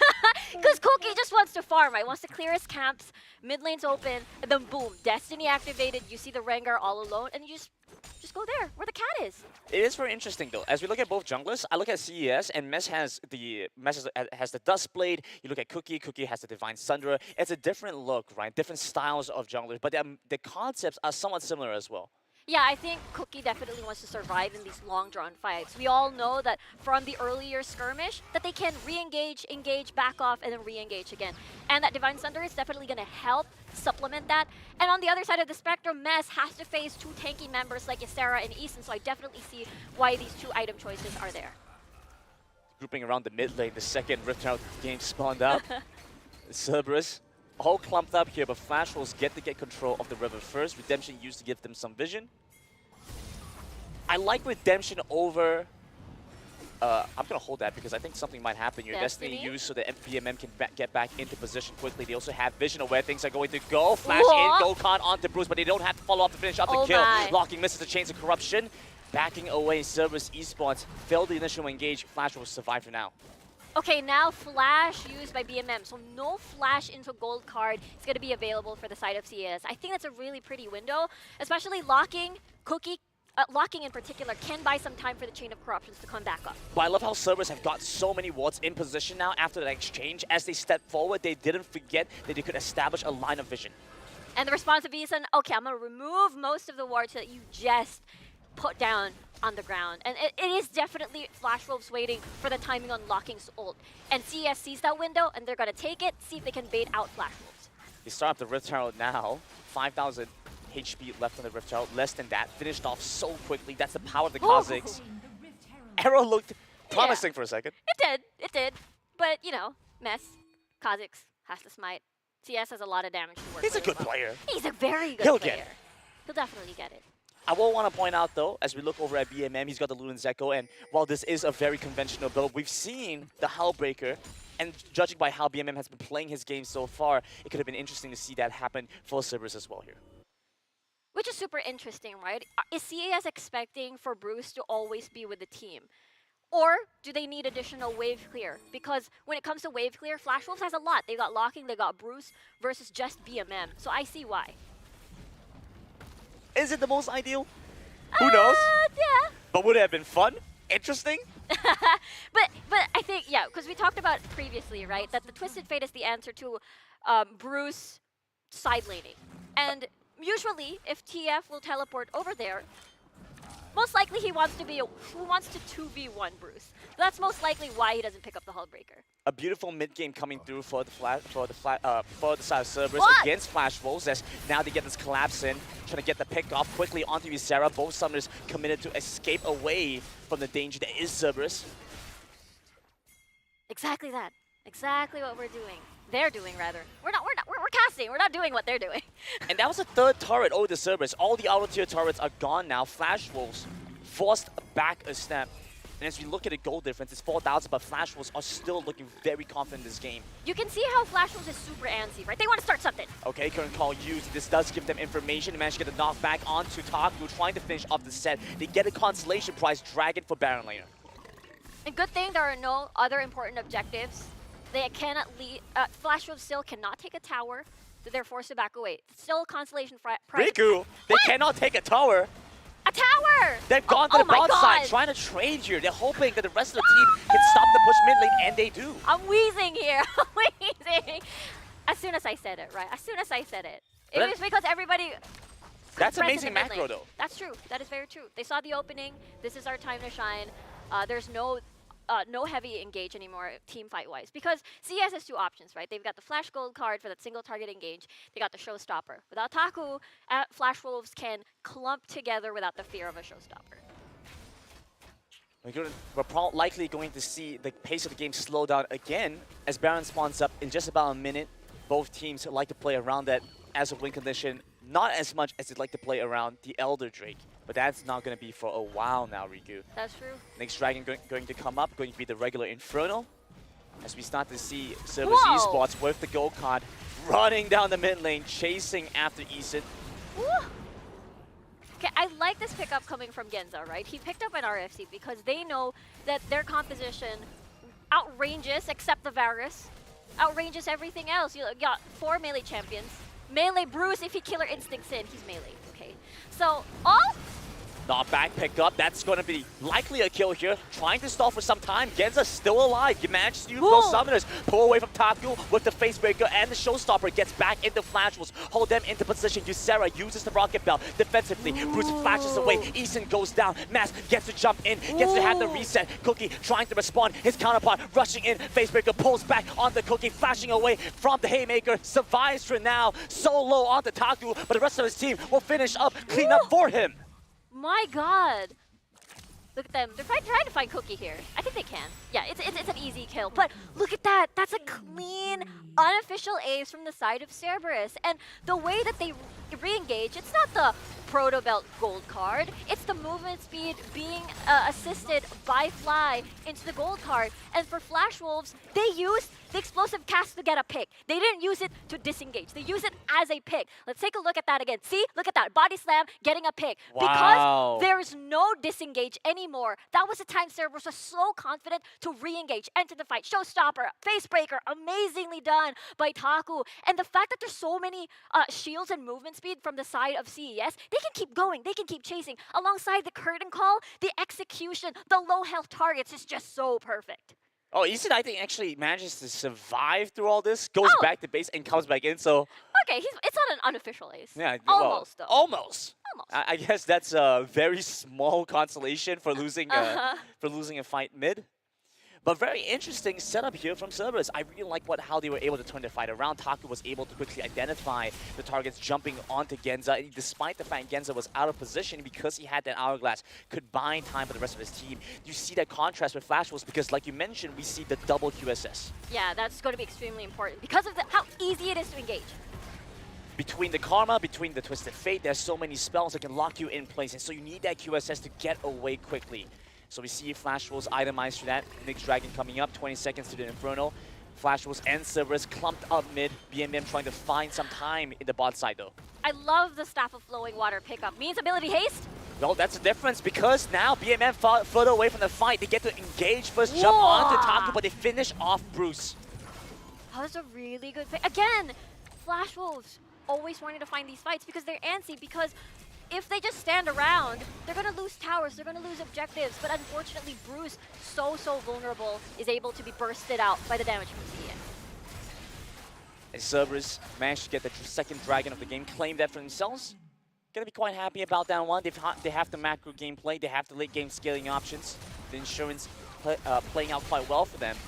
Flash was comfortable in the late game position, but as we start to see the gold lead continue to balloon in CS's favor, can't say Flash Wolves are too happy about that. Oh yeah, definitely. This is not the game state that they want. Usually when we see Flash Wolves, they want to have a comfy 1-3-1. They wanted to see if they can infuse a lot of gold for their solo laners, especially Bruce. But because of the presence of a Twisted Fate, it's so difficult to do that. You're going to get picked here and there. And the fact that the mid lane tower fell quickly, super fast, that means Flash Wolves didn't have enough space. But I want to talk about the QSS pickup, right? Like, that's the sad part. You're torn whether or not you want Zonias to buy time in a team fight if you get caught out. But QSS doesn't do that. It just unleashes you from the CC, but it doesn't buy you time.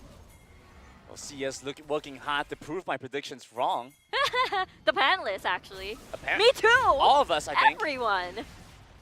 My God. And Flash Wolves went undefeated in their regular season. They dropped a couple of games, but never a full series.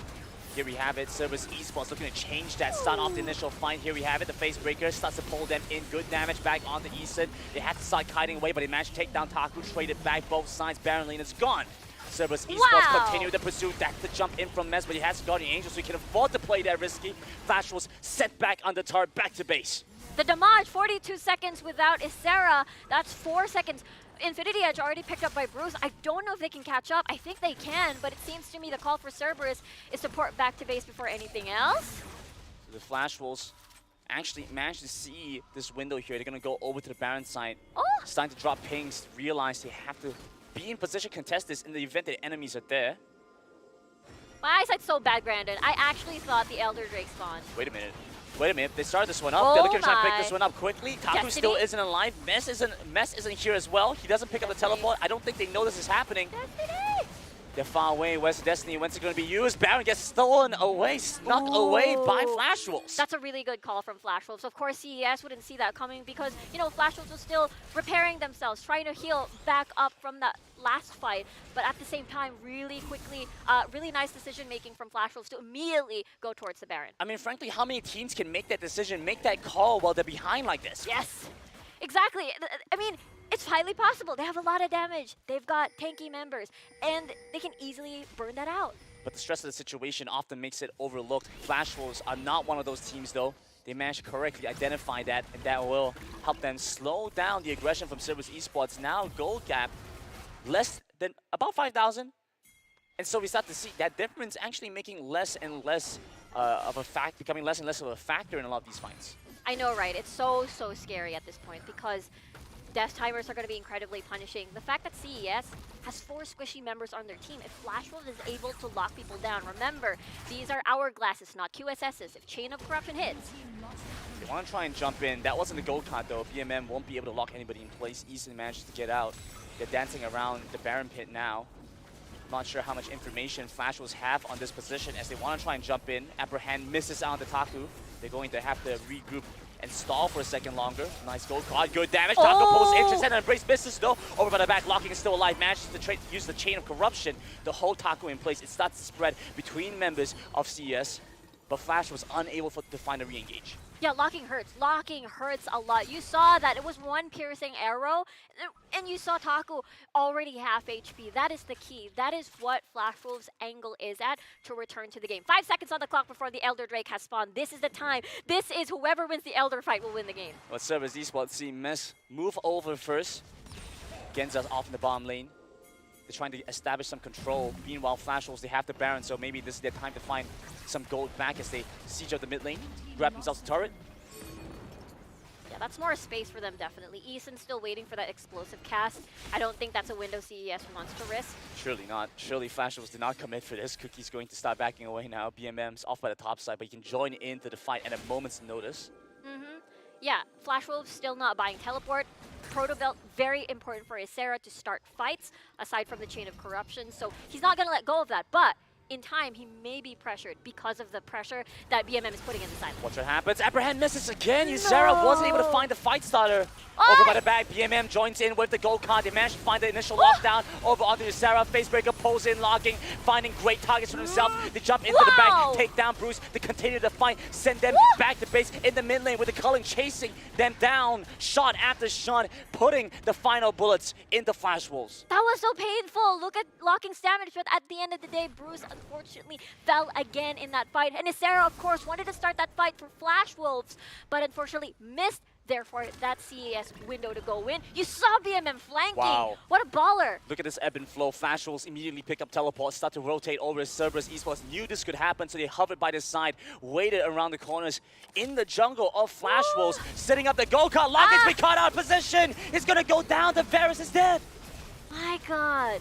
So aggressive. I mean, you already have RFC on BMM, and then the movement speed coming from Fly with the ability haste, you can spam gold card after gold card after gold card. Locking cannot run from that. Teleport picked up by Bruce, and it just seems like they're forcing the position time in, time out. Ysera's been caught again. Wasn't able to find them the start to a fight that they wanted. Bruce wants to join in, tries to kite back with the Acadian Rain. They survive through the culling. You can watch as Cookie's in the back wants to steal this dragon away. I wonder if they see this. Look at Genza. He's scouting the back line, perhaps. He's here. He wants to take down the Jhin. He has to take down the Jhin. He's been spotted out. Cookie, you need to fight back. Oh my gosh.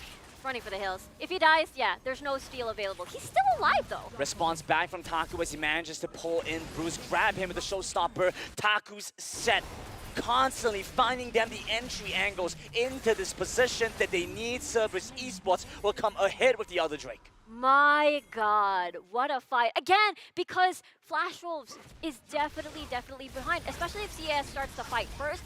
Easy gold card lockdown, all the damage in the world, immediately burst someone down. Not looking good for Flash Wolves, as the Baron, the second one of the game, is going to go over the server pretty soon. And we already see mid lane, the inhibitor went down, and so super minions starting to flood it as well. That's another issue Flash Wolves have to deal with. Yeah, this is really difficult. Even though like Bruce is on a scaling champion, as a Kaisa, there's just so many single target answers and reliable single target answers. Gold card doesn't miss.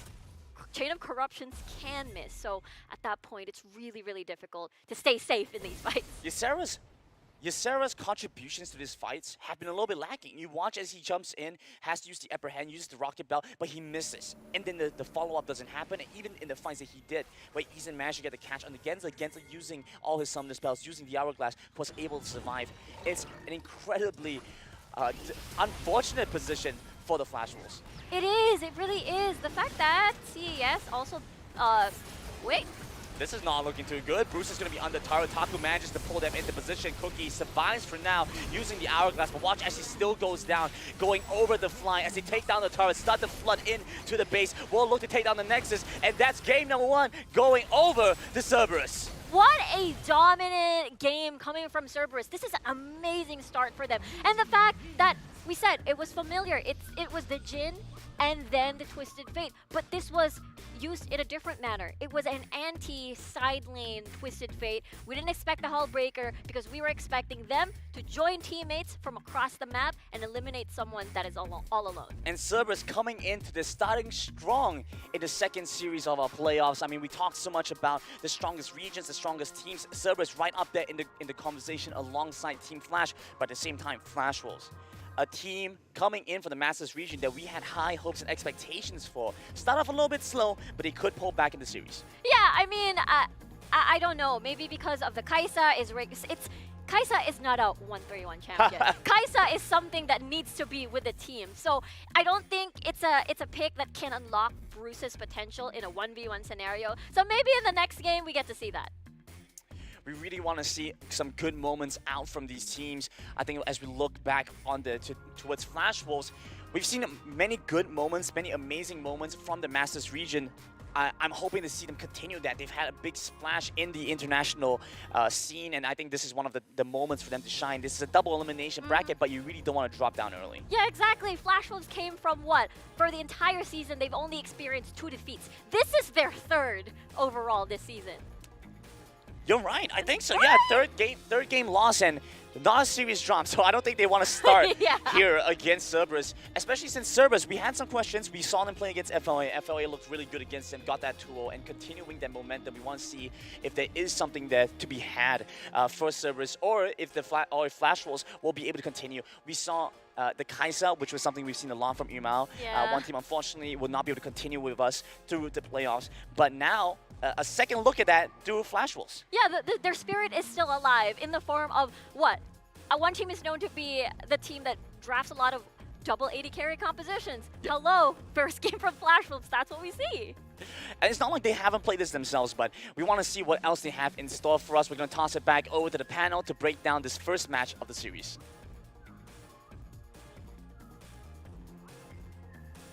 Thank you so much, Ricky and Grandin, but that was a heck of a game. Who have thought Flash Wolf lost the first one, but that double AD though, Grandin, really?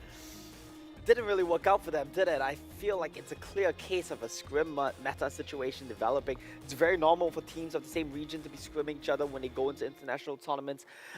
I think we can take away from this that Flash Wolves, I'm choking up blood right now. I think it's clear that Flash Wolves have been scrimming one team, and you shouldn't be taking away things from them that don't fit your identity. This did not fit your identity. We were saying Yasuo, Diana for Bruce. Why are you playing Kai'Sa? There's no timing windows for him this game. The Twisted Fate for BMM just completely took over the game, ran the tempo, ran the show, and just like that, Flash Wolves down 1. I just want to say that the crownless Omo is a good picture on you. Right away, your prediction out of the picture. Already won the win for Persis Esports.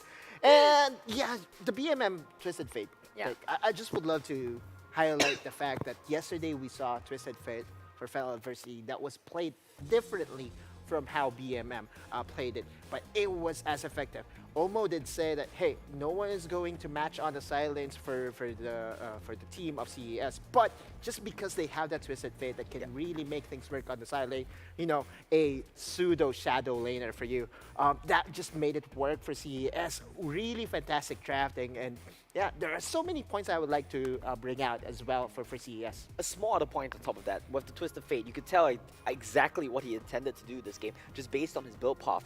Luden's Echo into Rapid Fire Cannon. Every time the Karma sped him up, he would go there, stunning someone up into the Jhin Deadly Flourish, and that was just a free pick off. And I feel like Flash Wolves, when they go to bed tonight, every time they hear a sound, ding, it's gonna be nightmares. But just now, you mentioned previously, like these are the perfect conditions coming up from Cerberus to win this game. Exactly. There are some other win conditions I have written prior to this series starting, but as we look into the game results first, I actually would love to see the damage dealt of Bruce, because effectively, whatever damage he was able to dish out, I believe, was absorbed by Taku a whole lot. I genuinely feel like Bruce and Cookie will have done basically no damage this entire game. But we got the IE and and some damage. Not too bad, not too bad. It's really Cookie and Ysera. I mean, like, even Eason actually gave more when it comes to damage, but I'm sorry to say, but Cookie really can't work things out. I mean, that 17,304, you basically have it, right? Because Taku was the one absorbing it with all the engages and with all the flashy moves that Taku was playing, was doing for CES. And locking, again, when it comes to, you know, poke champions, you cannot really take that away from locking. He will always play the Varus. He will also play the Ziggs. Those are the champions that he's good at. For the Kai'Sa, though, it's Demon's champion, not Bruce. So Bruce, stop picking Kai'Sa. Yeah, exactly the case as well. I think it's a situation, in my mind, I can see these two teams scrimming against each other. They lose to one team playing the Kai'Sa mid. They say, we should try that ourselves. It's not really a thing, right? Bruce used to be a marksman. Yes, we know this, but this is not the identity of Flash Wolves. We need you guys to play tempo. We need you guys to set up for Cookie. We always say this is a key player on the team. You can't really do anything then when your mid jungle is playing Kai'Sa Rengar, can you? I feel like it's a bit greedy coming up from Flash Wolf when that draft coming out. We talked about your auto-win condition. Yeah. So right now, Cerberus winning to 1-0. Definitely just a few more steps away. But I feel good. You feel good? I feel good. Yeah, I feel good just because I've written this out, and Cerberus Esports was able to, take those check boxes. And I guess, again, the auto-lose, auto-win condition, the very first thing that I put in there was to control the Cookie monster. Cookie is just so strong, and I really love the fact that they really studied the draft, how it was. Exactly, there you go. I just wanted to put it out there that yes, I have written down control the Cookie monster. All right. Now, the jungler of Flash Wolves is really so strong that you have to take away the Rivet and possibly even the Jax from him. But we saw yesterday that Jax isn't, actually not just yesterday, but throughout the play-ins, that Jax isn't really as effective as it was prior patches. Number 2, Genza need to fly. Basically, with Genza being able to, just be on the side, be a mile away and still be able to impact, Fly could actually make things work for the other players of Cerberus Esports. But for me, number 3 is the most important. They have to gang up on Bruce, and Bruce did not have any space at all, at least in that game number 1. And 2 sides to that coin as well, right? 1 and 3, control the Cookie Monster, gang up on Bruce. I feel like these 2 things, they do come hand in hand. When you shut down one, it's typical that you can also shut down the other, and that's exactly what we saw in that game. Both of them were playing greedy champions, slow tempo. They really did just get punished. And I want to take a look at my personal head-to-head as well in this matchup. It's between Cookie and Mass, right? Because when you look back at the regional finals at the Vietnam region, when Mass was shut down, when he was playing against Team Flash, that's exactly how they managed to destroy the members of Cerberus. You crack that team apart when Mass is shut down. Well, this game, that didn't really happen. Cookie was a bit too slow throughout the game. I think part of that was largely due to the draft as well. And when that doesn't work out, well, then we saw, right? When Flash Wolves doesn't have Cookie leading the temple, leading the charge, they kind of do just fall apart. Exactly, similar to the Sesame Street. If there's no Cookie Monster, the show won't... Yeah, That's the show, Elmo. won't, You the need show Elmo. won't sell, right? You have to have that. Elmo is the selling point, really. No. He's the star. Elmo is Bruce, the star. Okay. But he needs a Cookie Monster in order for him to be You know, in that game, yeah, Ysera was Grouch. It was Oscar the Grouch. So let's... Because he's a bunch of trash.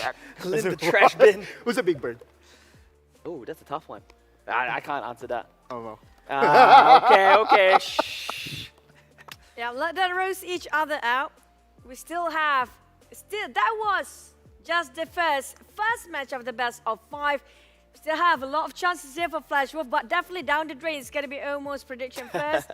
Not deserving of that crown Could whatsoever. still get the score correct. I could still get the match winner correct. Exactly. Yeah, so Flash Wolves, they But still need it's to come not back. your prediction anymore. Yours The is going to be the 3-0. scores don't matter. Well, the scores don't yeah. matter. The scores are half the battle. But maybe all 3 of us going to get this one wrong because you saw how... I'm okay. True, it's possible. I'm the closest one to Cerberus. predict Cerberus winning. Cerberus is just on again, momentum right now, based on play-ins until now. What I'm really tilted about is Cerberus Esports was able to win against one team. So why borrow plays from one team? Just play your own style, right? That's exactly what they're doing, right? I love that Cerberus are leaning to their own style. I think in play-ins as well, they relied too hard on poke comps that were too difficult to execute. Coming in here, they played a pick comp, they played a catch comp. Well, I wouldn't say it's easier to play, but it's definitely something that suits them, something where you fight a lot. And they looked a lot better doing it. I don't want to speculate too far ahead into the future as well, but the loser of this matchup will play against the loser of Team Flash, going up against Buriram United, I believe, later on in the series as well. I mean, this is like far down the line prediction, so I don't want to crystal ball this too hard, right?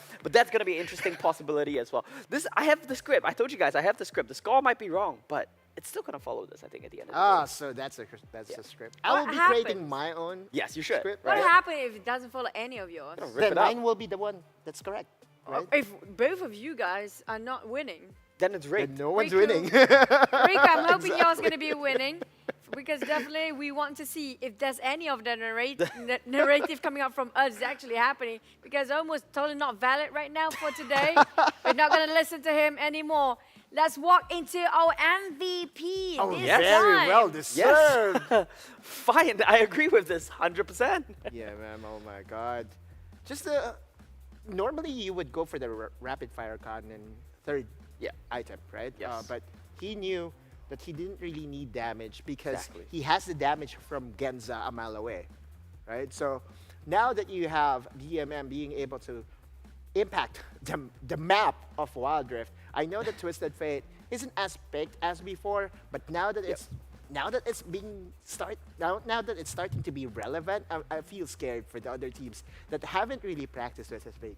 Yeah, I think Twisted Fate fits certain teams very well. It fits the Vietnamese playstyle very well. I would not be surprised to see Team Flash, I believe tomorrow, pull out the Twisted Fate for Coyote as well. It fits his playstyle. You know, we talk about teams maybe scrimming each other from the same region, going into international tournaments. That's a pick we need to look out for. Of course, TF, it's not a one-size-fit-all champion. You need to wait for the right time to pick it. This was definitely it. I'm gonna flex a bit here. Go Nobody actually noticed me. Ring! When I actually mentioned the team that actually have Kha'Zix and also Twisted Fate is a really good combination with the Destiny open up. Oh, that's Kha'Zix can just go and also follow up by Twisted Fate. And we saw how just now the highlight reshoot about the drafting. Yeah, this was But their first blood, right? This is just really shut down straight from. They got a bit of a momentum for Flash Wolf, but look at how CS just throws snowballing all over the place. Yeah, and Isera, uncharacteristically, was all over the place at least in game number 1. I do feel like Isera's one of the weaker links here on the start of Flash Wolf. Even though he's the veteran, right? I feel like he's the one that will tend to fall apart first. Partly because he's playing these tank champions, he's tanking the weak side matchups. But also, I do feel like you look at this game, he's been very inconsistent in getting his engages off. Exactly. Hopefully nobody is gonna bash you later on. Oh no, because Ysera's fan base is quite big as well. But hey, Of okay, course. yeah, never. But they know. don't watch the English stream. You have to have someone to be called the weaker link. But that doesn't really mean that he's weak in his own standards, right? In the Baron lane. I'm not trying to protect Omo here. No, I'm not please trying don't. to defend Omo It's here. okay. You know what? I'll throw myself under the bus. I know they're not watching the English stream anyway, so I'll just say it in Chinese, right? Sarah, Oh, wow. I didn't understand that. I understand that, but yeah, okay, it's okay. Ysera, they're gonna show you. You're gonna just, throw you under the bus again by telling them and showing Omo that game number 2 will work quite right for the side of Flash. Maybe. I mean, I expect big things from him, right? I expect big things from the veterans. Sometimes Lock King can slip up. Sometimes Cookie can slip up. When Eason, Ysera, and Bruce slip up, well, it just breaks my heart, right? Because these are the big name players. These are the legends of the scene. I expect so much more from them. I expect them to come in, lead the charge here. Ysera was definitely leading the charge, but not in a good way that game. It's really bitter when it comes to expectation, not up to par. Pulling it all off. Not up to, we can feel the bitterness. Let's jump into our game 2 draft here between Cerberus versus No Flash swap. Wolf. Blue side for CES. But CES really loving the blue most of the time. I mean, yesterday, Grandin and Omo has been very well documented in saying that the blue team is always winning, right? Especially for CS, because I can actually count. It's like what 10 games actually CS plays on red, unless if like most of the games they won is actually on blue. I agree. They just love their first picks. All right, so heading into the draft, we have Camille and Jace being banned away. 100% sure that Flash will shake things up. But for Cerberus Esports, again, same win conditions for my takes is for them to target down at least one champion of Cookie.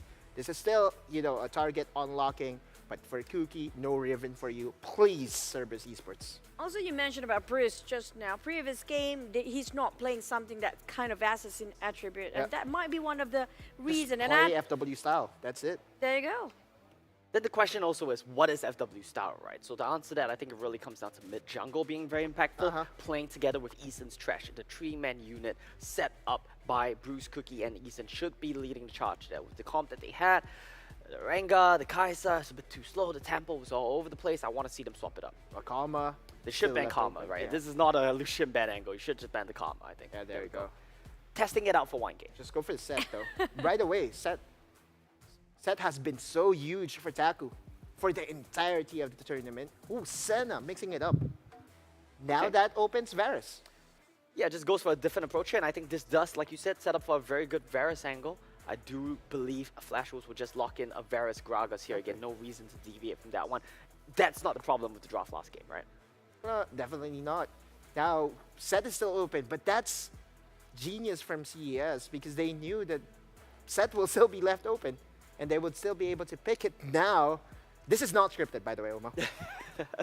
I think we just understand these teams. We understand the power of these picks. That's exactly why they're being picked up in the order that, they are. Corki being locked in now is a bit interesting for me here, right? It's still technically a flex, but I do believe this just signals 90% chance it's going to go over to the mid lane, which is odd because why are you picking this so early? Now Boost can counter pick it, surely. Lucian is up. Unless Corki this is versus some sort of bait. But I don't know. What kind of bait could What? this be? There's no way there will be a bait anywhere, right? Okay. So this is so interesting. From banning Lucian first phase to just not even picking it in the first phase. Exactly. Now it opens up CES to just ban it outright, right? What's going on here? Darius is okay, but I believe that, you know, if you're Ysera, you still have your Garen anyway. Yeah. And You Darius... got your Renekton anyway. Oh, that's true. That's true. Renekton has been so huge during the play-ins tournament. FW really loves their Renektons. So I don't understand the priority for The for draft Bruce is here. very odd. Very, very odd. The Jax, like you talked about, being banned away, targeted against Cookie. Yep. I'm waiting if they're gonna use Lee Sin for mass, especially at this stage. If they want to go all aggressive. With the 3 picks that you have, basically you can just have anything from That's the kind jungle. of true. Yeah, That's what I mentioned. Because we saw Mass haven't been playing a lot of Lee Sin recently, but when it comes to the regional, he always spams it so much. And also, There you go. No blind. Oh, spoilers? Wow. Scripted? That's it. Ow. Nah. It's just a bug, all right? The Blind Monk is banned away, like you mentioned. Yep. So what options does this leave you with? Kha'Zix is still available. I think the draft is just so different from last game because the priority picks Exactly. just got dropped, right? Lucian, Kha'Zix now. This is the big question. I feel there's no reason to not pick a Lucian here for the side of Flash Wolves, but who knows? Well, maybe There's you know what? no Let me real consult my good crystal answer to the ball. Lucian. Maybe they do just pick Xin Zhao Yasuo here. I feel Do like they? Xin Zhao is a possibility. Wasn't that what flashed on the screen just now? Mass's job Really? is mostly Yeah, I being think banned so. out here.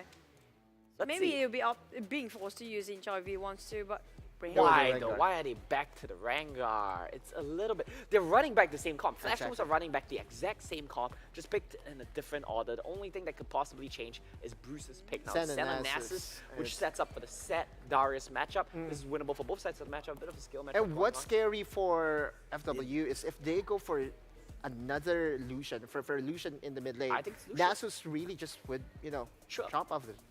With That the is Wither? true. That is true. But I think that the Lucian just has so much value here. It gives you early game control. You do so well into the Corki. You set up for your Rengar. You get Prio for your Rengar, rather. Do you swap over? Or just play it outright? Okay. Not a Double- Lucian. Double marksman again. Yeah, I but don't know about Definitely this. better than the double marksman we saw last game, though. With That's the Tristana, the key difference. Yeah, this is the way better. debut Tristana, by the way. This is the first Tristana we've had the entire Laning tournament. phase, though? But Tristana has a very good laning phase against Corki. I agree. Tristana has a very aggressive It's just mid so lane. good. Early game? Yeah, because you just jump on them at level 2. You literally just jump on them at level 2, and that is Tristana's trading pattern. You know what? I beg to differ. Okay. With Phosphorus Bombs and Gatling Gun being available, if she jumps in, Yeah. I'll go for the trade right away. I don't know if Corki wins that. Maybe in the minion wave he wins that. But if it's a pure 1v1, I'm pretty sure Tristana will win that. Right. Second We tier. have to assume that it's in the mid lane, right? Yeah, so we'll have to see how it plays out. I mean, there are definitely timing windows because Trist trims the wave so well as well. Of course, it depends on how BMM plays the wave state. We'll need to look out This for that. is so strange, though, of It's having really a strange. Tristana. It's really strange, isn't it? Is this an draft is so AP, weird. AP Tristana? Definitely not. Definitely not. Of course. It's really weird to me because I don't understand why Flash Wolves are changing their style up going to CC finals. Why aren't they playing what works for them? Maybe this might be something that really works. they That lost it's game just 1. we never actually see Oh, it. no. And this Tristana pick will change maybe a tiny bit when it comes to comparison to the first match. Yeah. But definitely we're waiting for the second match and not going to waste any more time. I want to see how this goes. Casas, take it away. You've been waiting, we're delivering. Cerberus Esports Flash Wolves, the second game now continuing on the way here, Riku. This matchup, we get to see the Tristana pulled out for Bruce. Oh my god, yeah, it's the first ever that we're seeing a Tristana in the WCS, and it's so crazy to me because this is something that we saw last year, yeah? Demolition duo, Ziggs and Tristana melting down towers, destroying every single thing in your way. But this seems to be different. I'm looking at it in an angle where it's a double reset. Usually you pair a Darius with a lot of poke, because usually you have a lot of poke, but you can't finish off the target. Therefore, you have execution. This time around, though, you've got the rocket jumps, and then boom, boom, boom, kill, kill, kill, jump out, jump in.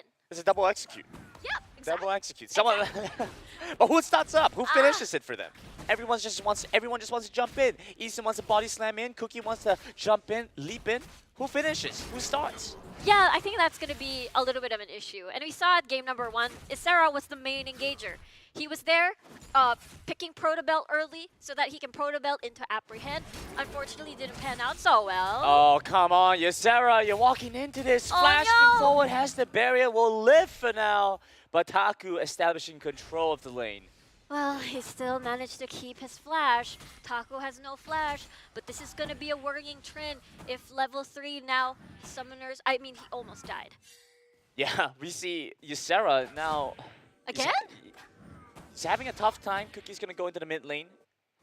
Escort Bruce here a little bit. Taku is having a very good time this set, slipping through picks and bans multiple times and offering Taku quite a bit of space as he continues to dominate this lane. Yeah, I know, right? Like, I know we haven't seen the other WCS playoffs teams perform yet, but I'm calling it now. He's the best set player in the tournament. Sure, I mean, if you're going to go that far, I will take it. Trade on both sides by junglers here, picking up the Scuttle Crabs on both ends.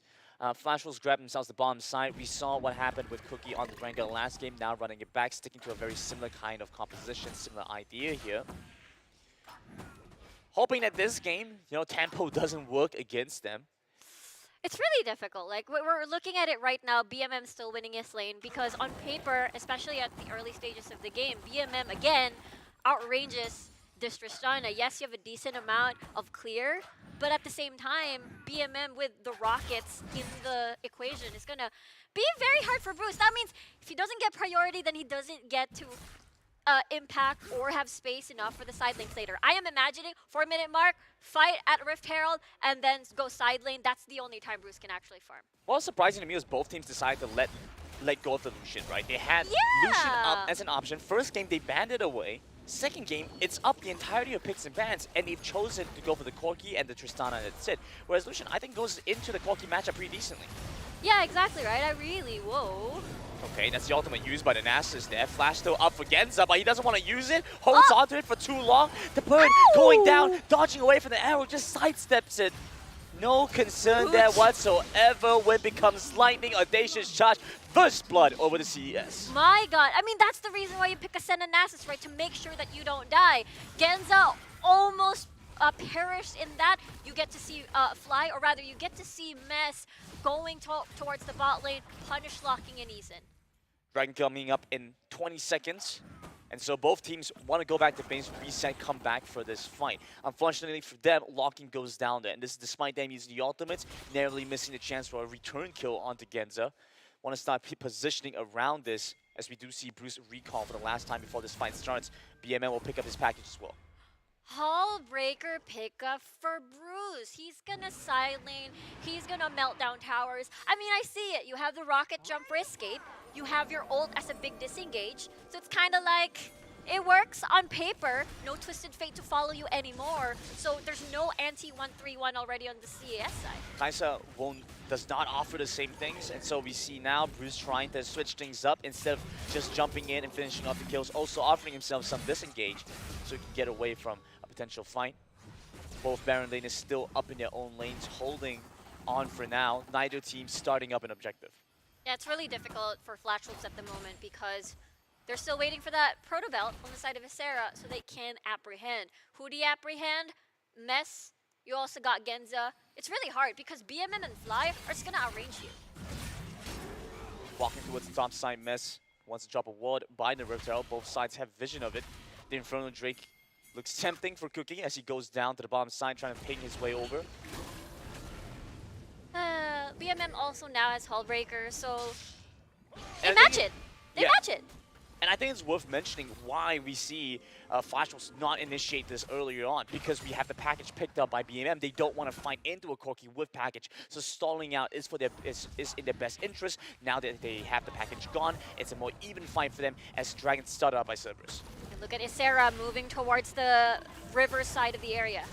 Okay, they all jump in the pit. 5 members now get to walk in. Isera's coming in, joining in the team. They manage to pick up, catch off Cookie first. Cookie has to reset, walk back in. Watch this boost is over by the back line, pulling them in. Taku finishes off his target as well. Takes down Cookie. CERBERUS grab the Infernal Drink. So much value off of the Sinzao pick. Double 80 carry pump position for the side of Flash Wolves. You just ult, boom, you are going to be untouchable with the projectile. So it just works so well. It worked so well in that dragon fight. And you really wish that Bruce had more damage at this point, right? Bruce was off by the side, was free hitting his opponents, nobody could really touch him, and he still had spells to disengage, he still has his ultimate through it all. Unfortunately for them, just a little bit too early. Tristana doesn't have damage just yet, and we're waiting until we get to that point. And that's the thing, if you pick up Hull Breaker first item, you're not going to do anything in team fight. Your stats are going to be 0. You don't get the bonus rather because you need to be alone. If you join in a team fight, it's not a team fight item basically. It's not a team fight item. Both guys were off in the side lane. They were down in the bot side, BMM, Bruce, both in the side lane. They just wanted to split push. The Dragon was out of the system. Rift Town set it up this time by Flash Wolves. They managed to gain control of the pit. BMM very far away. So it looks like Flash Wolves will be able to secure this without any contest. Oh, Taku, he's getting caught out here. He's going to be isolated away from his rest of his team. Watch as he's the only one up in the top side, manages to pull his opponent up towards the top side of the turret.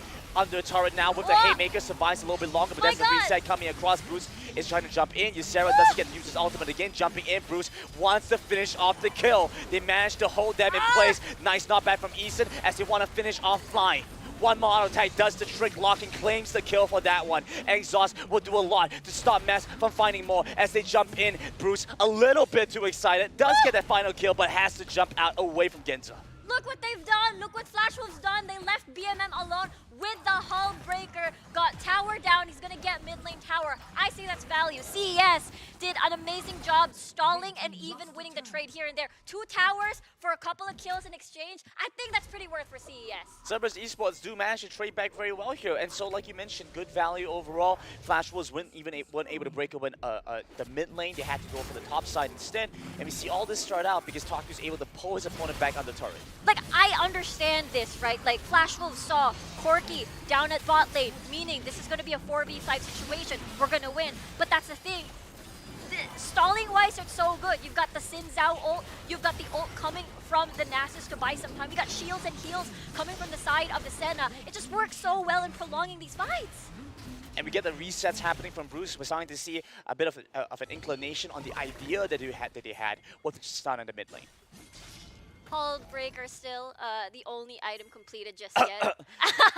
I'm not mad. I'm not mad at the first the Hull Breaker. It still first did item. all right. Bruce had some damage by that. Yeah, he did some.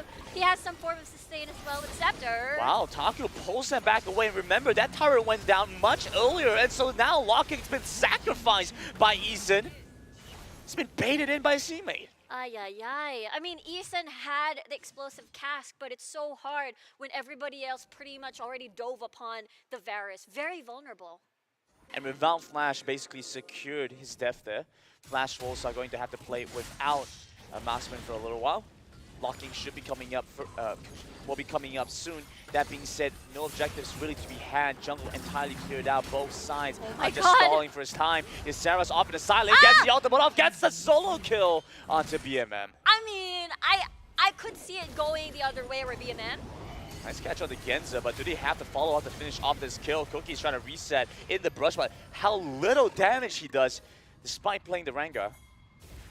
Oh, I thought they were going to engage again. But that's the thing. I thought it could have gone either way. It could have, right, for BMM. Oh, because absolutely. he had Hull Breaker, Storm Razor, a lot of damage. You got sustain in a 1v1 scenario. But at the end of the day, if Ysera combos every single thing, you are going to die. Just a busted. Well, here we have it. When becomes Lightning Audacious charge over to the back. Cookie's been singled out, targeted out, and watch as Ysera gets caught once again. Taco pulls him into the team, looking for the Brace Breaker, looking for the Haymaker to finish off the kill. Fly picks up the first one. Is the kill onto Darius. Ysera out of the fight now. Flash Wolves having a difficult time re-engaging. Now they do not have explosive cast. They do have body slam though to engage, but Cookie is so low. They're forced to back away. This is going to be a free Ocean Drake. Yeah, second Dragon goes over to Cerberus, and without much of a fight here, they fought over the mid lane space and get the Dragon as well. So difficult, right? Even if Eason had the explosive cast, when you go right in, Locking is so vulnerable. At the moment, Bruce doesn't deal significant amount of damage. Does have that sustain though. Has a percentage damage at least with the Bork being picked up. So at least there's a little bit of that fighting power later on. And last time around, Flash Wolves were able to convert that into a Rift Town trade, so at the very least they didn't lose everything for nothing. But now it's looking difficult. Watch as Taku once again will start to charge forward into the face of Flash Wolves. Flash Wolves need to start hiding away. Very nice redemption used to keep Eason alive.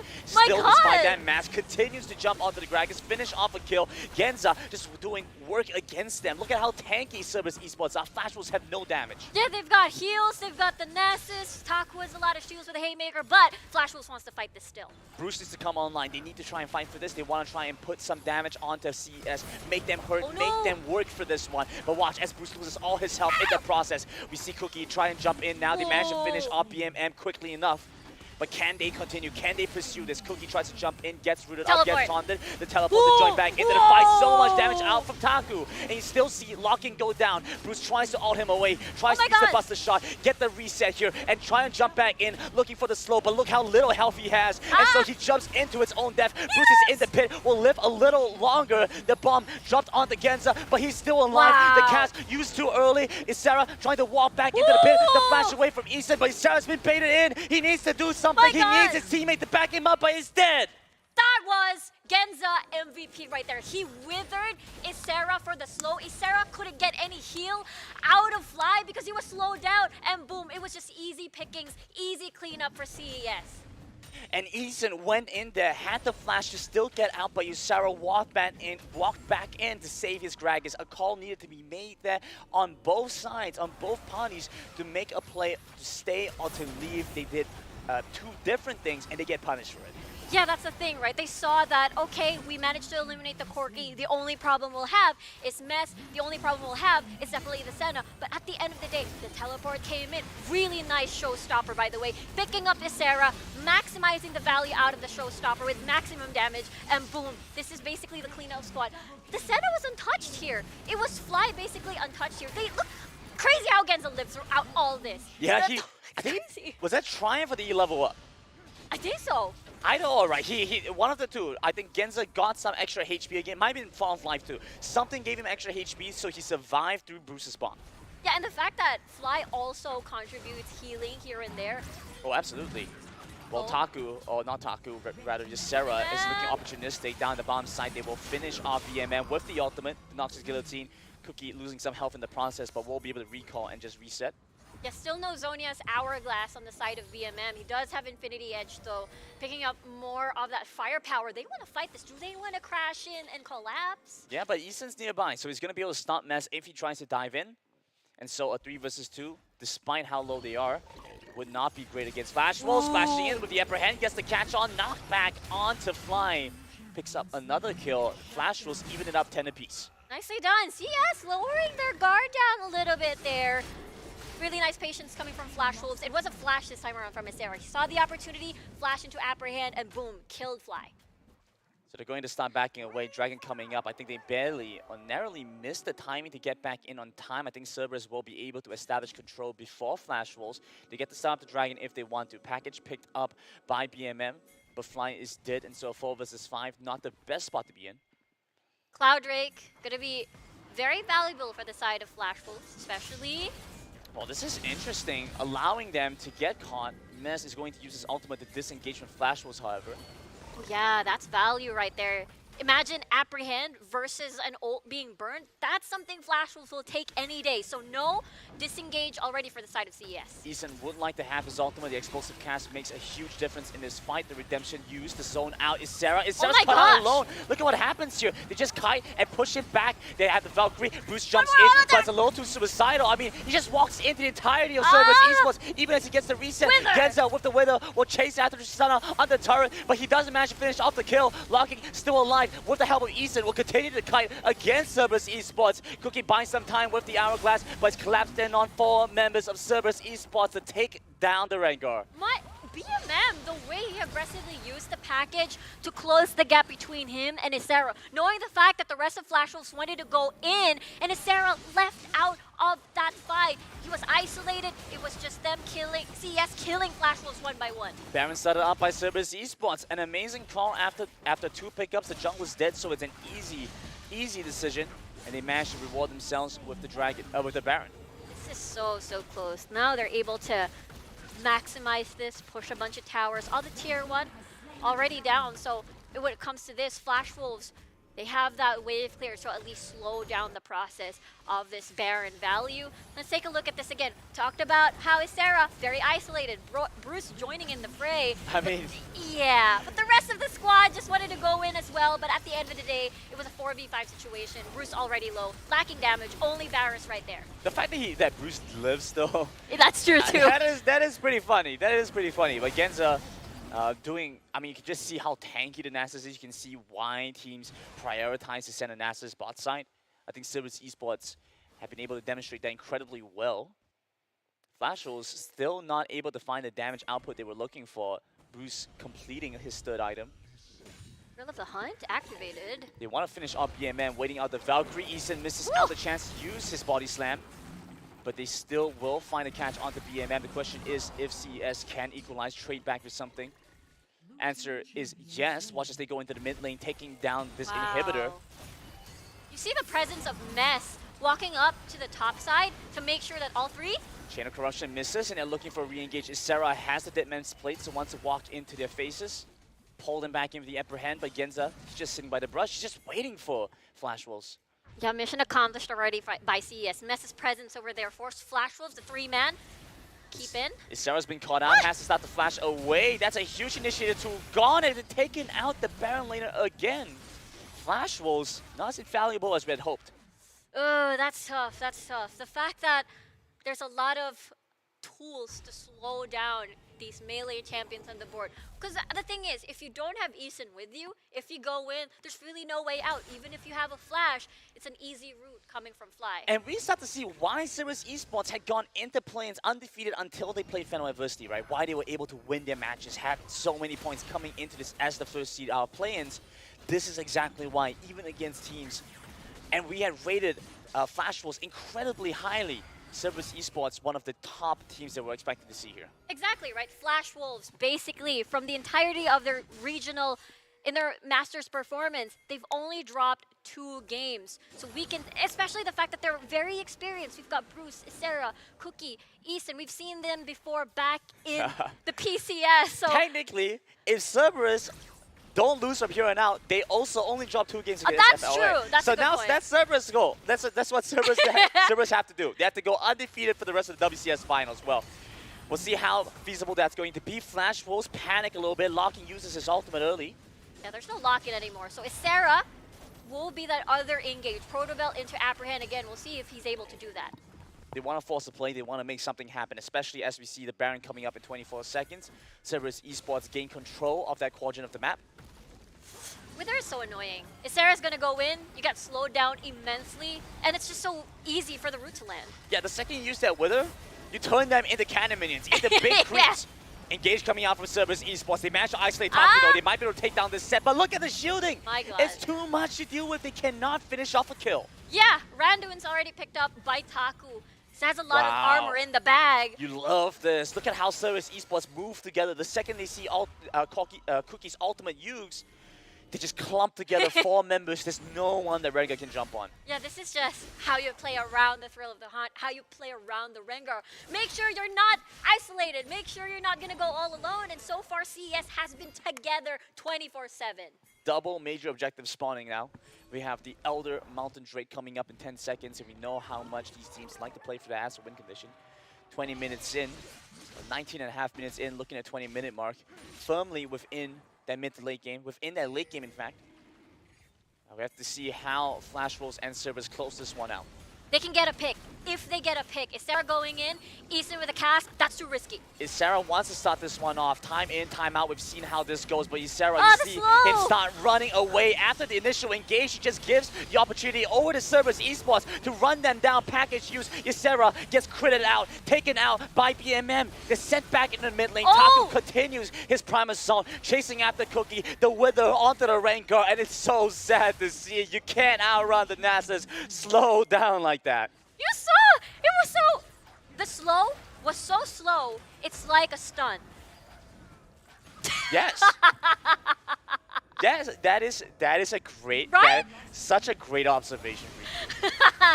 Thank you. The slow is so slow, it is like a stun. Right? You're right. That's a great observation. Thank Thank you. Cerberus Esports grabbed themselves the Elder Mountain Drake now as their third one of the game, stacking that buff even further. And we start to see the Super Minions start to rush in through the mid lane. Cerberus Esports in a very comfortable spot to close this game out. Yeah, I don't see a world where Flash Wolves is going to win this game. CES has Elder Drake. Everybody's pretty much in the lead. Every single time Flash Wolves wants to get a pick, whether it's in the form of Thrill of the Hunt, an Apprehend, or Eason getting an explosive cast, it's so difficult. They haven't been able to do that just because of how much CES is in the lead and their composition. They always manage to punish someone with the Wither. And we see them prioritize the Darius on Ysera, right? They wanted to get that for Ysera so you could have a stable lane against Taku, against the set, and yet it doesn't seem to be working out. Flash Wolves have been having difficulties converting that into something greater. Even with the initial pickoff, we saw him grab Mess with the Apprehend and then immediately turn tail and run. And that's not a good look. You want to see your front line shredded and taken down by your enemy, by the enemy team so quickly. It's a tough situation for Flash Wolves to be in, and I don't think they get to scale out of this. Yeah, 100%. Speaking of scaling, They're going to rush in once again onto Ysera. We talk about this time in, time out. If he allows himself to be caught out like this, there's nothing that his team can do. it's really tough. It's really tough from Flash Wolves. With the Elder Drake, you got Infernal and Ocean Drake even stacked up. Damage is just overflowing. CS, look, Genza, Nasus, Senna, that's just infinite stacking, infinite scaling. I love to see Ysera on something like the Renekton and something with a little bit more agency. He does so well with that. Cerberus Esports, I mean, just playing it perfectly. Understand how to play around the Baron objective, how to play around any objective for that matter. They'll finish off Cookie as well. The fourth member dead from the side of Flash Wolves as they gain control of this game. Once again, to close this one out, you can see Genza over there finishing up the Baron himself, says, okay, well, I guess I don't have to do this anymore. You guys are going to end the game. Go ahead, on to the Nexus. Cerberus Esports pull this one ahead, 2-0 to gain a lead in this series. What a dominating game once more by CES. It's like they're reading Flash Wolves like a book. We know what you're going to do. Double 80 carry once again. We're locking in the Sins out. You're just basically not going to do damage after our ult. The first seed out for the play-ins, and they just look so good at it. They understand what needed to be done, and you can see them changing up their composition when they needed to. We saw Flash was trying to stick to the original plan, the original idea, continuing with the double marksman, the double 80 carries. Doesn't quite work out for them. The Tristana was an interesting uptake, but I just like the Senna-Nasus combo too much. It just mitigates any risk they have against Tristana. Yeah, the way that the Nasus soaks damage, especially when he's on ult, and the incredible, the massive amount of heals that you provide as a Senna. The slow that's basically a stun. That's true! The slow that's basically a stun. I love it. I'm a genius, right, Grandin? Yeah, absolutely. I don't know how you managed to fit that big brain in that skull. I know, right? Well, CS will manage to pull themselves ahead in the series, but they still have to close out. And we've seen so many teams falter at this step. 2-0 up ahead in the series. Put your hands down, Owa. Put your hands down. We don't need to see any of that. We want to see Cerberus close this one out clean. Oh yeah, it's looking like a 3-0. It feels like, for me, I want to see Bruce on a Zed, on an Akali. Something that can self-set up and deal the necessary damage. I'm sorry, I don't want to see a Tristana or a Kaisa in the mid lane or an AD carry in the mid lane anymore. The answer is a Sin Zhao. Maybe they can ban it later. Alu said we were going to go into 5 games. He thought we were going to go to full distance. Maybe this is the start of that. Maybe this is the point where they start to see the reverse sweep. I don't know how confident he is in making that claim still. We'll have to hear what their thoughts are going to be moving into game number 3, tossing it back over to the panel. Will be a 3-0 as one of the strongest team for everybody. I actually have been talking about it. For Flash Wolf right now seems a big week fighting against Cerberus, or will it be a reverse sweep? Oh no, Lucen. Oh, Well, it's very clear what there is, right? I kind of expected that I would be using this emoji a lot more. I'm surprised it's the first time I've used this. And I can tell you what the problem here is. My heart always tells me that Vietnam is stronger than Masters. By far. But Grandin has been doing a number on me. He keeps saying, Masters is so good, Masters is so good. Yeah. And eventually I just snapped. I just listened to that crap and I bought in. And I also figured out what's wrong. I told you guys it's going to be a 3-0, right? I figured out that my crystal ball was a bit smudged. My script was a bit smudged there. It's actually a 3-0. But for CS. For CS. Yeah. Oh my god. Masters is the past. Vietnam is the future. he's just You know what? He's in denial right now. We're just gonna leave Omo in his own world. I know, But I out know. of those, He's been in my ear, like complaining a lot about Masters. Just saying. 38 wins to 2 losses. And Cerberus Esports was able to equal that just now in just Yep. one series alone. Right? One season versus one One series of series, losses. exactly. like I love the to echo- Masses region has been playing with our feelings so much for the past few days. I hate to say it. Is it really? It's not the reason, actually. I just feel that Flash Wolves needs to stop picking. The drops are terrible. The Marksman. the double marksman. If there will be an option for, if they would really love to go for the marksman, I believe Omo has the answer already. Just go for the Lucian mid. Yeah. And just trash on the Corki. We have figured that out already. We've seen that. We've literally seen Exactly. that. It's just so odd to me that Flash Wolves understand the priority of Lucian. They banned away a Lucian first pick potential from CES in Game 1, but in Game 2, they absolutely refuse to pick the Lucian, even on 5th pick red side. If you're looking at the blue comp right now, Lucian, I think, is immensely, has way more value than a Tristana. Tristana can never AA against an Assus, but Lucian always has the culling counterplay option. Exactly. It's And- so odd to me. Yeah, and just adding up onto the discussion earlier, we discussed about the laning phase. Yeah, we you saw men- BMM, right? yeah, Able to out-pressure Bruce in the mid lane. that's kind of true. And you mentioned both gamers actually. If Bruce gonna swap over to more like Assassin, Diana, Zed, for example, is that gonna Just go happen? for the Zed. I hope it's going to happen. I mean, it's going to be difficult also partly because Kuki keeps picking up this Rengar. It's not entirely the marksman mid. I think a lot of the blame lies within the Rengar pick as well. Yeah, the It's Kuki too monster, slow. They right? lose too much tempo. And I think when you see the series between teams like EVOS, between teams like One Team, you can draw the connection that jungle tempo is the most important thing in the game right now. I genuinely think it is. When you pick up the Rengar like this within the context of a team like Flash Wolves, with no other pressure point to generate tempo on the map, your top laner, Ysera, is never going to generate tempo for you. Your bottom lane is not going to generate tempo for you. Your mid jungle has to do it. If they don't do it, how are you going to win a game, man? None. I Playing don't see a double AD. picture. Yeah, I don't see a picture of them win. If they double down and draft the same composition, regardless of what happens, I believe it will be a clean 3-0. Just bring out the broom right away. And imagine this, right? Picking a Tristana into a Nasus. Just, oh my god. I saw Ysera and that Darius, he was withered at one point, and we already know that there were nerfs on the attack speed of Darius. Still, Darius was just doing... if we compare a damage very big output demo. wise, Yeah, well, locking will still be able to dish out the damage. The question is... PokeChamps, right? PokeChamps always help. Yeah. The question is, how effective was the damage? true. That's why I want to centralize our topic right now about damage output wise. It's there, but it's just so hard to bring them down on the side of Cerberus. How? Mess? With just one ultimate would be able to negate almost everything Flash Wolves has in their disposal. I'll give you the upside, okay? The upside here is at least Cookie doubled his damage, and he did more than a support this game. Maybe if they pick it again, maybe he'll do enough damage to win the game this time, right? Maybe it's incremental.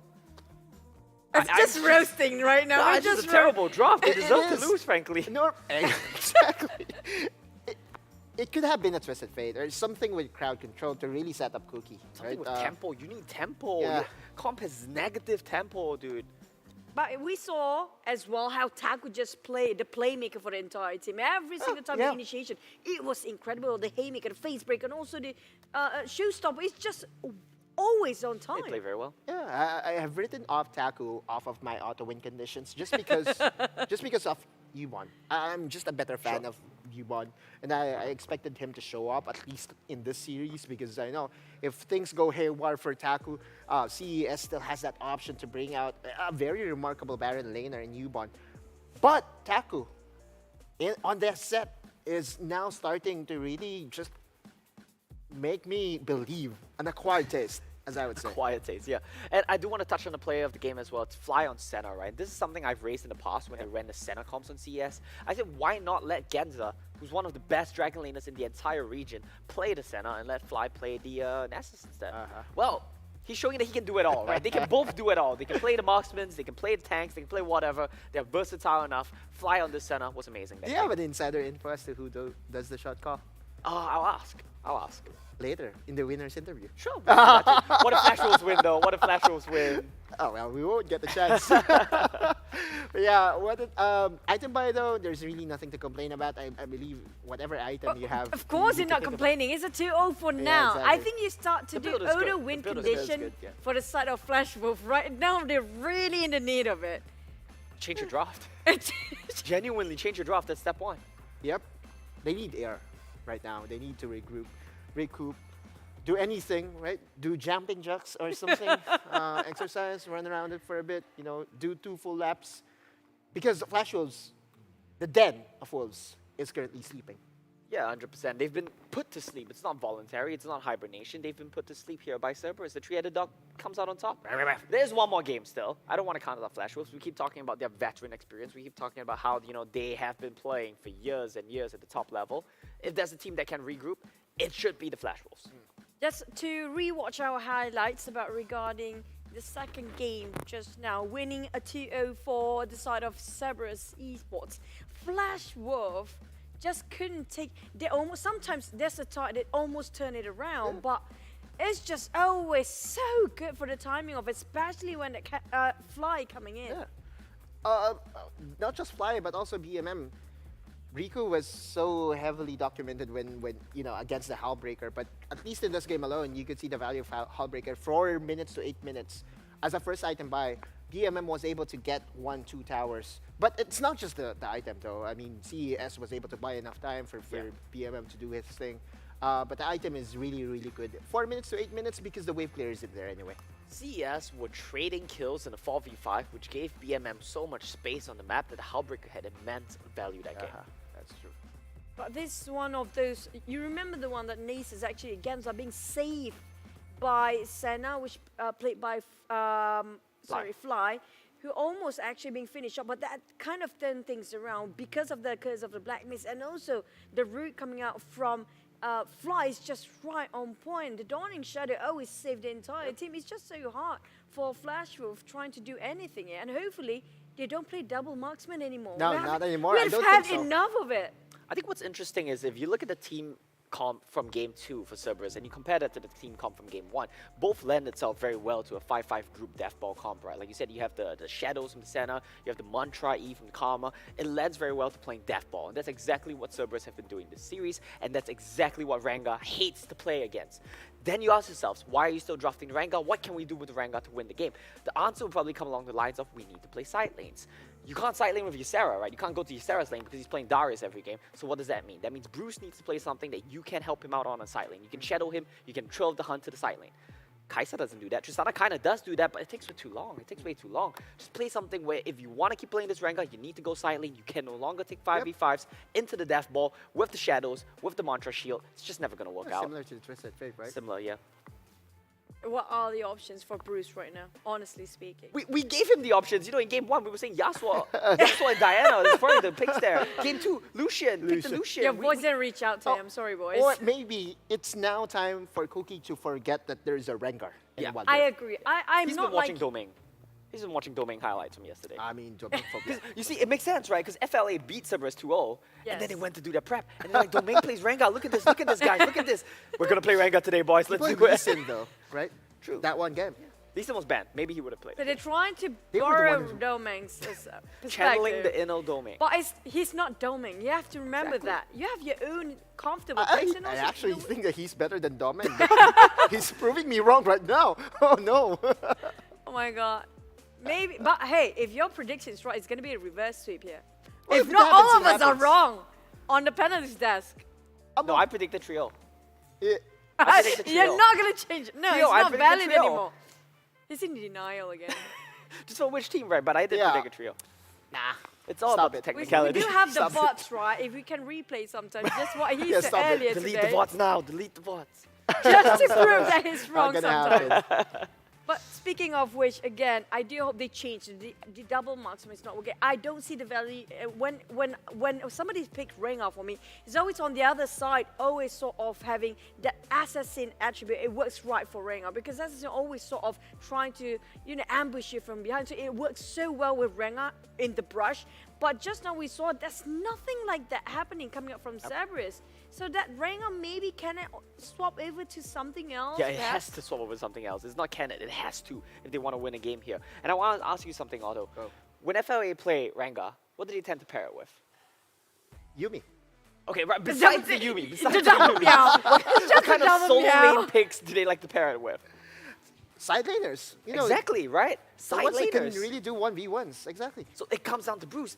They're on red side again. If they run back the comp, I'm just leaving the desk. Like, you guys do without me. I'm going to have aneurysm here. Like, Sure. I'll have our the director good thing here. is, I love how good care they take care of us at this event, right? There's Yeah. even an ambulance outside. So when I bust a brain when I bust a blood vessel in my head, So that I was- can just take that the was ambulance. for- They know. They're taking good care of me. Oh my god. Okay.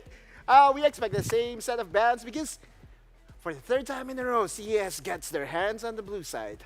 I'm really loving the blue here. Is there any specific reason you think that it might be it? Yeah, it doesn't really make sense, right? Because Flash Wolves team colors are blue and CS team colors That's are red, the- so it doesn't really add up, does it? I mean, like, there's a reason about the dual lane is a bit more. Maybe they're more comfortable when it's come to the bottom side. That's the side choice doesn't really matter. Map placement on blue or red doesn't really matter because you have mirrored sides anyway. Yeah, The only exactly. thing that affects is Dragon. Karma Baron is setup. going to be bad away here. Is this Senna? Once again? Should be. Yeah. I mean, if it ain't broke, right, don't fix it.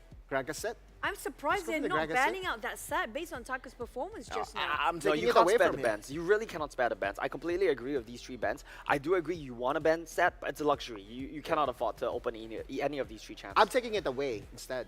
Yeah, I think that's fine. I think you give up the Gragas, you take the set here. That's probably the best play.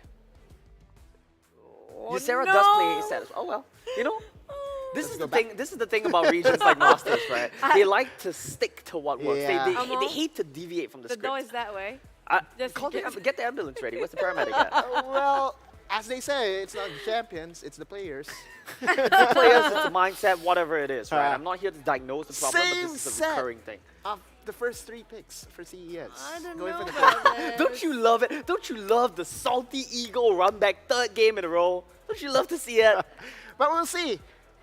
Our gripe was about Cookie and Bruce's champion. Right now, So it's Flash like Rules, they're saying, guys, listen, it's not the draft, okay? We just need to play better. Exactly. We just need to play better. It's not the It's not the champion. draft, okay? It's not But the draft, thing is, it's the 2 games in a row now. Is that not No, it's enough? definitely Yeah. the draft. It's just stubbornness. No, the mindset that a lot of okay, genuinely, right? No, This that's is not a not joke, bad. right? The mindset of a lot of like these East Asian teams is genuinely like, guys, if the best team in the world was playing this team comp, could they win? They would win. They would win. yeah. So then it's not the draft. We just need to play better.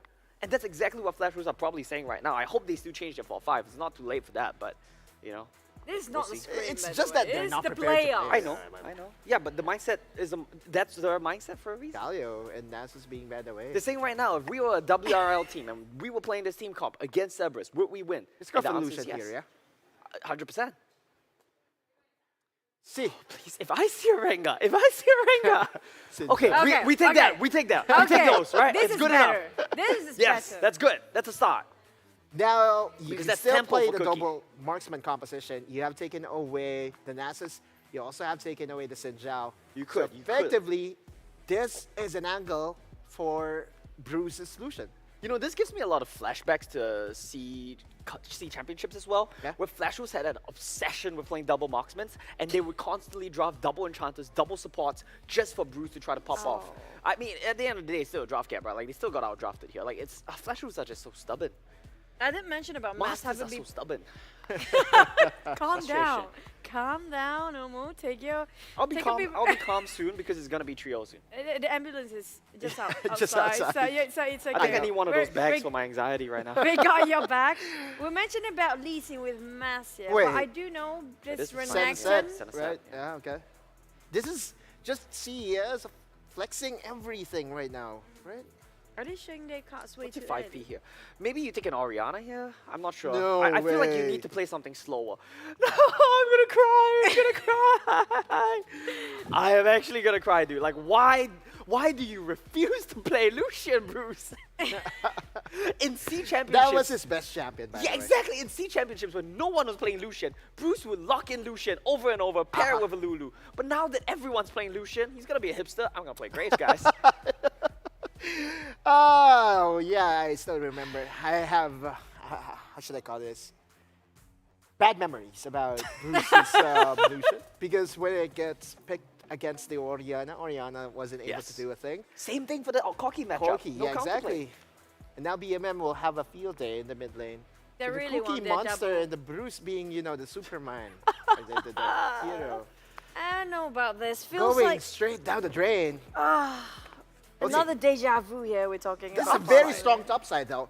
Very strong, right? Yeah. Lee Sin Renekton. Hey, Grandin, can you hear me over there? What does Lee Sin Renekton do? They one-shot a target, right? They stun the target, they one-shot the target, right? Now you compare the draft that Flash Wolves has. I will give you one caveat to the Go one we've ahead. been saying. At least Gravesin has Temple. Yeah. We might hate it, but at least it has Temple. And that's what we said Cookie and Bruce need to do. Is this a Graves Hallbreaker first item? Yeah, and I Definitely, mean, right? regardless of what he builds, right, Graves will always get lane push. Just because, buckshot. He will always push the lane. Well, Casas, we cannot get enough yet. Take it away. Game 3 of this series between Cerberus Esports and Flash Wolves continues. And the Masters region, you love or hate to see it. The stubbornness to always go back for what works for them. They're going to continue with stuff we've seen so far, Riku. I know, but one thing that I really like though is the Xin Zhao pick. Xin Zhao is amazing against double AD carry compositions because of your ult. That's exactly what they did. That's exactly what they have. At least, Xin Zhao's not going to take any damage as long as that's up. They have a lot of damage this time around with the Graves getting picked up. Collateral damage also has a lot of bursts against squishies. We're talking about Well. Ness, Fly as well. It may be Taku to some extent out of Dominus, but I think that's the angle Flash Wolves is looking at. Flash Wolves ask themselves, is this a composition that the best team in the world could win with? And apparently they said yes. And so now we look towards execution from the Flash Wolves to figure out how they get to that point. Taku no longer on that set. It's gone over to Genza instead. We'll have to see if they're going to be able to play this one effectively. Genza has been in the Nasus for the past couple of games. A bit of a change here. Yeah, it's gonna be the starvingness. Faster? Not. Wait, what did I say, Greg? Starving. Is that really the term? Yeah, fasting Senna. Fasting, starving. Oh my god. All right. Yes. Yes. It's just all skin and bones here. Yeah, exactly. Right. Giving everything to Genza, being able to be more tankier as he's the one last hitting. But I'm so curious how the Graves is gonna work because on paper, right, Graves. Very short range in comparison to what they're up against, like BMM on the Quirky, Fly as well. So I think the worry is, again, on paper, you're going to get outranged. But at least Bruce has a lot of damage, is going to be a bit tankier with a true grit. Look at this, though. This is at the top. But we want to see tempo happening. CES, Valkyrie over, looking for the auto And? attacks onto Zera. We see the damage. no! Phosphorus bomb before the cleave can come in. No healing for Zera and first blood for Cerberus. That's really nice. Tacos is able. Wait, could be victim number 2. Wow, Bruce walks into this. He's very assured of himself, just continues forward, gets caught out. That's the exhaust flash in from Taku. Unfortunately, couldn't get to use his stun. More people joining in the fray, but Bruce, now without flash, now without exhaust, he's going to be extra vulnerable. Genza may go towards mid lane, possibly go set up a showstopper onto Bruce. We almost saw Cerberus pick up a couple more kills. Flash was trying to make a play east and went up to the top side to try and catch the timing there. But it's a different move altogether. Mez has his ultimate now. I'm looking to see if that makes a difference in a fight versus Cookie. This looks to be a very difficult game. Like, BMM has a lot of wave clear to work with. You can see that Bruce is being zoned out by BMM, especially when you get level 5, you got rockets. Got a lot of extra range to work with, even removing the honey fruit. Look, I recall almost saying that BMM is not supposed to be able to push here. It's supposed to be Bruce. Bruce is supposed to push this matchup. Buckshot hurts. Buckshot hurts a lot if you can reach, if you can walk up If you here. can reach him, but BMM is just clearing out the wave. He's just zoning away Bruce. Yeah, exactly, right? Because you have Phosphorus Bomb, rockets, everything. And if Bruce walks up to BMM, BMM just activates Gatling Gun. You're just gonna, like, I mean, you have True Grit, but at the same time, at this point of the game, BMM, really scary. Hullbreaker. Hullbreaker versus Black Cleaver pickup for Bruce. And what a move here for Flash Wolves if they drop to the lower bracket at the start of playoffs. That's gonna be such a huge deal. CES riding the momentum from play-ins. Yes, they were defeated by FLA, but looking at so far this series, they're looking really, really strong and unfazed by what Flash Wolves wants to do. You know, they've been changing up their mid laner picks. Still, the idea is the same, 80 carries in the mid lane. Still, first seed out play-ins. And so we get to see this form of Cerberus looking incredibly dominant. They managed to pick up 2 games in very strong fashion. Flashwolves running it back with the same ideas, changing some stuff up. And so now we see the introduction of the Renekton and the removal of the Nasus. Yeah, at this point, CES has more engage. The Nasus, yes, Wither, so slow. It's like a stun, but the showstopper still in their hands.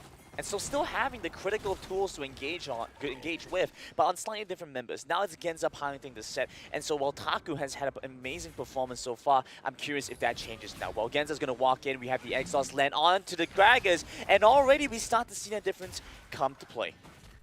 Yeah, we did manage to see Taku being able to scare off Isera, managing to provide first blood for the side of BMM.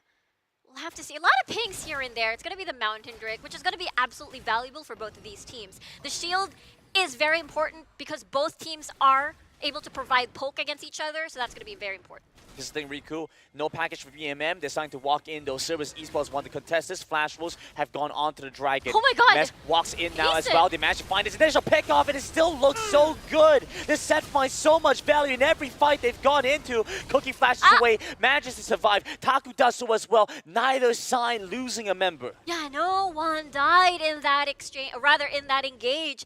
And it's Cookie without a flash. It was Bruce super low. They're actually, both teams are forced to back away instead and then try another time for that Mountain Drake. Where the difference would have come from was going to be that package, but was unavailable for BMM. He's gone for it now. And so as they go back towards this objective, towards the Dragon, towards the Rift Herald, Flash Wolves want to contest for this again. This is a really nice window. Aside from the package that you just mentioned, Easton has no explosive cast, Cookie has no ult, collateral damage, it's in a very low cooldown, I suppose. So we'll have to see if CES take advantage of that window or push the mid lane and bot lane first before anything else. They're taking the time with this one. Cerberus trying to push the bot side first before they go for the Dragon. See BMM off in the side lane, and this is because he has that Hullbreaker, and so gets a little faster in the side lane push. Yeah, that's the thing, right? Because Bruce opted for that Black Cleaver first item, Hullbreaker for BMM. So in a 1v1 scenario, which is Bruce wants to farm the side lanes, BMM cannot die. Trying to shove out the mid lane. Both sides have good amount of wave clear. Bruce gets to trade back against BMM. That's the package expanded early. Eventually, Bruce will have to pick up the Hullbreaker to match BMM. And it's not going to be a Sarah. He has to be with a team. Tempo slower for Cerberus this game. They aren't able to get in the same way. Dragon started out by Flash Wolves. They pulled the Dragon away, so it's been difficult for Mess to get into the pit. Won't be able to steal that one away. Cookie comes in. That's the engage led up by Genza, but it's gone in too early. The rest of his team with that in position. They help him set up. They manage to finish off Genza, but in the process, Ysera falls as a trade of kills, but Dragon over the Flash Wolves. Oh no, I feel like Eason's cask scattered the rest of CES, though therefore it was very difficult for Bruce and Locking to deal the necessary damage with everybody from CES clumped up together. Instead, it was the opposite, and therefore some lives were actually living quite... Okay, he's fine. There's no CC for both of these mid laners. Yeah, they're just trying to trade back a little bit. We see BMM trying to pick up the turret. We see Bruce trying to clear out the way, trying to shove him off. In the meantime, Cerberus were able to grab the Rift Herald, so they might have lost the Dragon, but were able to find something back for the Troubles. The best part, let's take a look at that replay once more though. There's an attempt for that steal, really nice showstopper, but the thing is everybody from CES were quite scattered. I feel like they could have ended up with more Flash Wolves kills if everybody was already in position for that showstopper. Would have been great if they got to have a couple more pickups, but CES a little bit too early to pull the trigger. Saw a good window. Unfortunately, the rest of his team wasn't able to follow up, so Genza will only be able to get that single kill back. Now watch what happens here. Eason starts again, takes the flash away from Fly. You have to be careful here, especially as Genza's in the mid lane. Chains Corruption dodged by the flash. Yeah, they're going to be fine for now. I think with CES picking up the Rift Herald, we have BMM already setting up that tower kill, the bottom portion of the map. It's incredibly low, just 1 or 2 auto attacks will do the trick.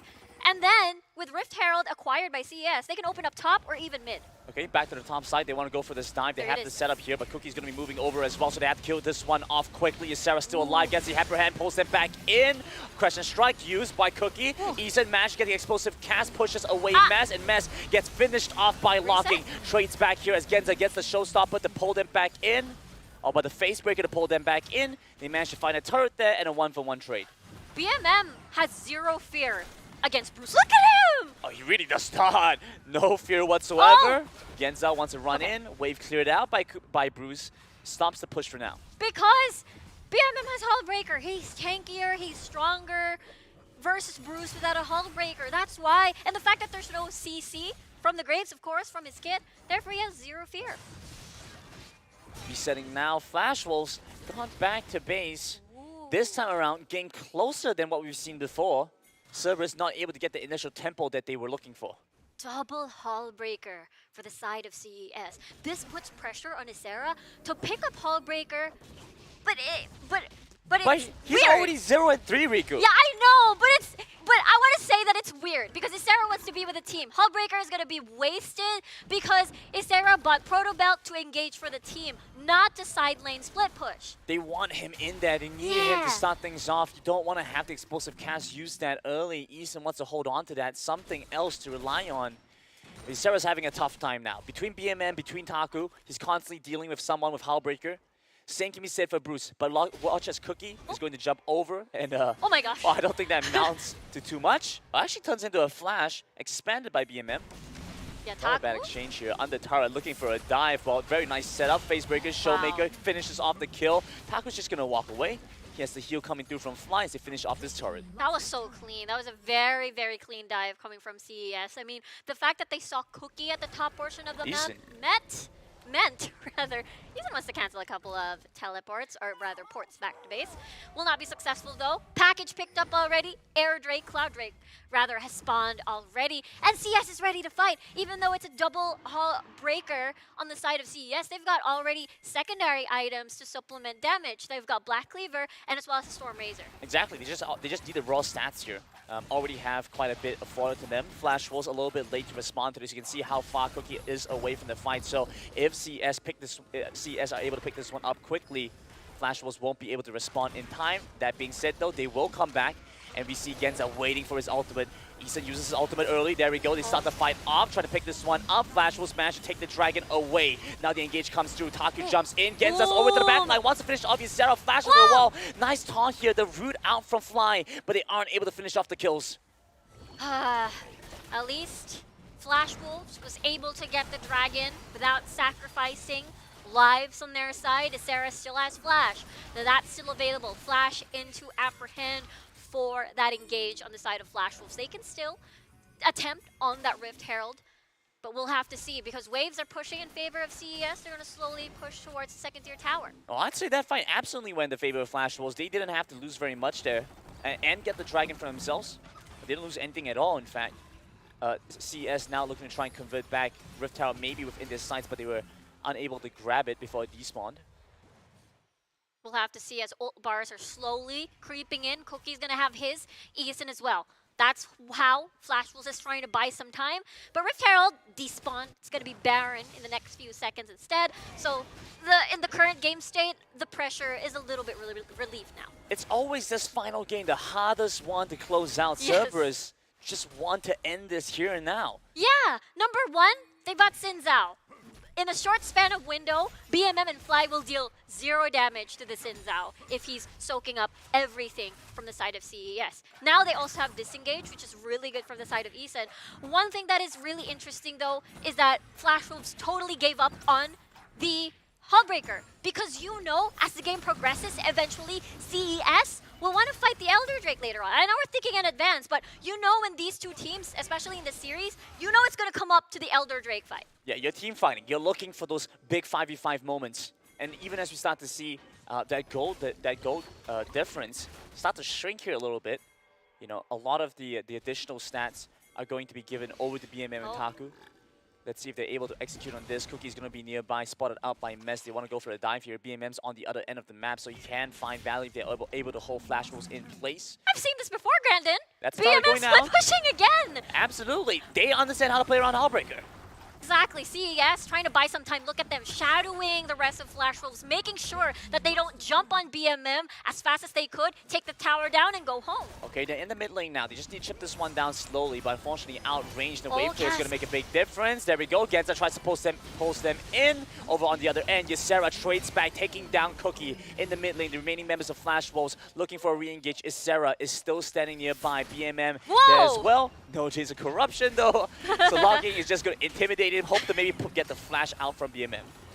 Yeah, that was a little scary. I thought there was going to be... Okay, this one actually does quite matter. Using the ultimate, manages to bait out the dunk from Ysera, clearing out the wave in time, though BMM still commits his flash and his hourglass. Yeah, really nice timing there from BMM to deny any possible resets from Ysera on his dunk. And therefore, the tower still stands. And one tower again gone for the side of Flash Wolves. This is really amazing value by CES. And the fact that CERBERUS' team composition can hold out and try to bait Flash Wolves to stay in a position, and BMM are still going to try to melt down towers. The same thing can go towards Taku later on. Package up for BMM, Infernal Drake as well. Maybe CES want to fight for this one. I could imagine Cerberus Esports clearing out the top wave and then moving down to the bottom side so they could fight together, especially when the package is able to zone out Flash Wolves. Bloodthirster already completed for the side of Bruce. A lot of sustained death dances in the inventory of Cookie and Ysera. So their goal is to survive in these fights. Some vision, some information, but nothing critical enough to allow Cerberus Esports the chance to dive in. It's going to be a poking game right now. It's Locking versus BMM. Who does the better poke at this point? Honestly, it's a huge difference maker for me here. The fact that Taku's on the Renekton and not on the set. Look at this. Taku, he still wants to initiate. He still wants to start the fight off. Yeah, you can feel it. You can feel it in his blood. Really good control though by CES. Covering a lot of ground in the river and in the mid lane. They did manage to chunk out Flash Wolves a little bit here. Flash engaged, but it missed. The explosive cast pulls back in Mez, but Mez is going to have the hourglass. Taku gets the stun off. They want to finish off Cookie. They're in the crush and strike. Just need a little bit more damage. Even flashing away, Mez still goes down. Genza joins into the fight now, manages to pull them back. Has a face breaker, but you have to watch out for your backline as well. That's the reset. That's the triple coming across, and then finally we see Flash with the ace. Oh, hells yeah. There's the reset that we've been looking for. Ysera manages to get two. You can see Genza trying to zone out the members coming from Flash Wolves, but it's not enough. Persistent pays off. Flash Wolves will finally find themselves rewarded and rushing down the mid lane. That time is too long. Cerberus Esports side Flash Wolves will bring this to game 4. That is crazy! It went so even. Flash Wolves for 2 straight games have been trying this double 80 carry, especially for Bruce in the mid lane, Tristana, and then as well as the Kaisa. Now we've seen the Graves, and now it paid off. And finally, you get to see Flash Wolves bite back, as Cerberus will be unable to finish the series off just yet. And this persistence and this adaptation, I really do like this. That being said though, I would say we saw a difference between Taku and Genza piloting the set. Previously, when we saw Genza on the set, we saw Taku on the set. I mean, he was just such a huge playmaker. Genza, not to discount him, but it was different. He wasn't able to hit those very specific mechanical moments, and I think we see that happen, that affect Cerberus here. Yeah, I agree with you there. The way Taku uses the set is him engaging first. But this time around, for the side of Genza, it felt like a counter-engage. It felt like a response to an engage coming from the side of Flash Wolves. Right. And I felt like that was the big changer, the biggest difference between the games that we've seen so far. And this persistence, this stubbornness to keep things going the same way, well, it looks like it's going to turn out well for them.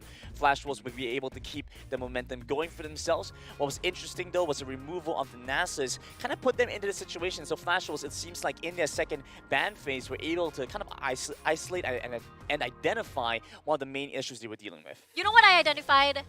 Xin Zhao is so good against double 80 carry compositions. I felt like that was the true answer, and I felt like that was what I felt like CES was going to ban, because Flash Wolves held out to the second rotation of picks to pick out Xin Zhao. They were unafraid that even though they're going for the same composition, and knowing the fact that CES is going to do the same, they weren't afraid that the Xin Zhao was getting banned. And it would be a shame if the Masters region's first seed dropped to a lower bracket in the first set of games in the playoffs. And so I think Flash Wolves are trying to fight back here, trying to keep themselves above water a little bit. You know, they talk about how we need these 2 steps. You know, the previous desk talked about how these first 2 steps, Husky almost say, 2 steps going into Icons. This is definitely that first step, and they want to cross it. So we're going to toss it back over to the panel to break down this game.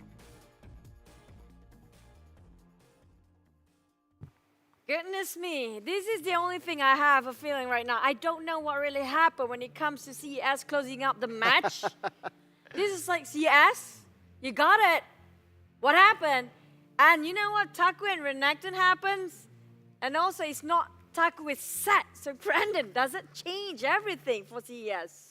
I have no idea what's going on for both of these teams right now. CES, I genuinely feel like they could have very well won that game. It came down to a couple of little decisions they made in the mid-game that ultimately cost them the game. But at the end of the day, Flash Wolves, they didn't really win the game, I feel. You know, it wasn't them winning the game so much as CES dropping the ball. But that's enough for Flash Wolves Yes. to get a momentum, Yeah. right? That's such a mental boomer for Cerberus Esports. Again, Genza had no business playing the set. I don't think he's fit to play it. I would have hoped Fly to be the one to play it, or just go back to Taku. Taku has been such a beast on that champion. Yeah, I mean, I actually don't know why they decided to randomly swap the set around to bot lane. Your set has been having an amazing time in the hands of Taku.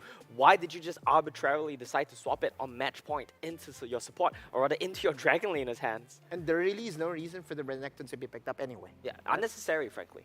A bit forceful, I have to say, coming up for Cerberus Esports, but a win is a win. You can't take that away from Flash Wolf. Xin Chao, is it? I don't want to highlight this out because it doesn't feel that much of an impact, but Xin Chao, maybe that's better with Rengar, definitely. Maybe. Maybe. It was infinitely better. Rather than, going for that Rengar without a plan, they went for Xin Chao, which is a more, I would say, he has a defined role, It's right? a straightforward Yeah, champion. exactly. It's a very straightforward champion, and it gave Flash Wolves what they needed that game. It's tempo, space on the map to play, space in the team fights to play. Even though it wasn't game-winning, it wasn't a champion that decided the game, it was much more solid overall than a Rengar, which is so niche, and Flash Wolves were just unable to execute around. And you take those. Yeah, I guess you Anything do. better than games 1 and 2, well, you'd have to take it. Flash Wolves, though, they would still need to crawl out of this hole. Again, to force the Silver Scrapes, we need one more win for Flash Wolves. And, yeah, I hope Can they do it, though? Can they do it? I mean, you look at what they pulled out this game. Is this all the stops they have? No. You know what? I'm torn between that. This is the point in where we would see if there will be a swap of sides, right? Yeah, I mean, it's CS's choice now, I believe, right? It depends. There's some coin tosses that did happen after game number 2. And on games number 1, 2, and 3, it has always been CES on the blue side. I'm curious to see what will happen if Flash Wolves will be on the blue side. 9,000 damage on that Graves. I do have to point out, Mass actually didn't have the best game as well. I'm not looking so much off the damage chart, but keep in mind the kicks that Mass got off in this game weren't really too impactful. Not really Doming-esque, eh? Not Doming-esque at all. The last team fight, if he got the knockout, maybe they could have won it. I'm torn in between. Was it CES composition this time, and also they swapped the champions between them, actually caused them the loss, or is it? I don't feel bad. I mean, like Flash Wolf. I hate to take the credit away from them, but that was sort of slight mistake made by Cerberus in the last minute. Oh, yes. That one fight. That's it. I mean, that's exactly what I said, right? Yeah. Flash Wolves didn't win the game so much as CS lost it. The The composition isn't bad. It's The just- reason of so because Taku is not on the set. For me, Taku played this Renekton feels like he's playing like that set. Perfect. And that also has something to do with Flash Wolves banning the Nasus. Nah, I don't think that No, Nasus it really. It was. Because if you ban Nasus, what would Genza pick, right? They already locked in the Senna at that point. The thing is, Galio Cerberus, has been banned away. Cerberus wasn't losing at all. No. The thing here is, what would Genza play? That's the question, right? There's Now so many that things you can actually play. you already have a Senna, and you only can play Senna with 4 champions, right? You have the Gragas that has been picked up, Galio that has been banned away, and you also have the Singe and the Nasus. Nasus has been banned away, right? So now they are forced to put Set on the bot lane.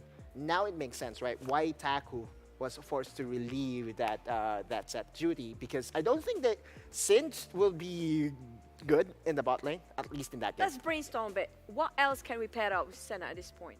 No, that's about it. That's it. I named all the champions. Unless you are willing to go for the Senna Corki, which is... Yeah, unless you want No, to play Senna that's- support, right, which is not good as well. I think. I'm not liking that at all. Yeah, exactly. Those are the only champions right now that are effective with Senna. I mean, I do want to see Morgana Senna for once. No. Please, just because. But hey, maybe. Now there you go, my but hey again. Definitely the chat gonna spam it for this time. Speaking of which, who will they draft? I just wish of all the set, maybe Taco is better at it than actually I when just it comes want to shot Fly calling. to be the one on the set, Yeah, I guess. agree. Rather than Genza being the one playing it. Maybe. It Or should be maybe Fly. they just, maybe play something else entirely. A different com They entirely. basically lock themselves into Senna first pick right away, right? I don't think they have to, right? I think if they run the comp back, they just make a couple adaptations Exactly. here and there, they still win with the same comp on the side of Cerberus, right? They honestly didn't really even lose this game. If Cerberus want a salty run back to comp this game, I get it. It's not too bad. Player of the game though, Eason. He carried the game. Yeah, for it was me. great. Yeah. He honestly, even in the losses, he had good picks. The only reason they were in the game at a couple timing windows Eason. is because he got the picks with the Gragas explosive cast. So yeah, the question of Gragas, banning the Gragas just to take it out of the picture, not really too good because Eason won them the game overall. More so, yeah, again, Genzo was so late during that last team fight, and I hope that we could bring up that particular highlight alone because there's so many things to uncover from that fight alone. And I want to voice out, is it really they just want to go for Senna composition all the way? There's so many options. Cerberus Esports, why fix what's not broken? Send all the way. Go ahead. There you go. You But can make the one- argument that sure they lost that game, right? But like I said, I don't really think you lose. You play that game out 100 times. You probably win it 80 times, 70 times. So I feel like you just run it back. I genuinely think you can run it back this time. I think maybe the one that actually really have to change right now is actually Flash Wolf. Yeah, I mean, the point still stands, right? yeah. It just doesn't work right. They Cerberus were Esports was not still winning. They were not dominating in the last match, even though they won that. Yes, we're not taking Exactly. the credit away, but they were maybe. I don't want to say luck because there's definitely Yeah, skills don't really in want to it. say it, but it was a fluke. I think it was because of the set came in very late. Coming There up were a from lot of Genza. reasons. Yeah. There were a lot of reasons you could look Let's at as see, to why we'll- that we'll- fight we'll- happened, right? We'll look into the replay and try to slow down a bit, hopefully, that last team fight. If we Because can that get a last team slow-mo. fight was just after. That was a game-winning push right after, right?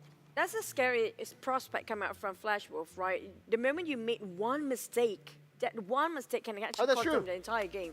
They won a lot of They game by know- doing that. That's the nature of the game. That's Wild Rift. That's the game we play, baby. We live life on the edge. All right, then. We're back to the highlights. Like Elmo mentioned, hopefully we get a bit of a slow-mo, but Nice building, though. yeah, Very this pretty. building is just incredible. If I could get an apartment here, I'll be happy. It's a condo, I think. Yeah, it's a condo. Yeah, Nice. definitely.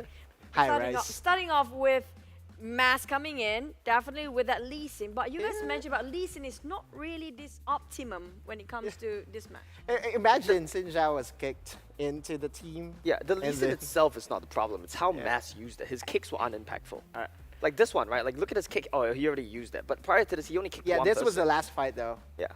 In where Genza traveled It from was mile such away. a bad combo. It's literally the worst possible combo Genza could have used, Exactly. right? Combo number one, you run in, you slam the tank into the backline. Combo number two, you run in, you pull them both together. He runs in, slams the carry to nowhere, and it just does nothing. It's literally the worst combo he could have done, and he did it. Yeah, yeah. I don't want to really. I didn't say Genza any of was at that. fault. It's this guys. But that's true. That's true, though. Genza.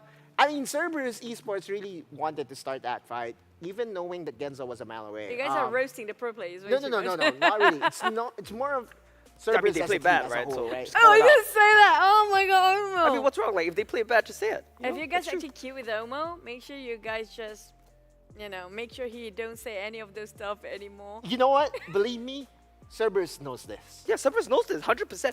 100% after that game, Genza is saying, my bad, guys, my bad, my bad. I botched that. It's my bad, dude.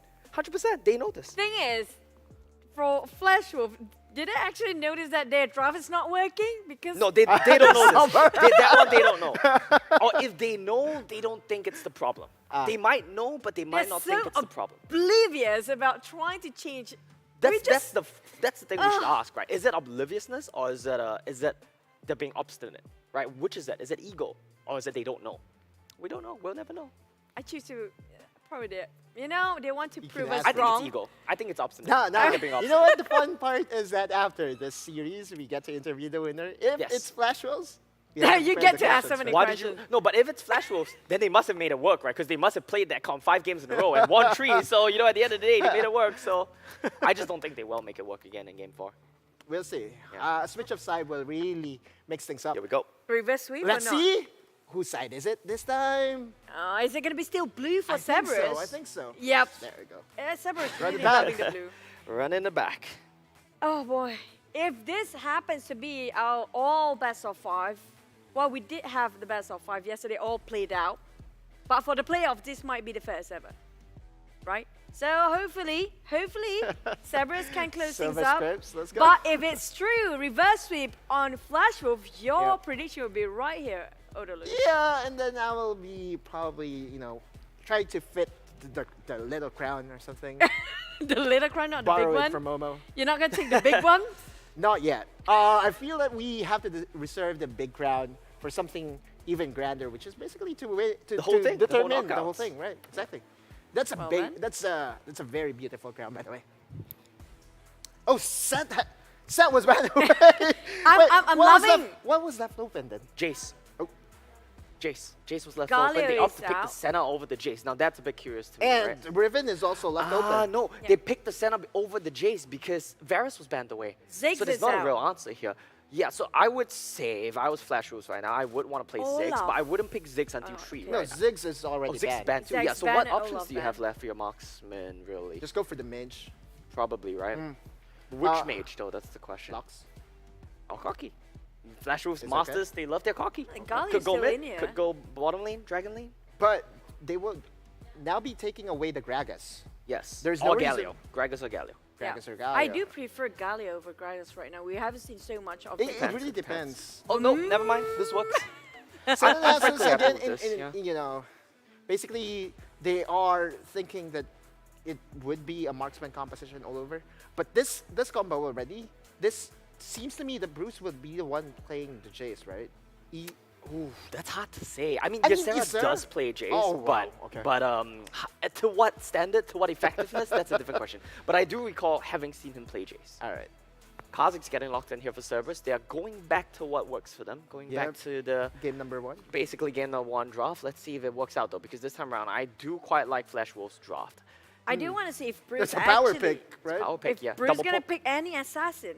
That's the thing. There we go. You were talking about this, Yeah. right? Riven for Cookie.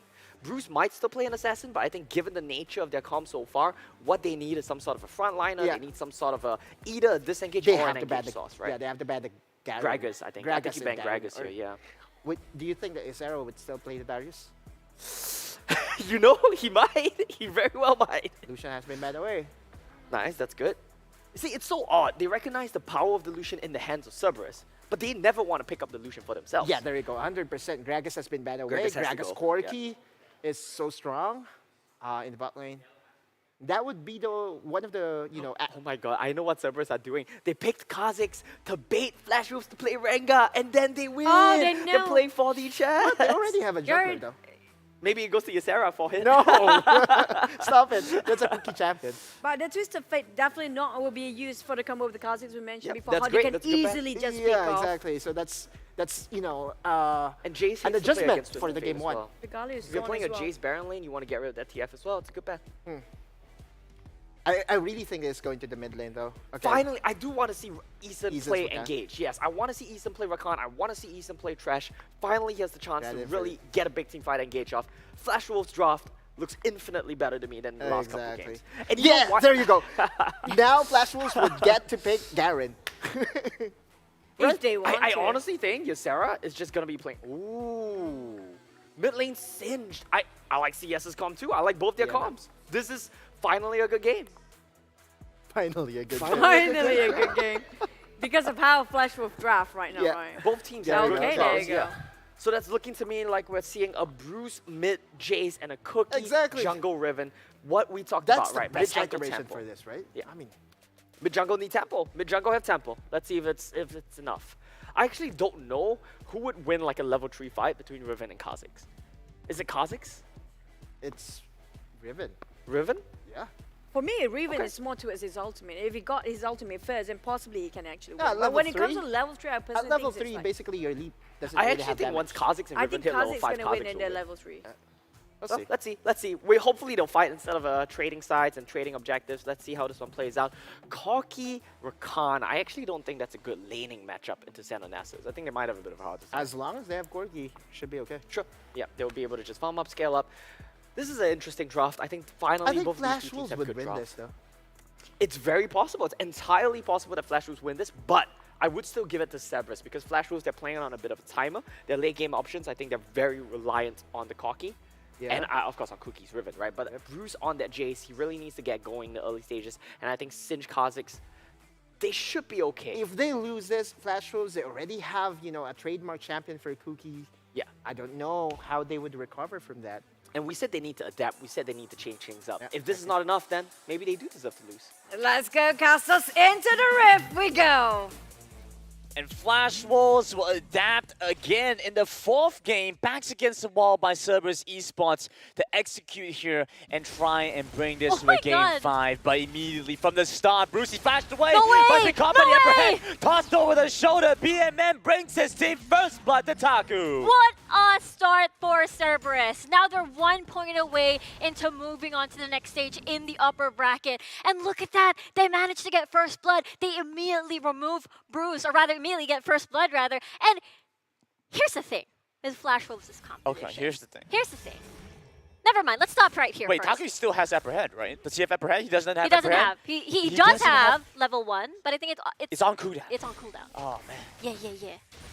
Okay.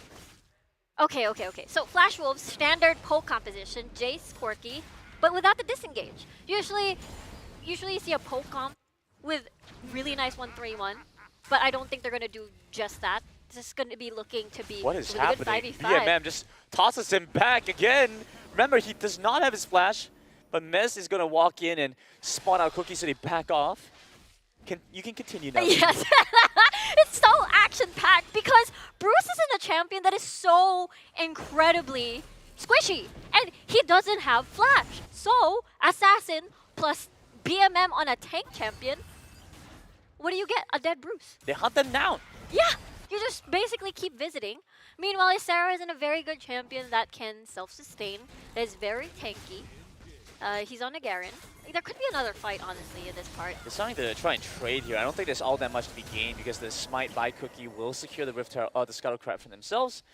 Cerberus continue in the mid lane, trying to shove this one out, make it a balanced lane, but as a result, BMM is slightly behind in EXP. I know the draft is done, but I want to talk about CES picking up the Singed mid. It's like they're anticipating for Bruce to pick up an Assassin or something. Singe is so tanky that you can't exactly win against him. You can't exactly kill him because he's so tanky in a 1v1 scenario. So at this point, Bruce can't exactly do anything. All he can do is farm, which is totally fine because after 4 minutes, his job is to go to the side lane again, farm, get a lot of gold, get a lot of cash, and then boom. But the thing is, it's a melee versus ranged matchup. So Bruce, half melee, half range, he's going to be fine.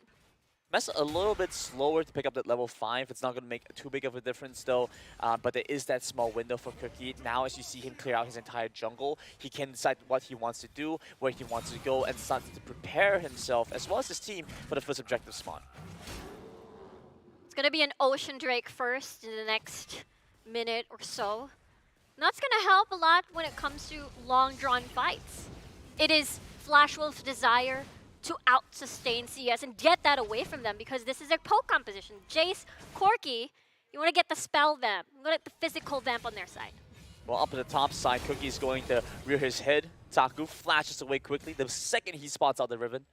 That's a really nice flash. Flash in exchange for nothing of the summoner spells. Maybe just an ignite coming from Isera, but that's still a lot of value to be had. Okay, Taku's looking for this fight here. He has a barrier. The silence is going to make a difference. But Taku chooses not to continue, doesn't have the mana for his full combo. Dive now getting set up. Bruce is going to be by the back, gets spotted out by the Scryer's orb. So Taku just has to walk away, give away his turret. But Bruce continues to chase on to the skies. The knockback coming through. He's still up for Taku. He tries to trade back. The Upper Hand will pull back 3. But 4 members of Flash was up to the top side. Yeah, dunk for a dunk. Really nice setup coming from Flash Wolves. That was a domino effect that we saw. Flash already used. Taku has no escape. Meanwhile, CES looks like they want an exchange here. Small window there for Flash Wolves to find something. They need to get the toss onto Eason. Fortunately, the adhesive will not be able to slow them enough. Now, Cerberus get to start up the Rift Helm, but Flash Wolves have regrouped and are moving back towards its objective. We'll see half HP already towards the Rift Herald.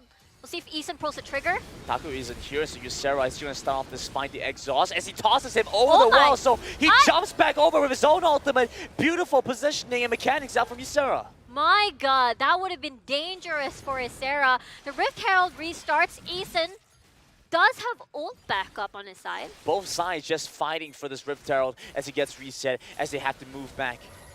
Flash Wolves, all 5 members here. The same can be said for Cerberus, but no package. There we go. They start to run in. That's a quickness. Looking for the pickup. Cookie finds and steals it away. A huge knockup. They finish them all off. Flash Wolves just run them down 4 dead. Eason, what was that 5-man knockup? That was the perfect setup for Flash Wolves. It is just everybody else from that team to just clean up food. Well, not food. I'm not calling CS food. They are food. They're food to them now.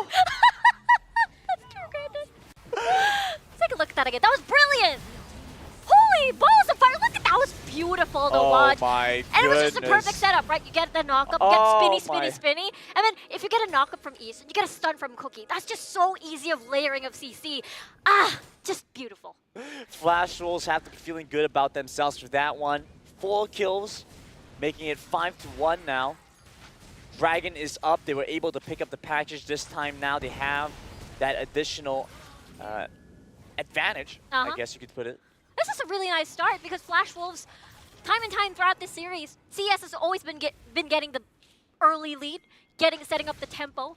Meanwhile, Flash Wolves this time around, that's a big morale boost from game prior. Interesting. Ysera's going to try and rush in. Eason's going to be there as well, looking for an opportunity for a pickoff. They're going to back away, though not enough information on where CS are. The good thing about BMM's pick on the Singed is that you can see a lot of champions on the opposite side with a lot of dashes. So Cookie, talking about Eason as well, even the Valkyrie at some point. So if you keep them in the glue, you can easily punish them. Package times out, so now Flash Wolves no longer have that. That gives CS the opportunity to start rushing in again. That's a shockwave use. Eason wants to try and rush in. Not as impactful as last time, but still enough to make a difference. Cookie dashes forward, gets the first execute onto Taku again. CS clump themselves together, positioning themselves around the Dragon. 2,000 HP left on the Ocean. Cookie's over by the back. They're trying to finish this one off. Cookie walks in. It goes over to Mess, but watch as Flash Wolves collapse in on them, finish them off. Flash forward from locking, but Fly takes him down. Wow, Flash Wolves may not have gotten the Dragon, but at the end, they've gotten more kills on their side, more gold on their side. They're 3k gold in the lead, but I feel like CES, at least they managed to get the Dragon. They managed to get sustain, at least with the Vebs, versus the poke comp that Flash Wolves has.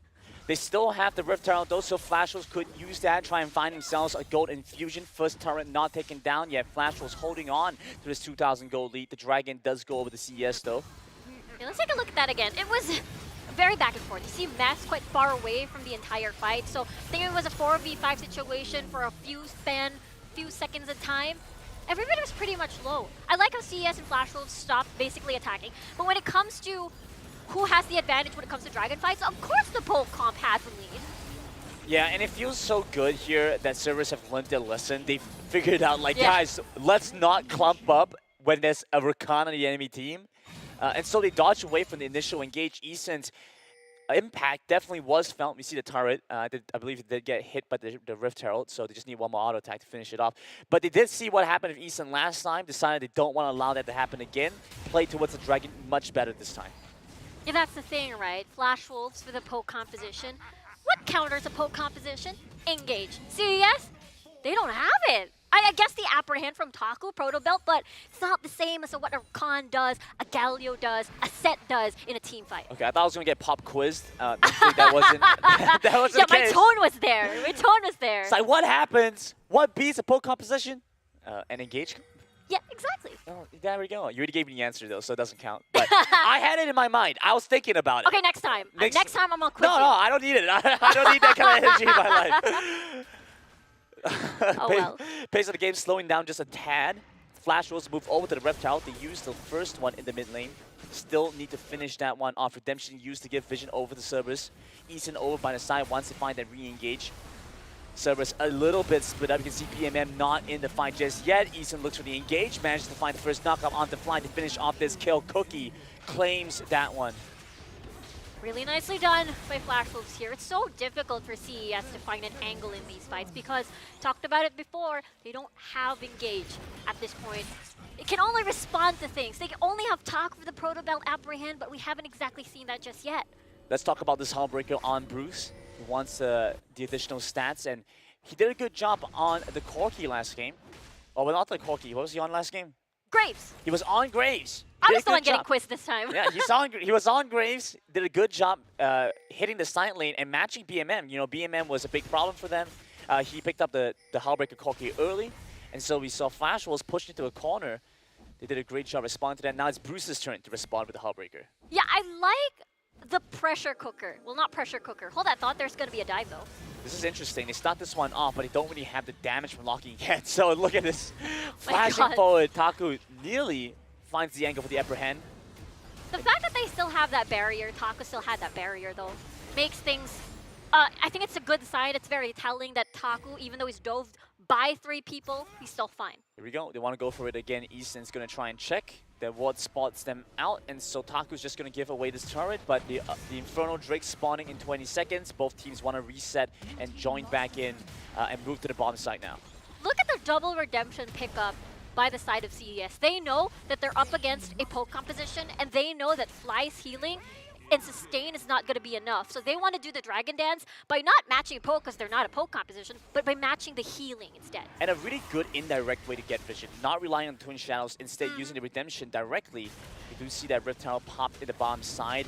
Flash will start up the Infernal Drake. Cerberus now moving back into position, want to contest for this. We switch positions up to bottom. BMM, you see Eason dive into the back, but a little bit too quickly. Too overly aggressive. Flash was weren't able to follow up. That's a big engage gone from the Rakan. Rest of Cerberus trying to sustain up, flying, taking some damage at this point. Oh, they got it! Again, Cerberus take the dragon away. That's beautiful. And the fact that Flash Wolves, Eason didn't have ult anymore, that means they can't exactly engage after getting that dragon secured by CES. Wowie wow, Mess has been killing it on these smites. So calm and collected, he just walks in there. Yeah. He doesn't even pop a combo, he doesn't jump in, flash in, he just walks up, hits a spell, hits the smite, takes it away. It's the mind games, Grandin. It's the mind games. You expect Mess to leap into the pit. Instead, he walks back. Flash Wolves was looking forward for that leap, and that's the time that they were supposed to react. We see a goal lead here for Flash Wolves. They're still firmly in control of the game, but as we look to Cerberus, they are not out for the count. I say that, and we watch as Genza taken down to a dot of HP. Will have to pop his ultimate to survive. They're trying to clear out the Rift Tower here before he manages to charge. They won't be able to stop it, though.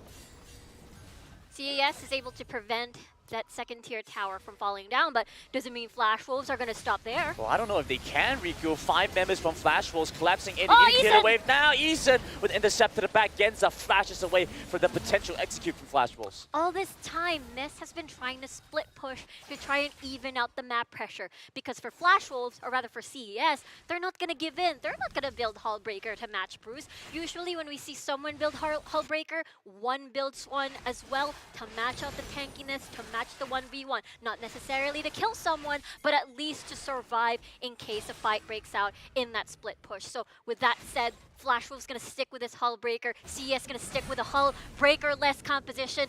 And as much as possible, your goal is to stall out till 20 minutes, till 15 minutes rather, until the Elder Drake spawns and fight 5v5. We started to see the goal lead shrink a little bit. CS were able to find the top half of the map for themselves, got to clear out the jungle, got to grab some of the gold from the lanes there, while Flash Wolves were invested to the bottom side. That being said, though, there is now only the inhibitor turret stopping Flash Wolves from accessing the base of Cerberus. We have to see if this Hullbreaker is going to make a difference. Bruce with 3 items completed now. Yeah, that's going to be absolutely scary. Surrealist Grudge being picked up by Bruce, which is going to be very amazing when it comes to utility-wise, because you slow down targets, plus that means if you slow people down, that means your skill shots will hit better. You're more accurate with that. I mean, how scary are we looking at? Really pretty scary. Like horror movie scary? Nah, not that Okay, scary. so like kind of jump scare scary. Not even. Not even? What comes after jump scare scary? Okay, so after jump scare, but not as much as horror movie. Yes. So like haunted house. I think that's still too spooky. That's still too spooky? Oh, yeah, Grandin's frustrated now. What do we have? What do we have? Okay. Okay. Sin Zhao. Never mind, nothing. I'm so sorry. Sin Zhao? okay, so okay, Rengar be inside a brush, and then you wait. No, that's jump scare scary. I'm sorry, Grandin. It's too difficult. It's too difficult. I was not prepared for a horror movie quiz. I don't think Genza was prepared to get caught out here, out of position as Flash Wolves find his first pickup. NASA's going down here. I have an answer now. Casper scary. Casper is scary? He's still a ghost. He's scary. I guess he's scary to some people. I guess we didn't know. When I was a kid, I found him adorable. Now that I think about it, he's still spooky because he's transparent. He's still a ghost. Okay. It's okay. Okay. You don't have to agree with me, Grandin. Okay, well, that's the tier of scary that Bruce is right now. He's Casper the Ghost scary. For now. For now? Yes. Is there a time where he's not that scary? Or does he get more scary? He gets scarier. He gets scarier. We're looking to see if that difference is going to be made here. Flash Wolves will pick up the package and prepare themselves. Baron is up, but the Cloud Drake is the next thing within their sights instead. Just saw Cerberus get caught out mid lane. Genza was the target there, but he's come back alive. He's respawned, and they're going to rotate back into the mid lane, trying to maintain control of their lanes. Look at how CS is getting poked out. They need to do something right now. They're walking in with the shots. Redemption's going to be used double stacked up here. They're topped up basically to full right before the fight starts. Healed up by Fly as well. With this Dragon going down quickly, Flash Wolves look to secure themselves. The first Dragon of the game. Mess finally will not be able to steal that one away. Cookie secures it for his team. Flash Wolves go back to the mid lane. Yeah, Cookie says not this time. They're able to get that Cloud Drake for themselves, which is very valuable because you know Bruce having Hullbreaker, that means he wants to split push and maximize that out. We need to see if Flash Wolves are able to find a re-engage here as Cerberus Esports dive into the mid lane looking for the first pickup, but going golden, they buy some time, the re-engage comes through. Bruce joins back into the fight, they finish off BMM. That was unexpected coming from CES, but look at that. The Hourglasses enchant proving to be much value as Locking still survives. This is Flash Wolves' chance to pull this one back. Cerberus Esports keeping the momentum going, the tempo going, despite the advantage that Flash Wolves have for themselves. This is a very tough thing for CES because Flash Wolves, look at what they're building. More on that survivability at Warmox and Eason. We've got Sterax, Divine Sunder for the side of Cookie. Their plan is to out-sustain because, well, CES has double redemption, has the heals, the shields coming from Fly. But at the same time, you're still going to get poked out. We've seen how CES is pressured. Every single time they do dragon dances, objective dances, they're forced to engage using the mist, just the mist. And this is the mist again. Cerberus Esports need to walk in to check on this. But we see Vision cleared out. Flash Wolves will concede position around the Baron because they know Cerberus have no business with it. They don't get to start this.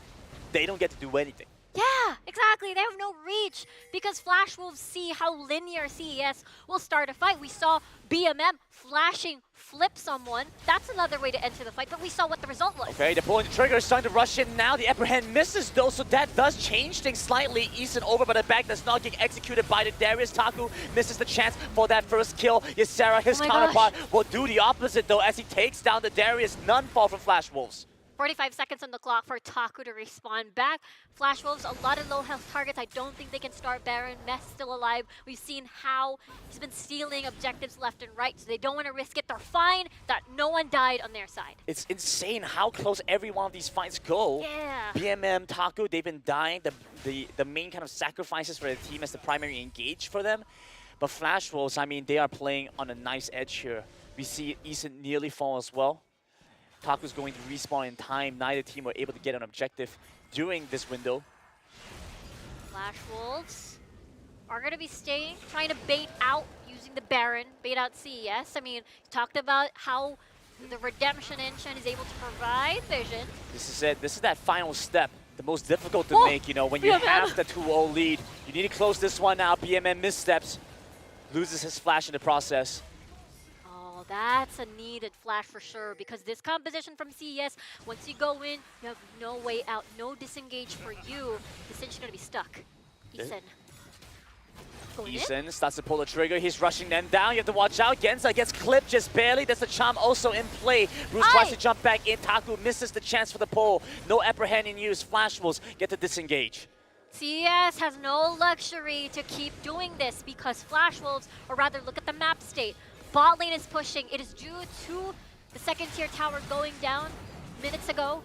Now Flash Wolves is going to use that pressure to be able to get control. Now Baron, but no, look at that, 19 seconds on the clock. That's going to be the Elder Drake spawning. And we're back here again, Grandin. The 20-minute mark on whoever gets the Elder will win the game. No one can break this stalemate. No one can break this deadlock.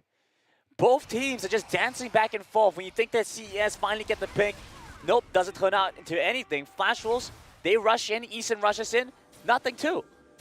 They're in the lead, they're dictating the tempo. Flash Wolves are building so many sustained items. Their goal is to not die. CES, they're always pressured to start a fight or else they're gonna get poked to death. Masters teams are not known for losing the late game. When they have a lead, they know how to close it out. And CERBERUS Esports feel that pressure. The final step, the hardest to take, 2-1. They want this last game. It's gonna be tricky. Look at Mess. His positioning here is over by the pit. He wants to do the seal again. My goodness, Cookie's already halfway done almost with the dragon. Oh! Flash Wolves take a good chunk of damage, so Cookies has to start backing away. Yeah, Bruce, dangerously low health. Hourglasses are up though to buy some time. Betrayed vision, both sides dancing around the objective.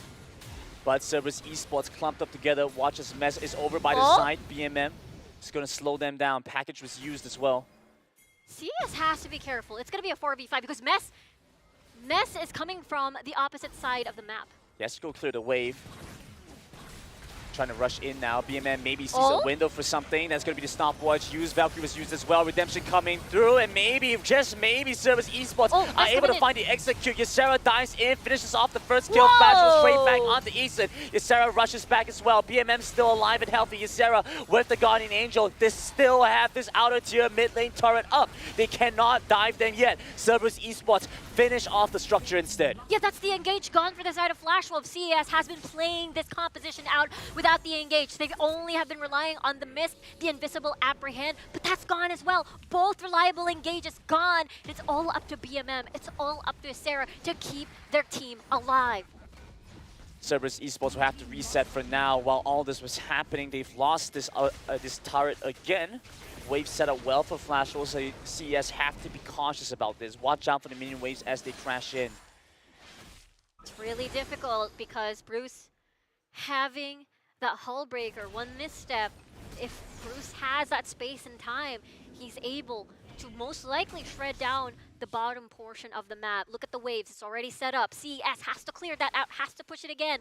Mess is going there, and Flash Wolves with Eason alive, they can pull the trigger. I mean, anything that happens now, it's instantaneous. You have to make a decision quickly. BMM wants to rush in, pick up someone in the back line, but he can't go for Ysera, can he? He tries to pull him back in. The rest of the team gets some damage onto the Garen, but they back away instead. Mess is required in these fights, and yet he's the one trying to push the wave. Look, he had to leave bottom lane, and now the wave is pushing slowly. BMM, he's pinging. He wants to go in. He wants to pull someone in. It's so critical. Mess is needed for the damage to help fly. BMM and Taku just standing at the front. They just need someone here.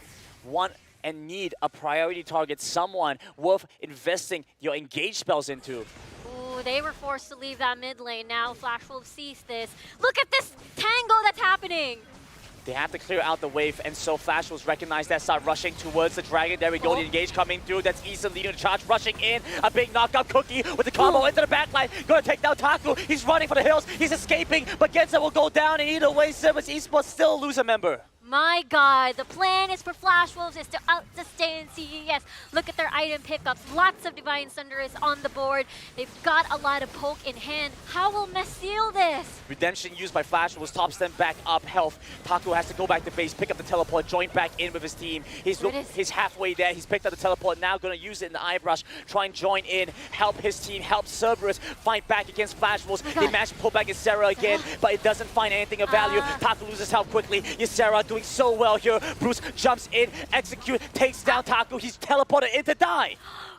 The Elder Dragon reset it again, but look at the death timers in CES, those are long. Genza gonna come back up in 8 seconds, but Taku is not gonna be present. Taku is so important in the composition for CES because they do not have reliable engage. You can see BMM has been flashing as well just to engage for the team. Flash Wolves now has the opportunity. Package picked up. This is huge for Flash Wolves. And we start to see the gold gap increase at this point, but it's making less of a difference as we hit this late game moment. As they get their main items, that gold gap starts to mean less and less.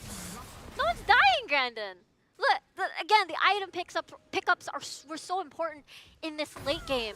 No one's playing for Baron, Riku. It's all about this Elder Drake. Yeah, it's that we're going towards the 25-minute mark of this big tangle. We'll see. Look at Genza. Going to go in, wanting to see if he can wither someone, get that slow into apprehend. That was the plan. Look at the waves, though, from bot lane. It has been a huge deal. The bottom lane tower of CES is so close to dying. That's huge. They want to try and rush for this. BMM again starts to pop his spells. Is Sarah still with the Guardian Angel? They just cannot take the Garen down. Genza's been caught out. He's walked away from the rest of his team. Silence. He wants to pop his ultimate, but he's been silenced for too long. Managed to flash away in time. The shout comes back through again for Cerberus Esports, but Flash Wolves know they have the advantage, and they can sense the game going in their favor. 3 ults are down on the side of CES. Key ults as well to try and out-sustain Flash Wolves. That is a window that Flash Wolves is willing to take. Elder Drake started up here by Flash Wolves. BMM starting to rotate over again, dancing for this time and time again. Neither team can commit to this. We've been watching this same scene for like 8 minutes, Riku. Yes! I'm so done with this. This is the 3rd or 4th time I've even lost count, Grandin. I'm so done with this. Flash Wolves are resetting. They're going back to base. BMM looking for a pickup. Silence stopped again. It's so crazy because we're at 25 minutes where when one uses an ult, all they have to do is run around in circles and it's back up again. So,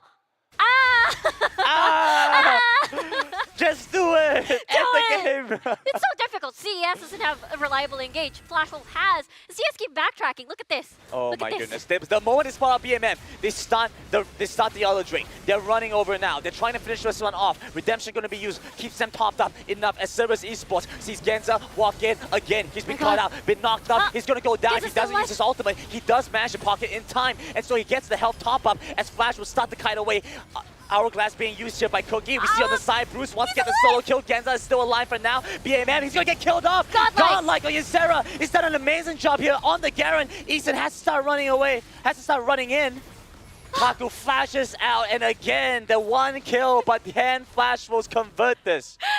Oh my gosh. So this is a game where there are, like, what, 4 Divine Sunderers, Guardian Angel. No one wants to die here! Teleport's coming in. They're going to be able to catch out Genza as he's walked in here. Cookie with the knockup. First fly coming in as well to get the wither off. That's 2 more teleports. Cerberus Esports committed to fighting in the mid lane. Unwilling to give an inch. My god! Look at top lane though. It's pushing slowly. CES cannot leave that pushing.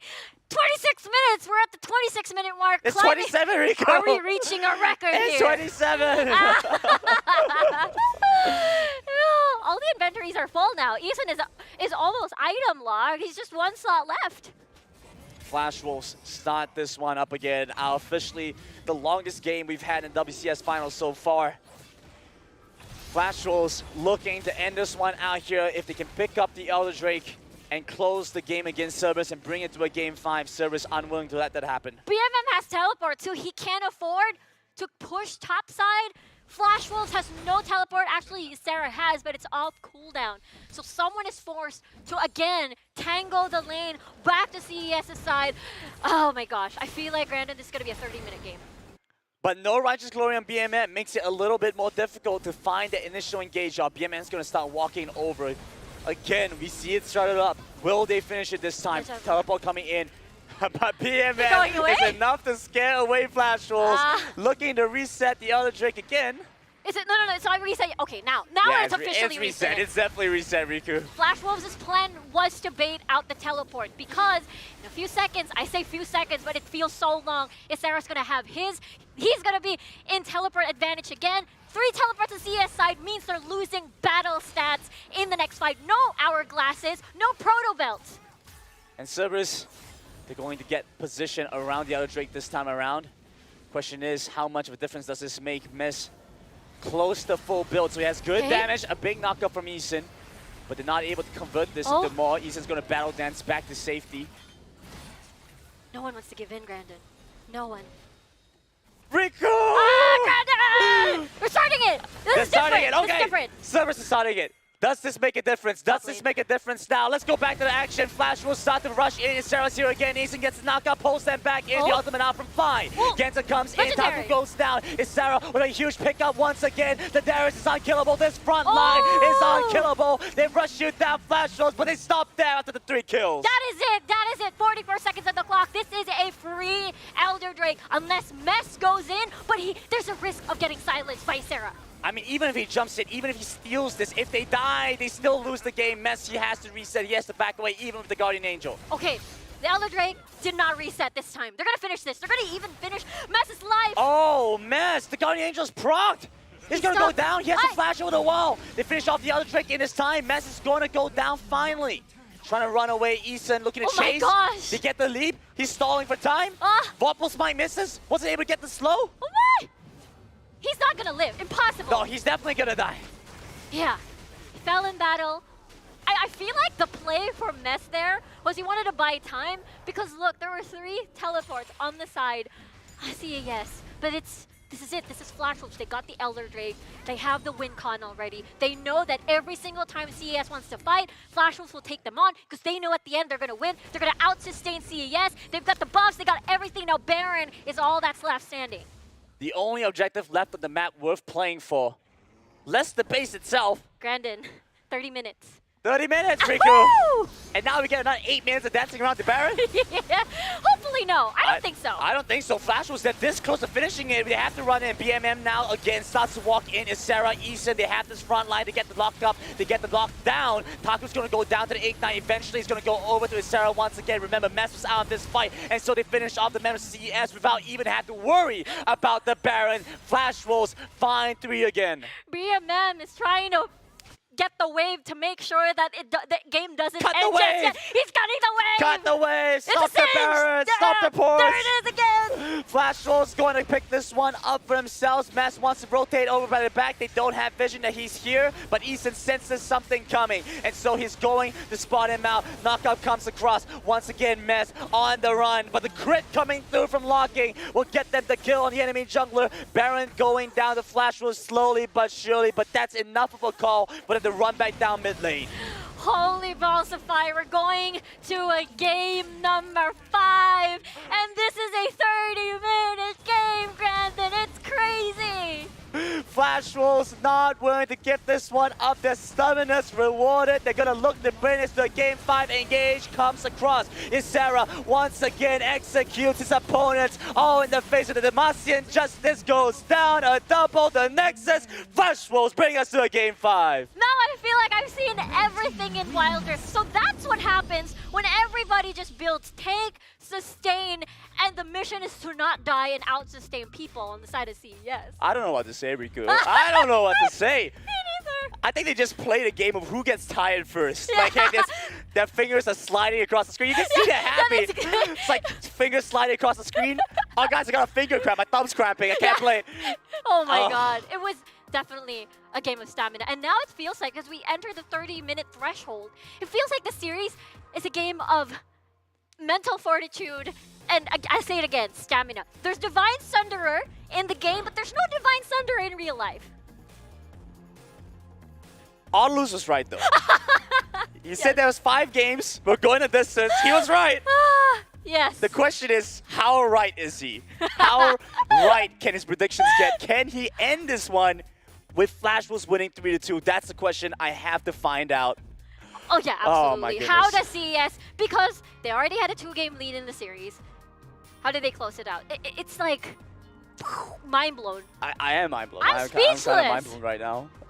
Speechless. I've never seen 2 teams dance around Elder Drake for like 8 minutes. I can't count how many times the Elder Drake resetted. Oh my they god. spend more time playing Elder Drake than they did in lane. Yeah, that's actually true. Oh my god. It was so crazy. The next time they start recruiting players, Flash will go, okay, so how's your laning phase? How's your mid game? How's your Elder Dragon dance? Can you do it for 8 minutes? Yeah. I mean, Yeah, I don't know. Like, all I'm gonna say, the sustain game, I think that was Divine Sunder. That's all I'm gonna say. Warmugs. I mean, see? Do you see how my brain melted? I'm like, we're gonna have to toss it over to the panel. I think they're the only ones that can make a coherent sentence at this point, so we'll let them take it over.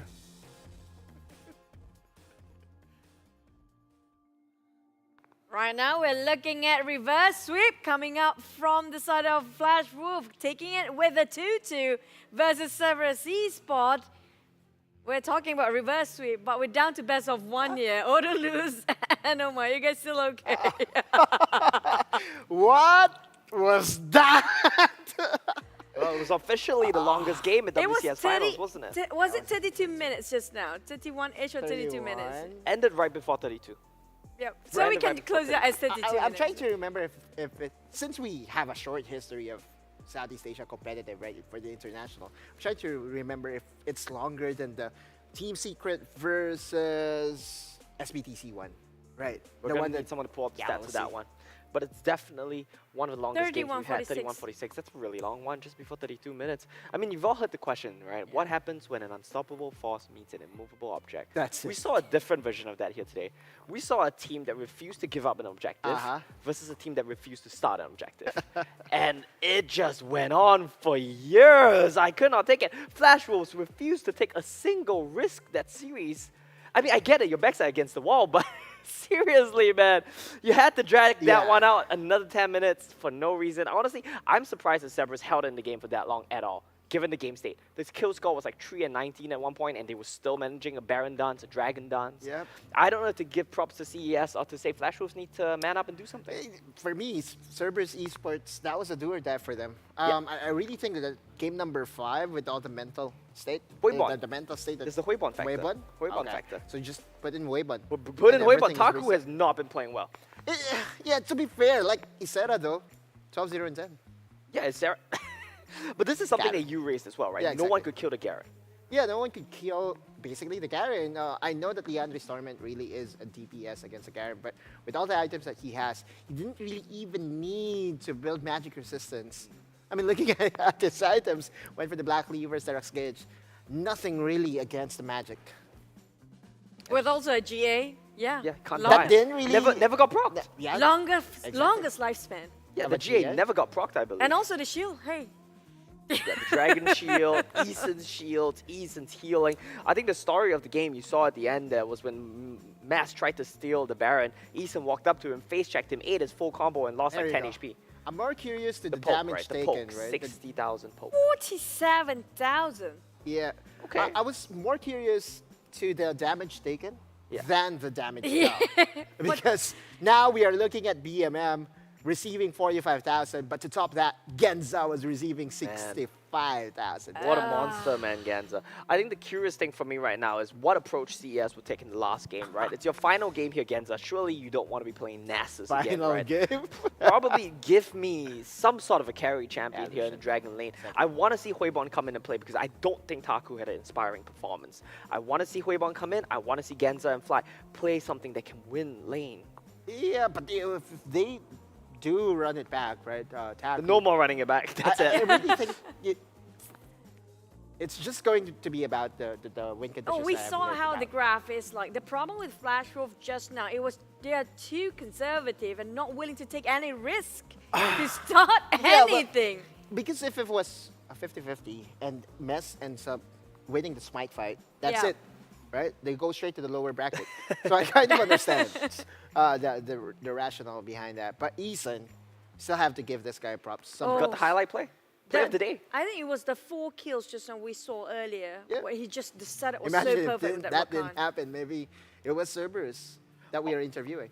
Honestly, it's not out of the realm of possibility for Cerberus to win that game as well. Despite the kill score being so one-sided, despite Flash Wolves having full control of the game at a point, Cerberus still made it competitive, which is quite impressive. I feel like the Garen was a big factor for me here. I feel like the Garen made it so that Flash Wolves could never lose that game. Without Ysera there, maybe there's a scenario where they turn it around without him body blocking every attempt from BMM. I guess he was using the Cinch as a Twisted Fate replacement, right? You think about how they played the comp in Game 1. It's basically a similar team composition, just using Cinch as a Twisted Fate substitute. Yeah, and I really hate playing against the Garen if I am on the Singed. Yeah, or it's so if- annoying. Or if I am on the Darius, because press 4 to score. That's it. And also you mentioned regarding the Kazik doesn't seem to be that impactful anymore. Yeah, I sad genuinely think Kha'Zix is becoming a bait champion. We asked the win rate, we checked the win rate. After this game, Kha'Zix has been picked in 16 games, and he's won half of them. So he has a 50% win rate, which honestly isn't too bad, right? It's decent. But I think considering how highly prioritized the champion is, the moment you fall behind, it just looks completely useless. And my theory on this is that Kha'Zix must have been demolishing scrims, which makes sense, because he's a scrim champion. But when you come to the tournament, people play slower, you don't get natural beats. It kind of just seems extreme. He did nothing that game. Yeah, he was poking. I personally feel that when it comes to There you late go. game, Kazik doesn't actually stands out that Yeah, much. he doesn't. He does nothing. But I mean, like, nobody gonna take this away from Ysera, definitely. He didn't even die once. No. Yeah. Not even even the Guardian, once. not even the Guardian Angel, right? I'm trying to figure out if the 14,000 is the DPM, because it's a little far away from me right now. But I think he did 14,000 It's actually DPM, damage. Taken per minute. Oh, Should be. DTPM, is it? No, but they wouldn't put that as... It is DPM. He's a Garen that did 14,000 damage per minute. Let that sink in for a second, yeah. That's not fair. That's pretty crazy, actually. That's Maybe not fair. because of Torn Blade? Just because? Yeah, maybe, honestly, maybe the Ton Barrel Maybe helped him as Karen well. is just busted. I think in the right in certain circumstances, But Garen you is saw how busted. he dunked everyone just now. Yeah. It was insane. He's one of the only true tanks, I would say, in Wild Rift, right? Because you see, Right. like, Darius is a tank, but he's not actually tanky. Singe is a tank, he's not actually tanky. Garen is one of the only champions I would call a true tank. And you look at his build, he even has a Cerberus Grudge in there, a Black Cleaver to do more damage. But given the low damage nature of Cerberus' team comp, yeah, Garen could just never die. He didn't. He even have Ignite on his side, so More he damage. he's definitely gonna go all out and try to dunk everyone. Sadly, the Noxian Nemesis actually thing can't here is- execute the same thing. Never used that once. From games 1 to 3, I was asking vehemently for Ysera to play the Garen instead of the And Darius. you got it. They heard you. Exactly. It took a while, but they heard you. And we were also saying, please stop playing these double marksman comms.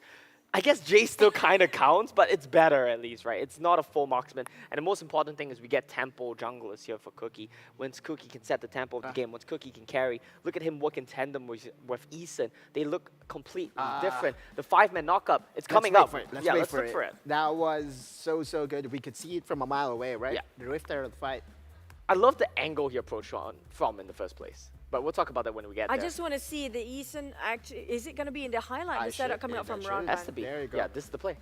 You look at this, How right? He many- ties them all up. Five, Oh five my man. god, that's the best grand entrance. That ever. was worth a golden portal moment had it not lasted 32 minutes. Yeah.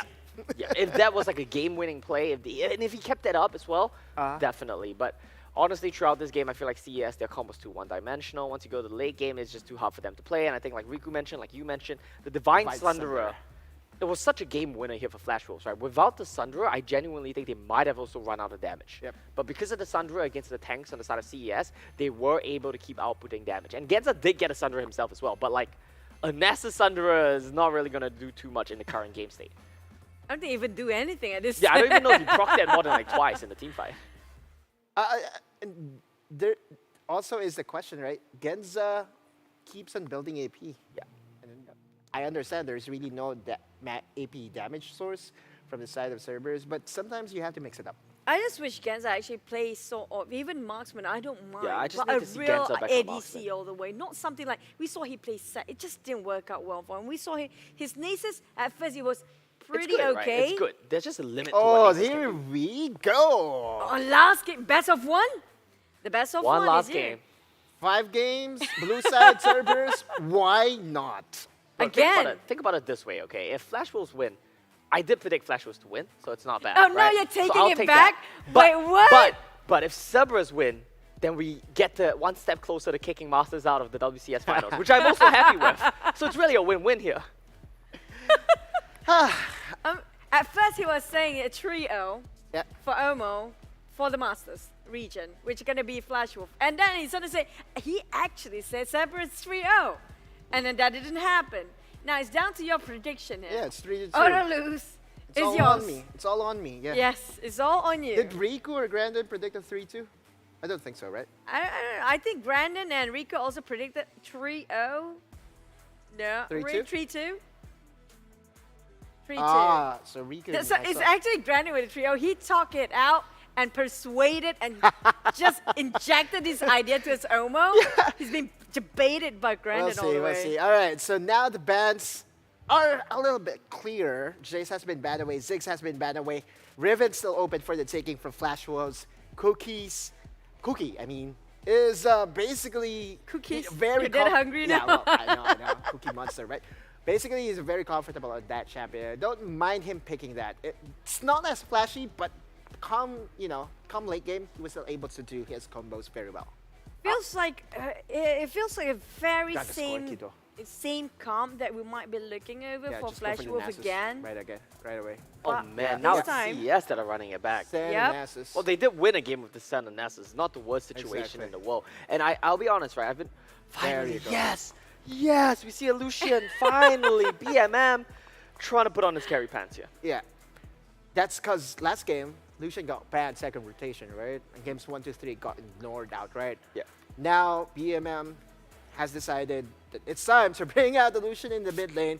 The question is, though, this could easily be baited, though. Yeah, I mean, the The Koki Lucian? could go to the bottom lane, right? But then what would they... Varus. Nope, they're taking the matchup. They're copying the matchup. Bruce says, I will play Koki into Lucian.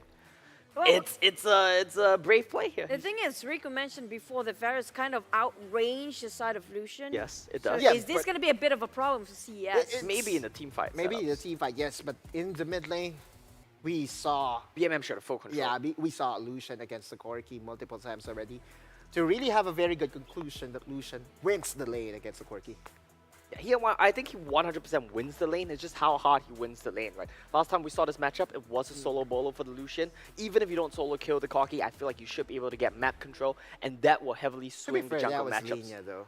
Yeah, I mean, that is true, right? But now Riven getting banned away, Yeah. I think that's huge. That's one of the most effective champions for Cookie. Cookie, yeah. I want to look at the junglers right Sinjao now. was banned. So what is this setting them up for? What are they setting up for a fourth pick here on the side of Flash Wolves? Is this a Are they Lee Sin forcing angle? Kha'Zix on that side? Kha'Zix? We do not like the Rengar pick. No, definitely no Rengar. I 100% just hope no it won't Rengar. be that one. What am I missing here? I'm trying to look for it. Zin, Olaf. Maybe a Jax pick is doable, but I hate Jax Cocky. No, this is Jax interesting. is okay for CES. Garen Haha, still, good ban, yeah, good ban. but, yeah, just ban away the Garen. Even though this time they have the Lucian, who in theory could kill the Garen, just get rid of it, right? Yeah. It's so annoying. Why would you want to play against it? Yeah, and Ysera has proven to Champion, that yeah. he can carry the game. On Exactly. that It's his champion. most effective champion, by far. So this is likely just going to be a Darius here for Darius, Flash yeah. Wolves, isn't it? Darius versus Renekton, outright. Here we go again. Oh, there you okay. Because But it's- that's okay. That's there's aggressive, so many right? junglers being banned out here, so It's we're very left with flexible. what for CES? What else they can actually take for the junglers? Rengar themselves. No. What are we missing? Lee Sin is At banned least he's away. been banned out. That's Nice. gonna be Shen. Jax. That's a Jax ankle. Possibly. Possibly a Yeah, Jax, 'cause because you have you Shen, go for right? Shen. Yeah. Ooh. Well, Well, we did see this from Irelia. RRQ. Chaz though is a different beast. He's not a mess. Yeah. Well, I do believe the winner of this will play against Chess. So, Okay. you know, we'll see. We'll see how that one plays out. What's the last pick going to be here from Flash Wolves? It's going to be the pick for... it's going to be Darius, Darius, isn't it? right? Yeah, it's Okay. surely a Darius, because you see the Shen. You have to pick the Darius. I think Darius is pretty good into the Irelia as well when he wants to dive on you in team fights. You get to stack up on the Shen, stack up on the Irelia, and try to get your reset, your dunks down. Once again, it's a double marksman team composition from both sides. That's why I was wondering if it was a Jax angle. Yeah, that makes sense. That makes sense. Because Counter-Strike is effectively better than the Irelia Vanguard's Edge.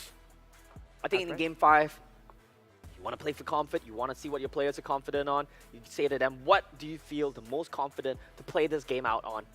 And the answers will likely, give me Shen, give me Irelia, we'll see what we can do. And this is a best of one. We have to predict this one last game. Flash Wolves. I need to take a look at the draft again. Let me take a look at the draft one more time and see how this one plays out. I think Cerberus. I think Cerberus. You're gonna I go think for Cerberus Flash wins Wolves? this. Yeah, it should be Flash Wolves. Just based entirely on the draft, I know Flash Wolves has the momentum, but I think I like this Lucian Cocky matchup too much to let this one go. Hey, You yeah, have you're to right. pick one, make up your mind, Omo. Yeah, I think it's Cerberus. He's still gonna go for Cerberus. So Odolus, definitely I'll you're gonna go go for for the this Flash one. Wolves hard. just so I become correct. See, this And is me- why you and always me and play Rico. both sides. If I say Cerberus now, if Cerberus wins, I win. If Flashwolves win, I say Flashwolves win at the start, right? Yeah. You gotta play both sides. Let's go. Castors, do tell us your prediction as well, as we are going into the Rift now. You want to play both sides, but only one wins here in the final game in the Cerberus Flashwolves upper bracket playoffs. The first day of competition in the playoffs, and we already get to have this full 5-game series with the longest game we've had so far here, Riku. Yeah, that's a record-breaking event. Yeah, in the previous game. And now look at Flash Wolves. They wanted to return the favor earlier. They managed to burn out the Flash, even get a kill on towards Bruce. They wanted to do the same because Sarah now is on that Darius with an easy apprehend, possibly taking a Flash out of BMM. But look at this, BMM having the Ignite. He go and kill. Bruce, on the other hand, has Exhaust, meaning if BMM dashes in, the Exhaust is ready for him. I'm all about that continuity here, Riku. I can't say that the Masters region is one of the strongest coming into the competition if I didn't have confidence in Flashwolves winning this series. I'm feeling good about the chances here. Even as we look at this final game, I like that draft. I like what their intentions are and the kind of style that they have.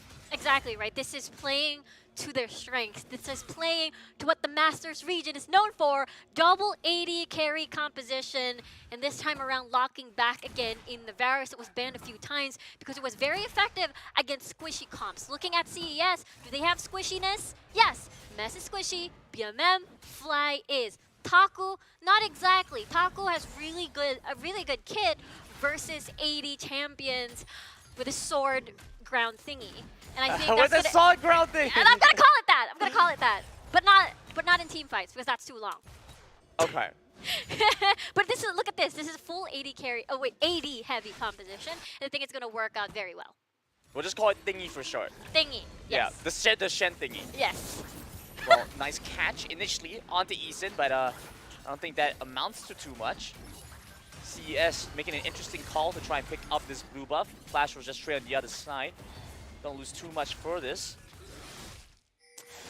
I really think CES has to get the momentum going early so that they transition well into the 20-minute mark. We all know that this is a double poke competition again, coming from Flash Wolves. And I feel like the Shen Stand United taunt is not going to be enough for Engage. It's going to be very similar again to what we saw in the previous game where they lacked the jumping power, the diving power, the engage power. They couldn't reach the backline at all from on Bruce and unlocking. And we have quite some, I feel like I have quite some confidence here in this bot side matchup, right? The Senna Nasus has worked well for them before. They try to switch things up, pull out the Senna set. Didn't give them that same impact, you know, they lost that match. Now they get to have the Senna Nasus again. Yeah, the Senna Nasus combo in the bot lane is the goal in the early game is to not die. That's basically why pick up the Senna Nasus. You're going to be unmoved. The only time you're going to die is if Flash Wolves invest in more resources by setting up a dive, putting Bruce down, putting Cookie down, and setting up for that tower dive. And I know you're hoping for some slightly different picks, Riku. We saw the Varus come through. I know you were hoping that they would go for something else. What else did you have in mind for the Flash Wolves in this game? I wanted to see a Zed. I was looking forward for the Lucian versus Zed matchup because we know Bruce to be very talented, to be very mechanically skilled when it comes to assassins. And what does assassins love? Squishy champions. What do I see? I see Aurelia, I see the Lucian, and I see Fly as well. Not so much towards Taco on the Shen, not so much towards Genza, but at this point of the game, I believe and Nasus is quite squishy, needs more items, needs to get that ult on board before he gets actually tanky. I mean, Zed's pretty good scaling against tanks. That it's too. It's not the best, but you know, Sorelda's Grudge and all that does give him a decent armor shred, and so does decently there. Let's not talking about the first spawn, right? Objectives coming up now. We see Flash Wolves trying to reset very quickly and get back into position. At the same time, Cookie and Mesa both up in the top side. I'm curious if this is going to amount to anything. CES needs the Ocean Drake. We're seeing double poke, you need sustain, you need vamp. Earlier, game number 4, they lacked the sustain. Flash Wolves won the sustain game, and that's why they're going to prioritize the Ocean Drake, unless they prove me wrong and go like ping, ping, ping on the Rift Herald. And so if they quickly get there and finish that one off, I could see that happening. I think Flash Wolves have slightly faster clear with the Kazakhs. You know, that isolation damage on the objective.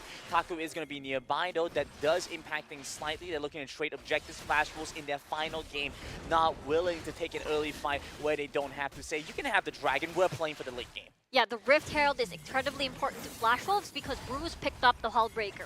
If you get that split, Bruce can easily melt the tower. That means you can use the Rift Herald elsewhere off the map, making you get more gold, getting off 2 towers off of the map immediately. Wow, just finishing off the top side turret. Now they get the reset, they still have the Rift Herald. They could find so much value here. 2,000 gold lead for Flash Wolves. The sad part about CES's composition is that they do not have wave clear. Culling, sure, you can use that. It's on a very low cooldown eventually, but that's not something you want. You don't want ult as your wave clear. You want something else as your wave clear, something that is part of your regular ability toolkit, and that's not what they have. And I love how they target the guy that has the Stat United. Say, you can join the fight anywhere on the map, but not if we catch you off. Watch as Genza gets caught here. The Chains of Corruption going to be used, but unfortunately unable to finish off a kill. The mid lane scuffle between both teams. And I feel like that's going to be a problem eventually. Yes, Stand United, free teleport. But we saw how Flash Wolves immediately burned down towers. They didn't even need the assistant too much of the Rift Herald. The wave clear will be absolutely key here. Flash Wolves has that. They are rich with wave clear. Yeah, I really like what they're doing right now. Flash Wolves, Vanguard's Edge flashed in and missed! No! CES will be heavily reliant on Vanguard's Edge into Taku, Stand United, getting a taunt in. But I don't think that's going to be enough. I think that's going to be too much. Anyway, going back to my point though, it's hard to reach Bruce in locking. That's what I'm going to say. You're going to need too many resources. You're going to need Proto Belt. You're going to need Flash. You're going to need dashes all in the world. You don't have disengage. So if you go in, you have to be successful in getting a kill. I mean, I'm looking towards what Cookie can get done this game, right? Kazakh, such a feast of famine jungler. He does incredibly well and snowballs the team when they are ahead. But when behind, oftentimes you see the Kazakhs finds little impact. At best, manages to steal away a couple of objectives with how much base damage he's able to do. But this is one of those situations where you want to see the Kazakhs come up ahead, especially as members of CS get tankier and you have to start worrying about moments like this. Genza once again caught out. Eason saving his ultimate this time around. Will not be able to find the pickup on the Nasus as a Stand United gives him the shield to save him.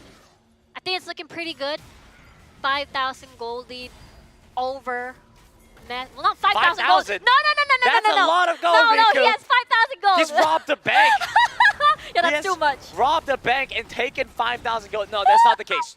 2,000 at most. I'll give it to you. Like, round up 2,000. 2,000. Yes. Thank you very much, Brandon. Thank you very much. Good flash still coming from MMM there. He almost got caught out. But that's the thing. I think Cookie is still on the right track, and Kazakhs doesn't fall off. Late game deals a huge amount of damage. And we talked about Assassins love the squishy. Squish, squish, squish. That's what the Kazakhs gonna do. The Kazakh's gonna kill them. He's gonna jump in and he's gonna squish the squish. Yeah, exactly, Brandon. Oh, my brain. I think I'm still stuck with game number 4 after that 30-minute game. My brain is also Oh no, it's not over, Riku. It's part 2. Yeah, this is part 2. Oh, I'm sure, because Sun and Axis, they thrive in not even 20-minute games, 30-minute games with the infinite scaling. Look at what's happened here, Riku. Bruce has picked up the Howlbreaker for himself, and so trying to match BMM. BMM does not have it this time. So Corki Howlbreaker, one of the interesting, highly contested builds that we've seen so far in the series. Oh yeah, for sure. And then CS is not going to take the bait anymore. This is like the 3rd time they've gone into Genza. That's like 2nd flash, like 3rd ultimate. It's like everyone just trading spells at this point. Because they don't have disengage. It feels like every single time Genza has flash backup, Flash Wolves also has flash backup because they can engage. Difference is, though, there is an objective that has spawned. Cloud Break is going to be very important for Flash Wolves because they have the Hull Breaker, and they can utilize that, roam around the map, get some towers here and there. Package up here for Bruce, so I'd like to see him use it defensively, set up for his team. You can see now it's difficult. The Vanguard's Edge connects in as he locks them down. Chasing after Cookie, secures the Dragon for now, but over by the back, you have to watch out as Locky gets focused down by the Arilla. They manage to survive. First blood goes over the Flash Wolves. They haven't been able to take out Cookie, looking to finish the rest of them off. You see Sarah running back down. Cookie wants to jump in, take them out, but they're in the strong. There's no target he can go for. That's a lot of damage coming from the side of CES. bit worried when the taunt missed, but it's all still okay. Because when it comes to re-engaging, CES has a lot of tools. They got the mist, they got the root, they got wither, and then as well as the dash coming from this. Let's take a look at that again. The package used defensively, creating a line, a rift between the two teams, but it doesn't stop CES from entering the fight. They waited for that to expire. Taku missed his taunt. Yes, exactly, yeah. The taunt didn't connect, but at the same time, they still managed to re-engage eventually because they have a lot of tools to do that. And that's the reason why, you know, Cookie decides to just back away. Bruce thought he was a little stronger than he actually was, ends up losing his knife, so they trade back the kill, but Flash was still with the gold lead now. Also looking for the second Rift Herald. They managed to get good value the last time around. Genza pops his ultimate as he tries to walk into the pit, tries to contest with this, gives his team vision, but Flash will secure the Rift Herald either way. CES will heavily rely on Taku setups here. That taunt is going to be incredibly key to hold down targets, for them to focus on BMM. As well as a mess, especially once he dives in. He's a delivery system. You know, we're not having a Galio here. It's going to be the Stand United Shed instead. And I feel like when it comes to reliable engage, of course, Galio is much better, but Shen, much tougher to land. Starting to send Taku off to the side lane. He's going to go for the most standard build. We see this happen quite often with the Sunfire Cape. We've seen some difference before. Ethan's caught out slightly here by CS, but gets to go away pretty much untouched. But we've seen a bit of this Sunfire Cape, we've seen some Hullbreaker, but he goes for the more defensive Shen build instead. Oh yeah, absolutely. He's gonna be one of the tanky members of the squad alongside Genza. No fight will happen there. It's just one of those where they wanted to clear the wave. This is gonna be a 20-minute game for sure. Oh, absolutely. Okay. Look at this. 11 minutes in, 2 kills, Riku. But yeah, Flash was on at the turret. They're able to open up, and that's why we talked about how the Cloud Drake is gonna be incredibly valuable for them. Because that means they can move from one lane to another and burn down the towers down. That's exactly what they're doing. Flash Wolves doesn't want CS to trade a tower, and that's why they're moving here. Responding up to the top side, Ethan's going to be here as well. They want this initial pick-off.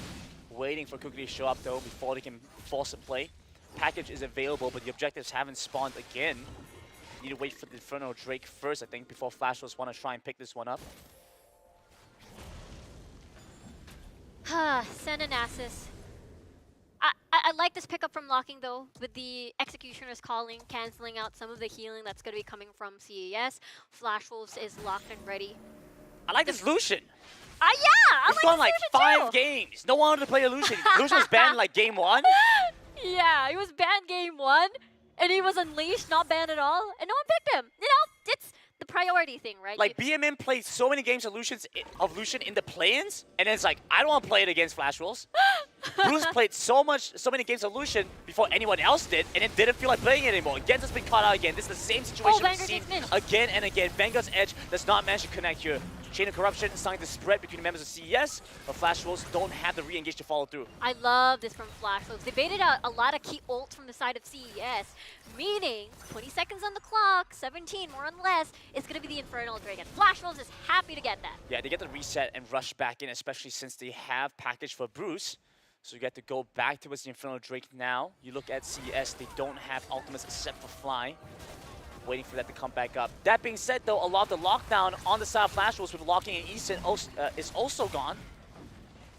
Yeah, no key ults on the side of CES. Flash Wolves definitely using this window. Gonna start this Infernal Drake up and finish it quickly. Lockton's gonna walk over, help out the Kha'Zix. Should be able to get this no issue, no problem. Yep. Claims it for Flash Wolves. There's nothing left for CES to do but just back away. Push down the waves. Top lane is almost about to fall, as we can see CES moving towards that. Taco's going to have Stand United soon. But Flash Wolves reads this. Look at that. They're moving towards the top portion of the area in case CES decides to trade a tower to the Dragon. But no. Bruce is nearby. He's going to prevent that from happening. Look. And as we get to this 14-minute mark, I just want to say, Riku. What's up? It's always this last step when you're 2-0 ahead. When you're Cerberus Esports, you're 2-0 ahead in series. And you can't close out. Like, that is the toughest step to take. I know. That must be super tiring, especially coming from a 30-minute game where you constantly have prevented the Elder Drake take, forcing Flash Wolves to reset the Dragon. Exactly. Playing a long game, but on the back foot. Like, the pressure, the intensity for the team that's playing to prevent Flash Wolves from winning, like, I can just only imagine how tiring that must feel. Well, BMM Oh, is going to no. cut out. A beautiful finish and catch by Flash Wolves. Eason has been killing it in this series from the Rakan up until Gragas able to get a pick. 30 seconds on the clock without BMM. And it was I wanted to talk about BMM's pick on Illusion here. Really strong early game, but eventually he's going to get outraged. He can't dash aggressively forward anymore. No rocket belt. They're going to walk back over to the Baron. Can they start this one up? They have the Kazes, could help them. BMM has to pick up teleport if he wants to join in with his team in time. Ah, that's a lot of damage coming Wait, it's from already the down to side of Flash Wolves. 6,000. Yeah, it's Baron. It's going down so quickly, but he have to reset now. Eason's been spot out. Flash Wolves don't have to re-engage. I think CES has enough power to scare them off. It was another sneaky attempt coming from the side of Flash Wolves. But death timers aren't as punishing in the 15-minute mark. 20 minutes? Yes, that's when it gets scary. BMM now live again. I mean, it was 40 seconds either way, Riku. That's true. Still a big difference maker if they can get a pick off. I feel like the 30-minute game earlier ruined my understanding of time. Yeah, your sense of time is like 60 seconds are like minimum That's death short. timers. Yeah, It's a short death timer. Oh, geez. As we see here, Eason leads the charge again with the re-engage. Fly's been caught out. They have to start backing away. A culling and a retreat for CES. But Flash Wolves once again catch Genza off guard. Finish off the Nasus with a couple more auto attacks. Instead, Mess will find Eason through the mess. And Bruce snipes down Fly. It's going to be support versus support now being traded. But look at Taku. He's been doing a lot of good work pushing the bottom side tower. That was a window that Flash Wolves was willing to take because Stand United is basically utilized already. Taku was so confident to keep pushing bot because of his ult coming back up soon. They'll pay that price. They're willing to take that trade in exchange. Then you see how close this gets with CES. Could have gone disastrously mess. Managed to get some value back. That is, I'd say, a pretty good consolation. And that turret in the side lane, I mean, just cherry on top. Yeah, I think that's pretty worth definitely coming from the side of CES. There was a lot of low health targets though. Isera would have been happy to get that reset on the board with his dunk, but you can't exactly reach them because they're pretty good at running away with a mist. Okay, we already start to see the Elder Drake spawn up soon. Here we go again. Both teams hyper-accelerating the spawn of the Elder Drake this game. 16 minutes, 45 seconds. We see the package picked up for Bruce. They try and set a position here. I mean, this is getting intense again, Riku. I'm not ready. I'm not ready either. Eason though. Eason's not ready. He's caught out guard. Falls duet, stun onto Eason. They have to get him out. Chain of Corruption used, but knocked away. They won't be able to find anyone here. Wow, they weren't able to deal enough damage for Eason to fall. That was the window that CS wanted to take. Get a pick, make it a 4v5, and then get the Elder. Take advantage of the death timers. Instead, they failed in that attempt. Good news though, no key ult being used. They're waiting for this again. They're gonna pick off Genza. He's gonna go down. Taku with the ult. Taku with the ultimate trying to save him. Instead, Ysera's gonna come in. Bruce goes to the back line, uses the package, uses the Valkyrie, survives the encounter with Cerberus. This is so intense. 40 seconds on the clock. Genza definitely forced to buy a teleport to rejoin this because Flash Wolves is going to start this one. Bruce picked up the teleport. They're going to come back into the pit now, trying to fight this. Taku a little bit ways away, so they can try and finish this one off quickly. Flashing forward, Ysera catches off Mess. Going golden, they stall for some time.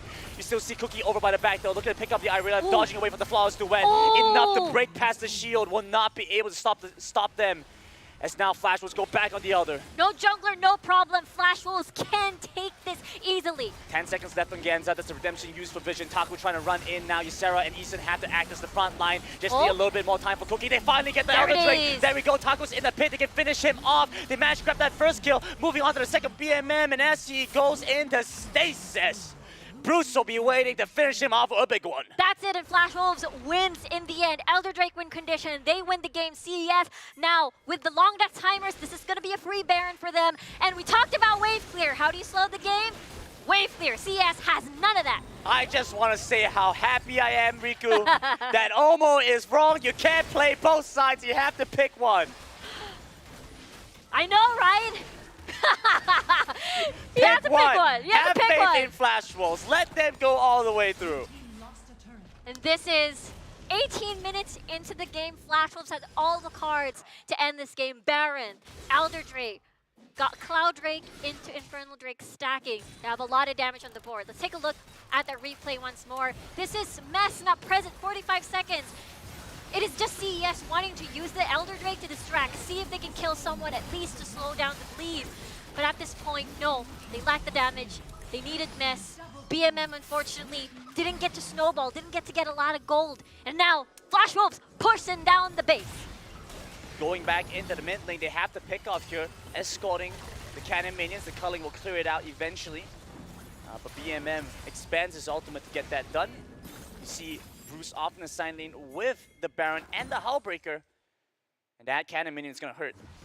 I'm gonna call another thingy. The circle thing is actually pretty decent in clearing the way from Nasus. But it's decent. It's not the best. It's not great versus a Baron. The Nasus thingy. The Nasus thingy. I love it. not the Spirit Fire, the Nasus thingy. Yeah, the Nasus thingy. But with the Baron buff, you see what happens here. I mean, look at the cannon minions. Still slowly poking away at the Nexus. Bruce is going to get caught out, flies over by the side. The exhaust on the fly to finish him off 1 versus 1. Bruce is in the base with the enemy team by taking them down and will finish off the members of CES and be rewarded for your faith in Flash Wolves as they complete the run 3-2. Hells to the yeah. Granted, forget about the Flash Wolves 20-minute win condition. Let's go to the Game 5 series win condition for them. I'd much rather not. Is that, can I get my like 2 games back? Can we just get like, I voted 3-0 Flash Wolves, can I just run it back? Just delete the 2? I don't think so. Time has been ruined in the WCS today. We went to the right timeline in the end, but like I had to take a huge detour along the way. I'm like aged 50 years. I feel like I'm 30 today. I feel like I'm 80. My joints hurt. My voice is sore. Flash Wolves bring us that victory, but what in nail-biting fashion. 2-3, finishing that reverse sweep. I know, it was crazy, and it felt like, you know, Cerberus was running out of steam. It also seemed like Cerberus had it in the bag because during the 3rd game, Flash was stuck with a composition that wasn't supposed to work again, and yet it did. And then they kept doing it. You know, no assassins for Bruce. We're gonna stick with the poke composition. And I felt like, you know, the Sinzao eventually was removed into the equation. They went towards 20-minute mark, just scaling, just poking, removing all the engaged champions. And I just have no words. It was just a very intense series.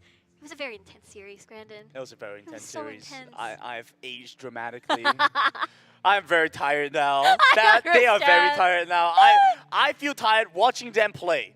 Yeah. That's the kind of match that we've had here, right? Flash Wolves have gone into it. The first 2 games, they insisted on the same composition. 3rd game, that stubbornness finally paid off. And then last 2 games, they switched the script. And then suddenly it's Cerberus that insisted on the same composition and lose off of it. And finally, we got to see the Lucian too at game number 5, at the very, very last game. I don't know how I feel about that since it lost, so... That's true. Yeah, it's pain. It's pain. Maybe that's why they didn't pick the Lucian, you know? Maybe that's why. It's bait all along. Exactly. It was bait all along, Brandon. I'm looking at like the emotes now, and I'm trying to figure out how I feel about this. You know, I don't reach the emote here. Okay, this reach one. it out for me. This one. Okay, this is how I feel right now. This is funny. I don't know. I really don't know. I'll go with it. I'll go with Oh, you'll go with that. Okay, cool. cool. This is very in sync.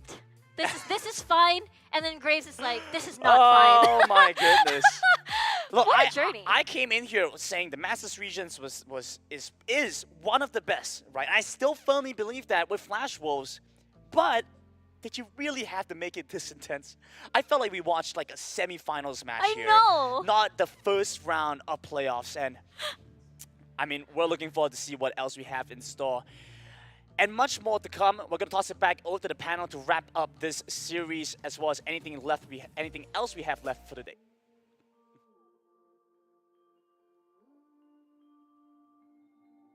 Phew, what a long journey for today. When it comes to the 2nd series, CES versus Flash Wolf. Now that was really a banger. But speaking of how you guys feeling, was it a banger? We definitely. We have very different definitions I miss of the word yesterday's banger. series. Just gonna say, I miss yesterday's series, right? Me too. I miss yesterday's series too. Speaking of all the lose, I you're win. having big brain right now. You won your prediction. Galactic brain. Let's go. Exact of a 3-2 with a reverse sweep all the way. Yeah. Where's the crown? Yeah, I actually don't know where's the crown, but Where's we the will crown? present that to you. The crown's You missing. gotta get production to get the crown over here for Autolose. I'm So- okay. I have an imaginary crown over here anyway. Elmo, you didn't get the crown, but you got. I got 2 ticks on my report Alright. card so far. I didn't get the score, so that's half a mark. Uh-huh. But I got 2 ticks so far. I think all of us got 2 ticks That's so right. far. Yeah, I right, think for today. everyone got the match predictions correct today. It's just about the scores that we differ. I mean, would you vote against the Pool 1 teams? Yeah, you probably wouldn't vote against most Pool 1 teams. You're right, actually. I didn't vote against a single Pool 1 team. Exactly. Yeah. So the first match. First round has is pretty been- straightforward, right? We'll see about the final adversity thing. I don't know. Okay, you're just saying that, right? But to anyone who's not from the Philippines, I think Team Flash has got that one in the bag. There's just a wild card Sure, element to that's them. right. It can beat anyone, right? Everything is unexpected. Like how we saw Cerberus today, everybody thought that you and Granite, not everybody, you and Granite, Omo and Granite thought it's going to be a 3-0, but I thought it was it's going to be a 3-2. Speaking Oh, it of, was a 3-0. If you really with a think about handicap. it, think about it. After Flash Wolves warmed up, it was Uh-huh. a 3-0. And I never doubted them, not once. Yeah, all I about knew they the had it in the warm-up. bag. it's still in the best of Exactly. 5. It doesn't count or not counting, but it's still a 3-2 in the end of the day. We're going to go for the post stat right now. We saw a lot of, how do I say it? The first few phases of the match, nothing is happening. Yeah, it's just 1-1? It's just a 1-1 all the way up to like, how many minutes was it? Yeah. Till something 10 actually plus happens? minutes. Yeah, it was extremely slow. These two teams, once again, I mean, I kind of get it, right? It's Yep. game 5. You're both backs against the wall. It's the final game of the series. You want to be safe. You want to be safe. You don't want to take risks, which is kind of where I think CES's comp actually falters in this game 5. If you're telling me they're playing a game 1 of this team comp, sick. It looks great. Problem is, in a game 5, it's very execution reliant. It's very timing reliant. Whereas Flash Wolves, they're just chilling, aren't they? They got a double poke comp scaling up. They got a double marksman comp. Cocky has been a menace this series. I'm saying it as someone who hates Cocky. I think Cocky has been a true carry in this series. And again, the Aurelia pick, right? Yeah. I just don't think it's Mess champion at all. I believe it's Jax. Jax is infinitely better in this particular draft. And circling back to the Aurelia pick, again, Chaz has been using Vanguard's Edge almost every cooldown, right? But Mess, I mean, even if the Vanguard's Edge is just to pick up one champion, he would go for it. Yes. Meanwhile, Mess wants to have that perfect Vanguard's Edge to really set up the team fight for his team. I don't blame him. That is the only pseudo-engage that they have in this particular lineup. Yeah, and that's the problem. I like that point. That's something that you got to consider as well, because when you contrast this Irelia jungle to the Irelia jungle we saw from RRQ earlier today, think about how the team fight started for both of these teams. RRQ had Axelson flashing in every time to start the team fight. Vanguard's Edge, easy follow-up. This time around, who's your engage? It's just going to be purely Irelia. Plus, I do want to point out, I'm not liking Taku when he's not playing with something so engaging. at Don't first. trigger the man. He was. It's just, this Shan is just... Where's Huibon? That's my question. Yeah, Where's exactly. Huibon? And also, why are you 4-5 picking Shen on blue when you know they have a 5P Darius available? That's your question to answer, Aurelius. There you go. No idea. I'm going to stay out of I mean, this. when I saw the Shen, I just immediately thought that, okay, this is a Jax angle, right? Against the double marksman. Although, it's not really the marksman that you directly counter, because this is a Varus and Corki that we're talking about. These are the spellcasters, as we would love to see, but we would love to say. But then again, about the regional thing, you know, about the comfort thing, I just believe that Mess is more comfortable on the Jax than the Aurelia. I totally agree. It does. The way he actually rotates, the way he plays himself is not the most optimized condition. If you compare it to how he played Jax, is so confident. He just jumps in. He knows the timing right. But this Aurelia is just a bit awkward, a bit off in that sense. And also, it gives you the pressure that, hey, you know what? Jax is scaling up. Jax is scaling up. We have to finish this game as soon as possible. With the Aurelia, though, there's no such fear that is inflicted on you. This makes sense. Player of the game. We have Bruce coming up from Flash Wolf. Finally. With It's the first one, right? 1,765, That's a 80% of participation when it comes to the team fights. Yeah. Insane poke damage coming out of this Corki. I really do like the build paths that most of these Corkis have been going for. I think the power spike earlier on without the tier is a lot better, and I don't know. I used to hate Corki, but I kind of feel like I've been proven wrong this series. It's had a lot of value here. In our region, Corgi has been used by a lot of teams just because it can still be flexed in the Dragon lane. Sure. And you can pick a mid lane assassin. Yeah. That's what I was wondering, right? Flash Wolves doesn't go for the assassin mid laners. Similar to Cerberus, they just want their mid laner to be either a poke champion or a setup champion. I mean, like, we have so many questions. Regional differences. In regards to their first two matches, definitely coming up from Flash Wolf. Why is it taking them so long to actually do something about it? And also, when it comes to the last match, also the fourth match, if I'm not mistaken, they're just having such a long time to wrap things up. Decisiveness. Again, that's what would poison them all throughout this tournament. If they face a team, and I believe they would be facing a team in RRQ that is double the decisiveness that they have right now. The question really is there. Will they be able to win against RRQ's decisiveness? I think no, after what we've seen today. I mean, it Are you depends going on what you to think, change right? what you have written down? I put Flash Wolves would beat RRQ, right? But after what we've seen today, I am having doubts about that. I can't change this because, well, maybe I'll do a different one, but I'm not going to change my initial predictions. The thing is, Omar, you might change it last minute again because you saw how Flash Wolf suddenly just changes their playstyle That's the thing, right? last two games. It depends on what you're thinking, right? Do you think that Flash Wolves were just warming up in the first two games? Because that might be possible. Possible, yeah. Cerberus Esports, again, they came from play-ins, and we did say that, you know, momentum and warm-up is definitely a very important thing come tournament time. Flash Wolves definitely showed rust in games number 1 and 2. I definitely have a lot of questions to ask to its Bruce right now, especially for you guys. You guys can ask away whatever you want, especially in the first two games. We want to know what really happened to its Flash. Is it really warming up? Is it really just trying to read out their tactics, or they're purposely trying to drain out the energy coming out? Because that's possible when it comes to stamina. But hello, coming up from Bruce off Flash Wolf. Hi. Can you hear us? Okay. Yes. Perfect. Firstly, congratulations for Flash Wolf actually winning that such a long match. Congratulations. How are you guys feeling right now? 他说：“你们打了这么长的一个系列赛，那你现在的感觉如何？”现在心情觉得有点兴奋，然后又觉得很疲惫。I'm very excited, but also exhausted. Fair enough. 5. That's best of 5. If Yeah. he's not exhausted, it's going to be a bit of a problem. So I want to ask about the draft, especially since you played marksmen, different marksmen in all 5 games. Is this just your read on the meta now, or are you guys trying out new things early on in the tournament? 他问说：“你们在打这几场比赛的时候，每一场几乎都换了不同的就是射手，那这是你们平常在练习，或者是现在的对于 meta， 你们觉得这样的是比较好的一个打法吗？还是说你们平常习惯就是这样子打？”就是平常队伍希望我拿出比较 carry 的角色，那我就尝试着去玩射手的中路，所以这5场才会带来都不一样的角色。Because the team wishes me to play more carry-centered heroes or champions, so that's why I keep trying different marksmen for different matches. Okay. All right, my turn. Bruce, you said that you were exhausted. Okay, my first question is, how do you relax after that grueling series?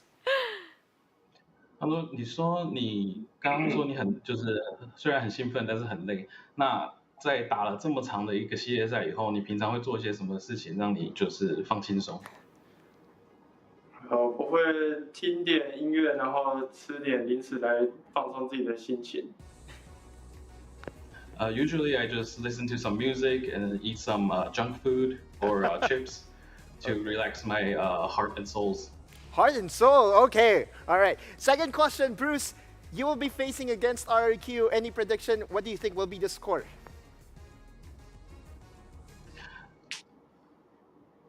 在就是下几场战斗以后，你觉得你有没有什么预感会发生什么样的事情？就是接下来会发生什么样的事情？打 RQ 的那比赛，那把。对上 RQ， 我觉得他们是一个很强的对手，那我们要重新调整自己的状态 ，BP 包括我们的营运内容，然后去面对他们。We need to readjust our emotions and our strategies, also our ban pick and drafting strategies, to be able to face their team head on. Any more question, guys? Okay. What do you think the score will be for that match? Do you think you guys can 3-0 3-0? 你觉得那一场比赛会是3-0吗？或者是你有没有什么预感会是什么样的一个结果？我当然是希望可以3-0，像今天打5场实在太累了。Hopefully it'll be 3-0 because a long series game like today is really exhausting. I can see it almost dying there. Any other questions you got? Now, to wrap things up, because Bruce mentioned he wants a 3-0 tomorrow. No, We're going to not play really, a bit mental not game. really tomorrow. Just, yeah, the day after. Next time, okay? So I do want to know if Bruce can actually say anything to us RRQ right now. If you can say anything RRQ, just to play the mental game, what would you say to RRQ for your next match? 如果你有一些话可以说，就是对你下那个 RIQ 讲的话，你会想跟他们说什么？希望我们两边都可以尽全力吧，然后带来一场精彩的比赛。So nice. I hope everyone can give their best and then give a 5 serious game or a very entertaining games for everyone. Okay. Okay, thank you so much, Thank you, Bruce. Bruce. I hope you hear good music, have good junk food as well Yeah. to rest up, and good luck for your next series. Bye-bye. 休息吧，GG。You guys. GG. Wow. he's nice, but 5 You series? could tell he was dead. You could tell he was out. Yeah, for the music. Yeah. Soon. Man has go bump some J Chow after this, chill out, eat some junk food. Can't blame him. Maybe a couple of K-pops as well. Maybe. We don't know what he Maybe. I likes. mean, like, that's relaxing sometimes. And Riku loves to listen to K-pops, including this guy. Elderless is a K-pop guy, but that was a hack More of a like a game. K-drama, guys. Okay. So we're gonna head the break for a bit before we wrap things up. So we still have a lot going on. You guys have to stay tuned with us. We're gonna be right back in a bit.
fans, and welcome back to day one of the WCS Finals playoff. We've just concluded our first two matchup of the playoff, and we saw two of our teams advance in the bracket, while another two will fight for their life, do or die, in the low bracket in the upcoming days. We have Orulus and still Omo here. Basically, we're talking about the low bracket. We're going to talk over PSO, Persis Esports, in the first. It was a clean win coming up from RRQ for earlier today. I think they're doomed.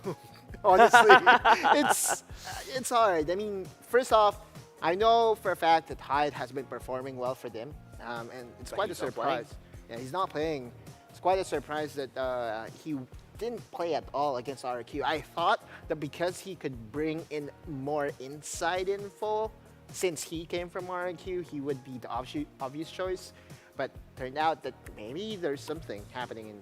I'm going to be real with you here. I think no matter who PSO fields, CES trios that. Yeah. Wow. We even haven't asked about the predictions. They're straight away just throwing it out. It's all it's all on the script here. Let me check. It's all like the Oracle. Oh yeah, CES Omo the PSO. Oracle. It's common sense. Double it's good old O's. common sense. 007. The Oracle next matchup Omo. is really interesting, though. I mean, if you look at the brackets, RRQ against Flash Wolves, now that's going to be a banger, I think.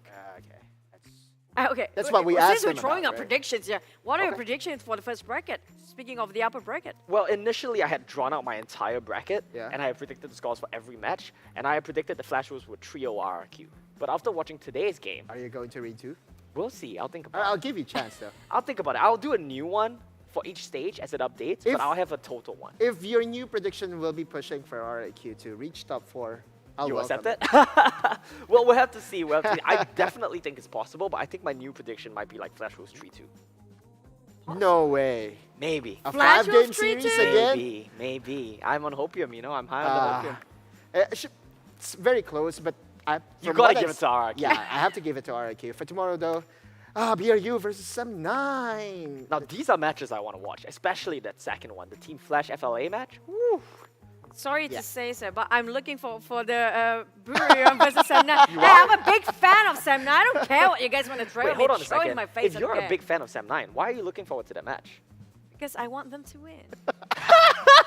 I know he's gonna say that's impossible. I know, and I just want to believe for once in miracle because I'm I a do fan know. of Sam9 too. That's why I don't want to watch that match. But That's an Buriram is MYSG very team, strong. by the way. So Very is... No, they That's your haven't reason. lost. Your point? If I supported MYSG teams, I would be crying myself to sleep every night. that's what we used to do. I with, prefer to cry. in the Philippines, right? Yeah. Back in LOL PC. But yeah, Hey, but you guys made it to Worlds in LoL PC. Yep. Yeah, And it's looking like you guys might make it to intro Icons boys, again. right? Yeah, to 2013. And then right afterwards, downhill from there. You guys beat Singapore Sentinels in 5 games to go to Worlds. You remember that? Damn. Chowie. Yeah, let's not. Why don't we bring this up Chowie? again? You know, Chowie? that was history. Now Yeah, this is the we're present. focused on the That was future. back in 2013. Team Flash versus Spell University. Just wanted to share my input there. I believe that there will Score. be a wild card happening. Again, they were able to 2-0 Cerberus. So at least in that light, we can say that, hey, Maybe they can beat Vietnamese teams. they can beat Vietnamese So teams. it's okay for him to say FLA versus Team Flash, possibly It's- one of the strongest in the South I Asia. mean, we right now. have two regions that are the clear... It's not okay for me to say Sam9. Hey, No, hello. definitely not. Okay. We're gonna see. I mean, we were the reason why we have 4 Yeah. slots anyway. So. Team Secret. Wait, but quick question. What do you think is the score for Team Flash FLA? Hopium, 3-2. For FLA? Yeah, 3 for Team Flash FLA. 3-1. I'm gonna go 3-2 all the way for Okay, both let's series do it. anyway, because we saw Flash Wolf today, but we're done for today. We're done. You saw the breakout for tomorrow. Definitely, it's gonna be another series coming up, and that officially wraps up day number 1 of our playoff. Fans, the path to greatness has really just begun for the WCS final. Who will choose the right path or the wrong one? It depends on them tomorrow. Hope you guys to be with us again tomorrow. Stay tuned and stay safe. See you guys and have a good night.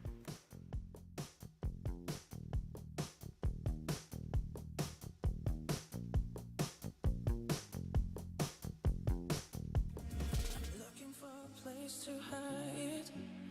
It seems we're crossing a line. My love for you is making me blind. But I want you, oh, I want you. feels like I'm losing ground. I know we had it all. Now I'm chasing, oh, I'm chasing. No, I ain't going too far. I will love you wherever you are. Even if we're miles apart, you are the light in my dark.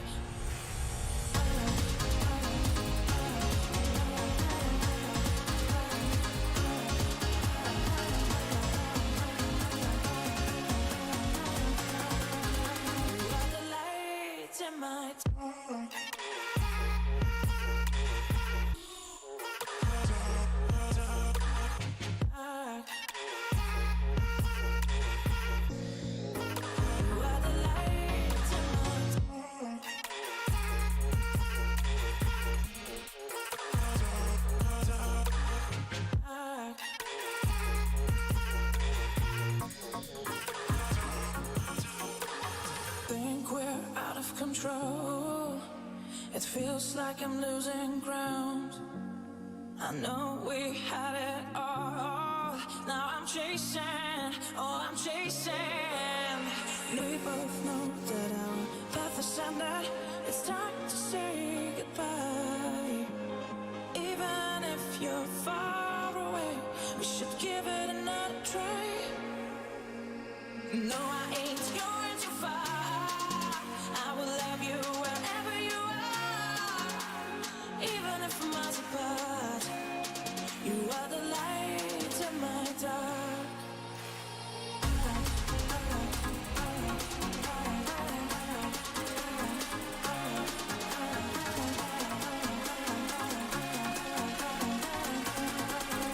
You are the light in my dark.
Living my own pace. Ain't no running round, wrapping myself up. Ay, ay. Pulling me back up. Ain't no knocking down, healing my heartache. Ooh. Flying miles ahead on my shadow. Mojo. I'll be climbing up another level. Mojo. Flying miles ahead on my shadow. Mojo. I'll be climbing up another level. Mojo.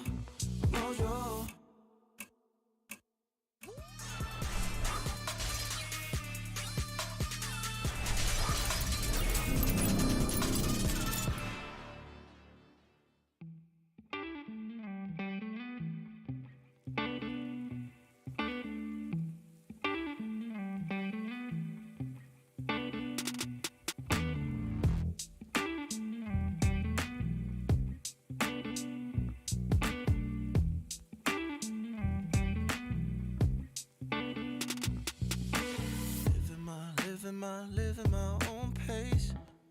Ain't no running round, wrapping myself up. Ay, ay. Pulling me back up. Ain't no knocking down, healing my heartache. Ooh. Flying miles ahead on my shadow. Mojo. I'll be climbing up another level. Mojo, mojo, flying miles ahead of all my shadow. Mojo, mojo, I'll be climbing up another level. Mojo, mojo.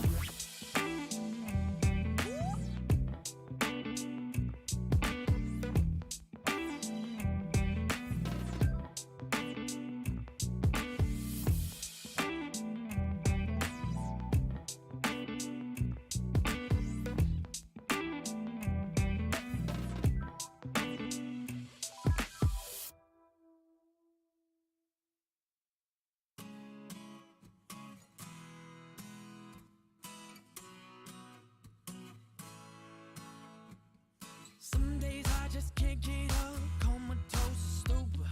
Same old energy, scared of what the future holds for me and all my friends. We want so much better. We can only get there if we all just come together. So take my hand, let's own this moment. No one can stop this now, now. Your love is what's most important. No one's gonna take us down. So love me now. We ain't got a lot, but we got this moment. Love me now. We ain't got a lot, but we got each other. Recognition, demolition, I just need your light. Upside down, turn it around. I know you know I'm right. Take this love and give it, girl, your heartbeat, heartbeat. We can only get there, it's a two-way street. So take my hand, let's own this moment. No one can stop this now, now. Your love is what's most important. And no one's gonna take us down. So love me now. We ain't got a lot, but we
I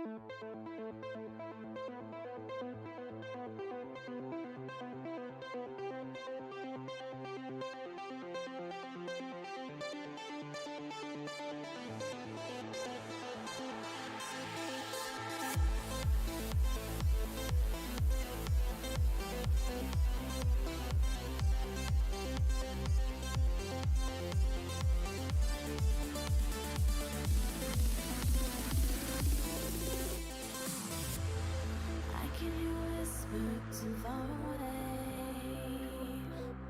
I can hide, but I'll try. I see the walls are caving in. I can hear whispers and far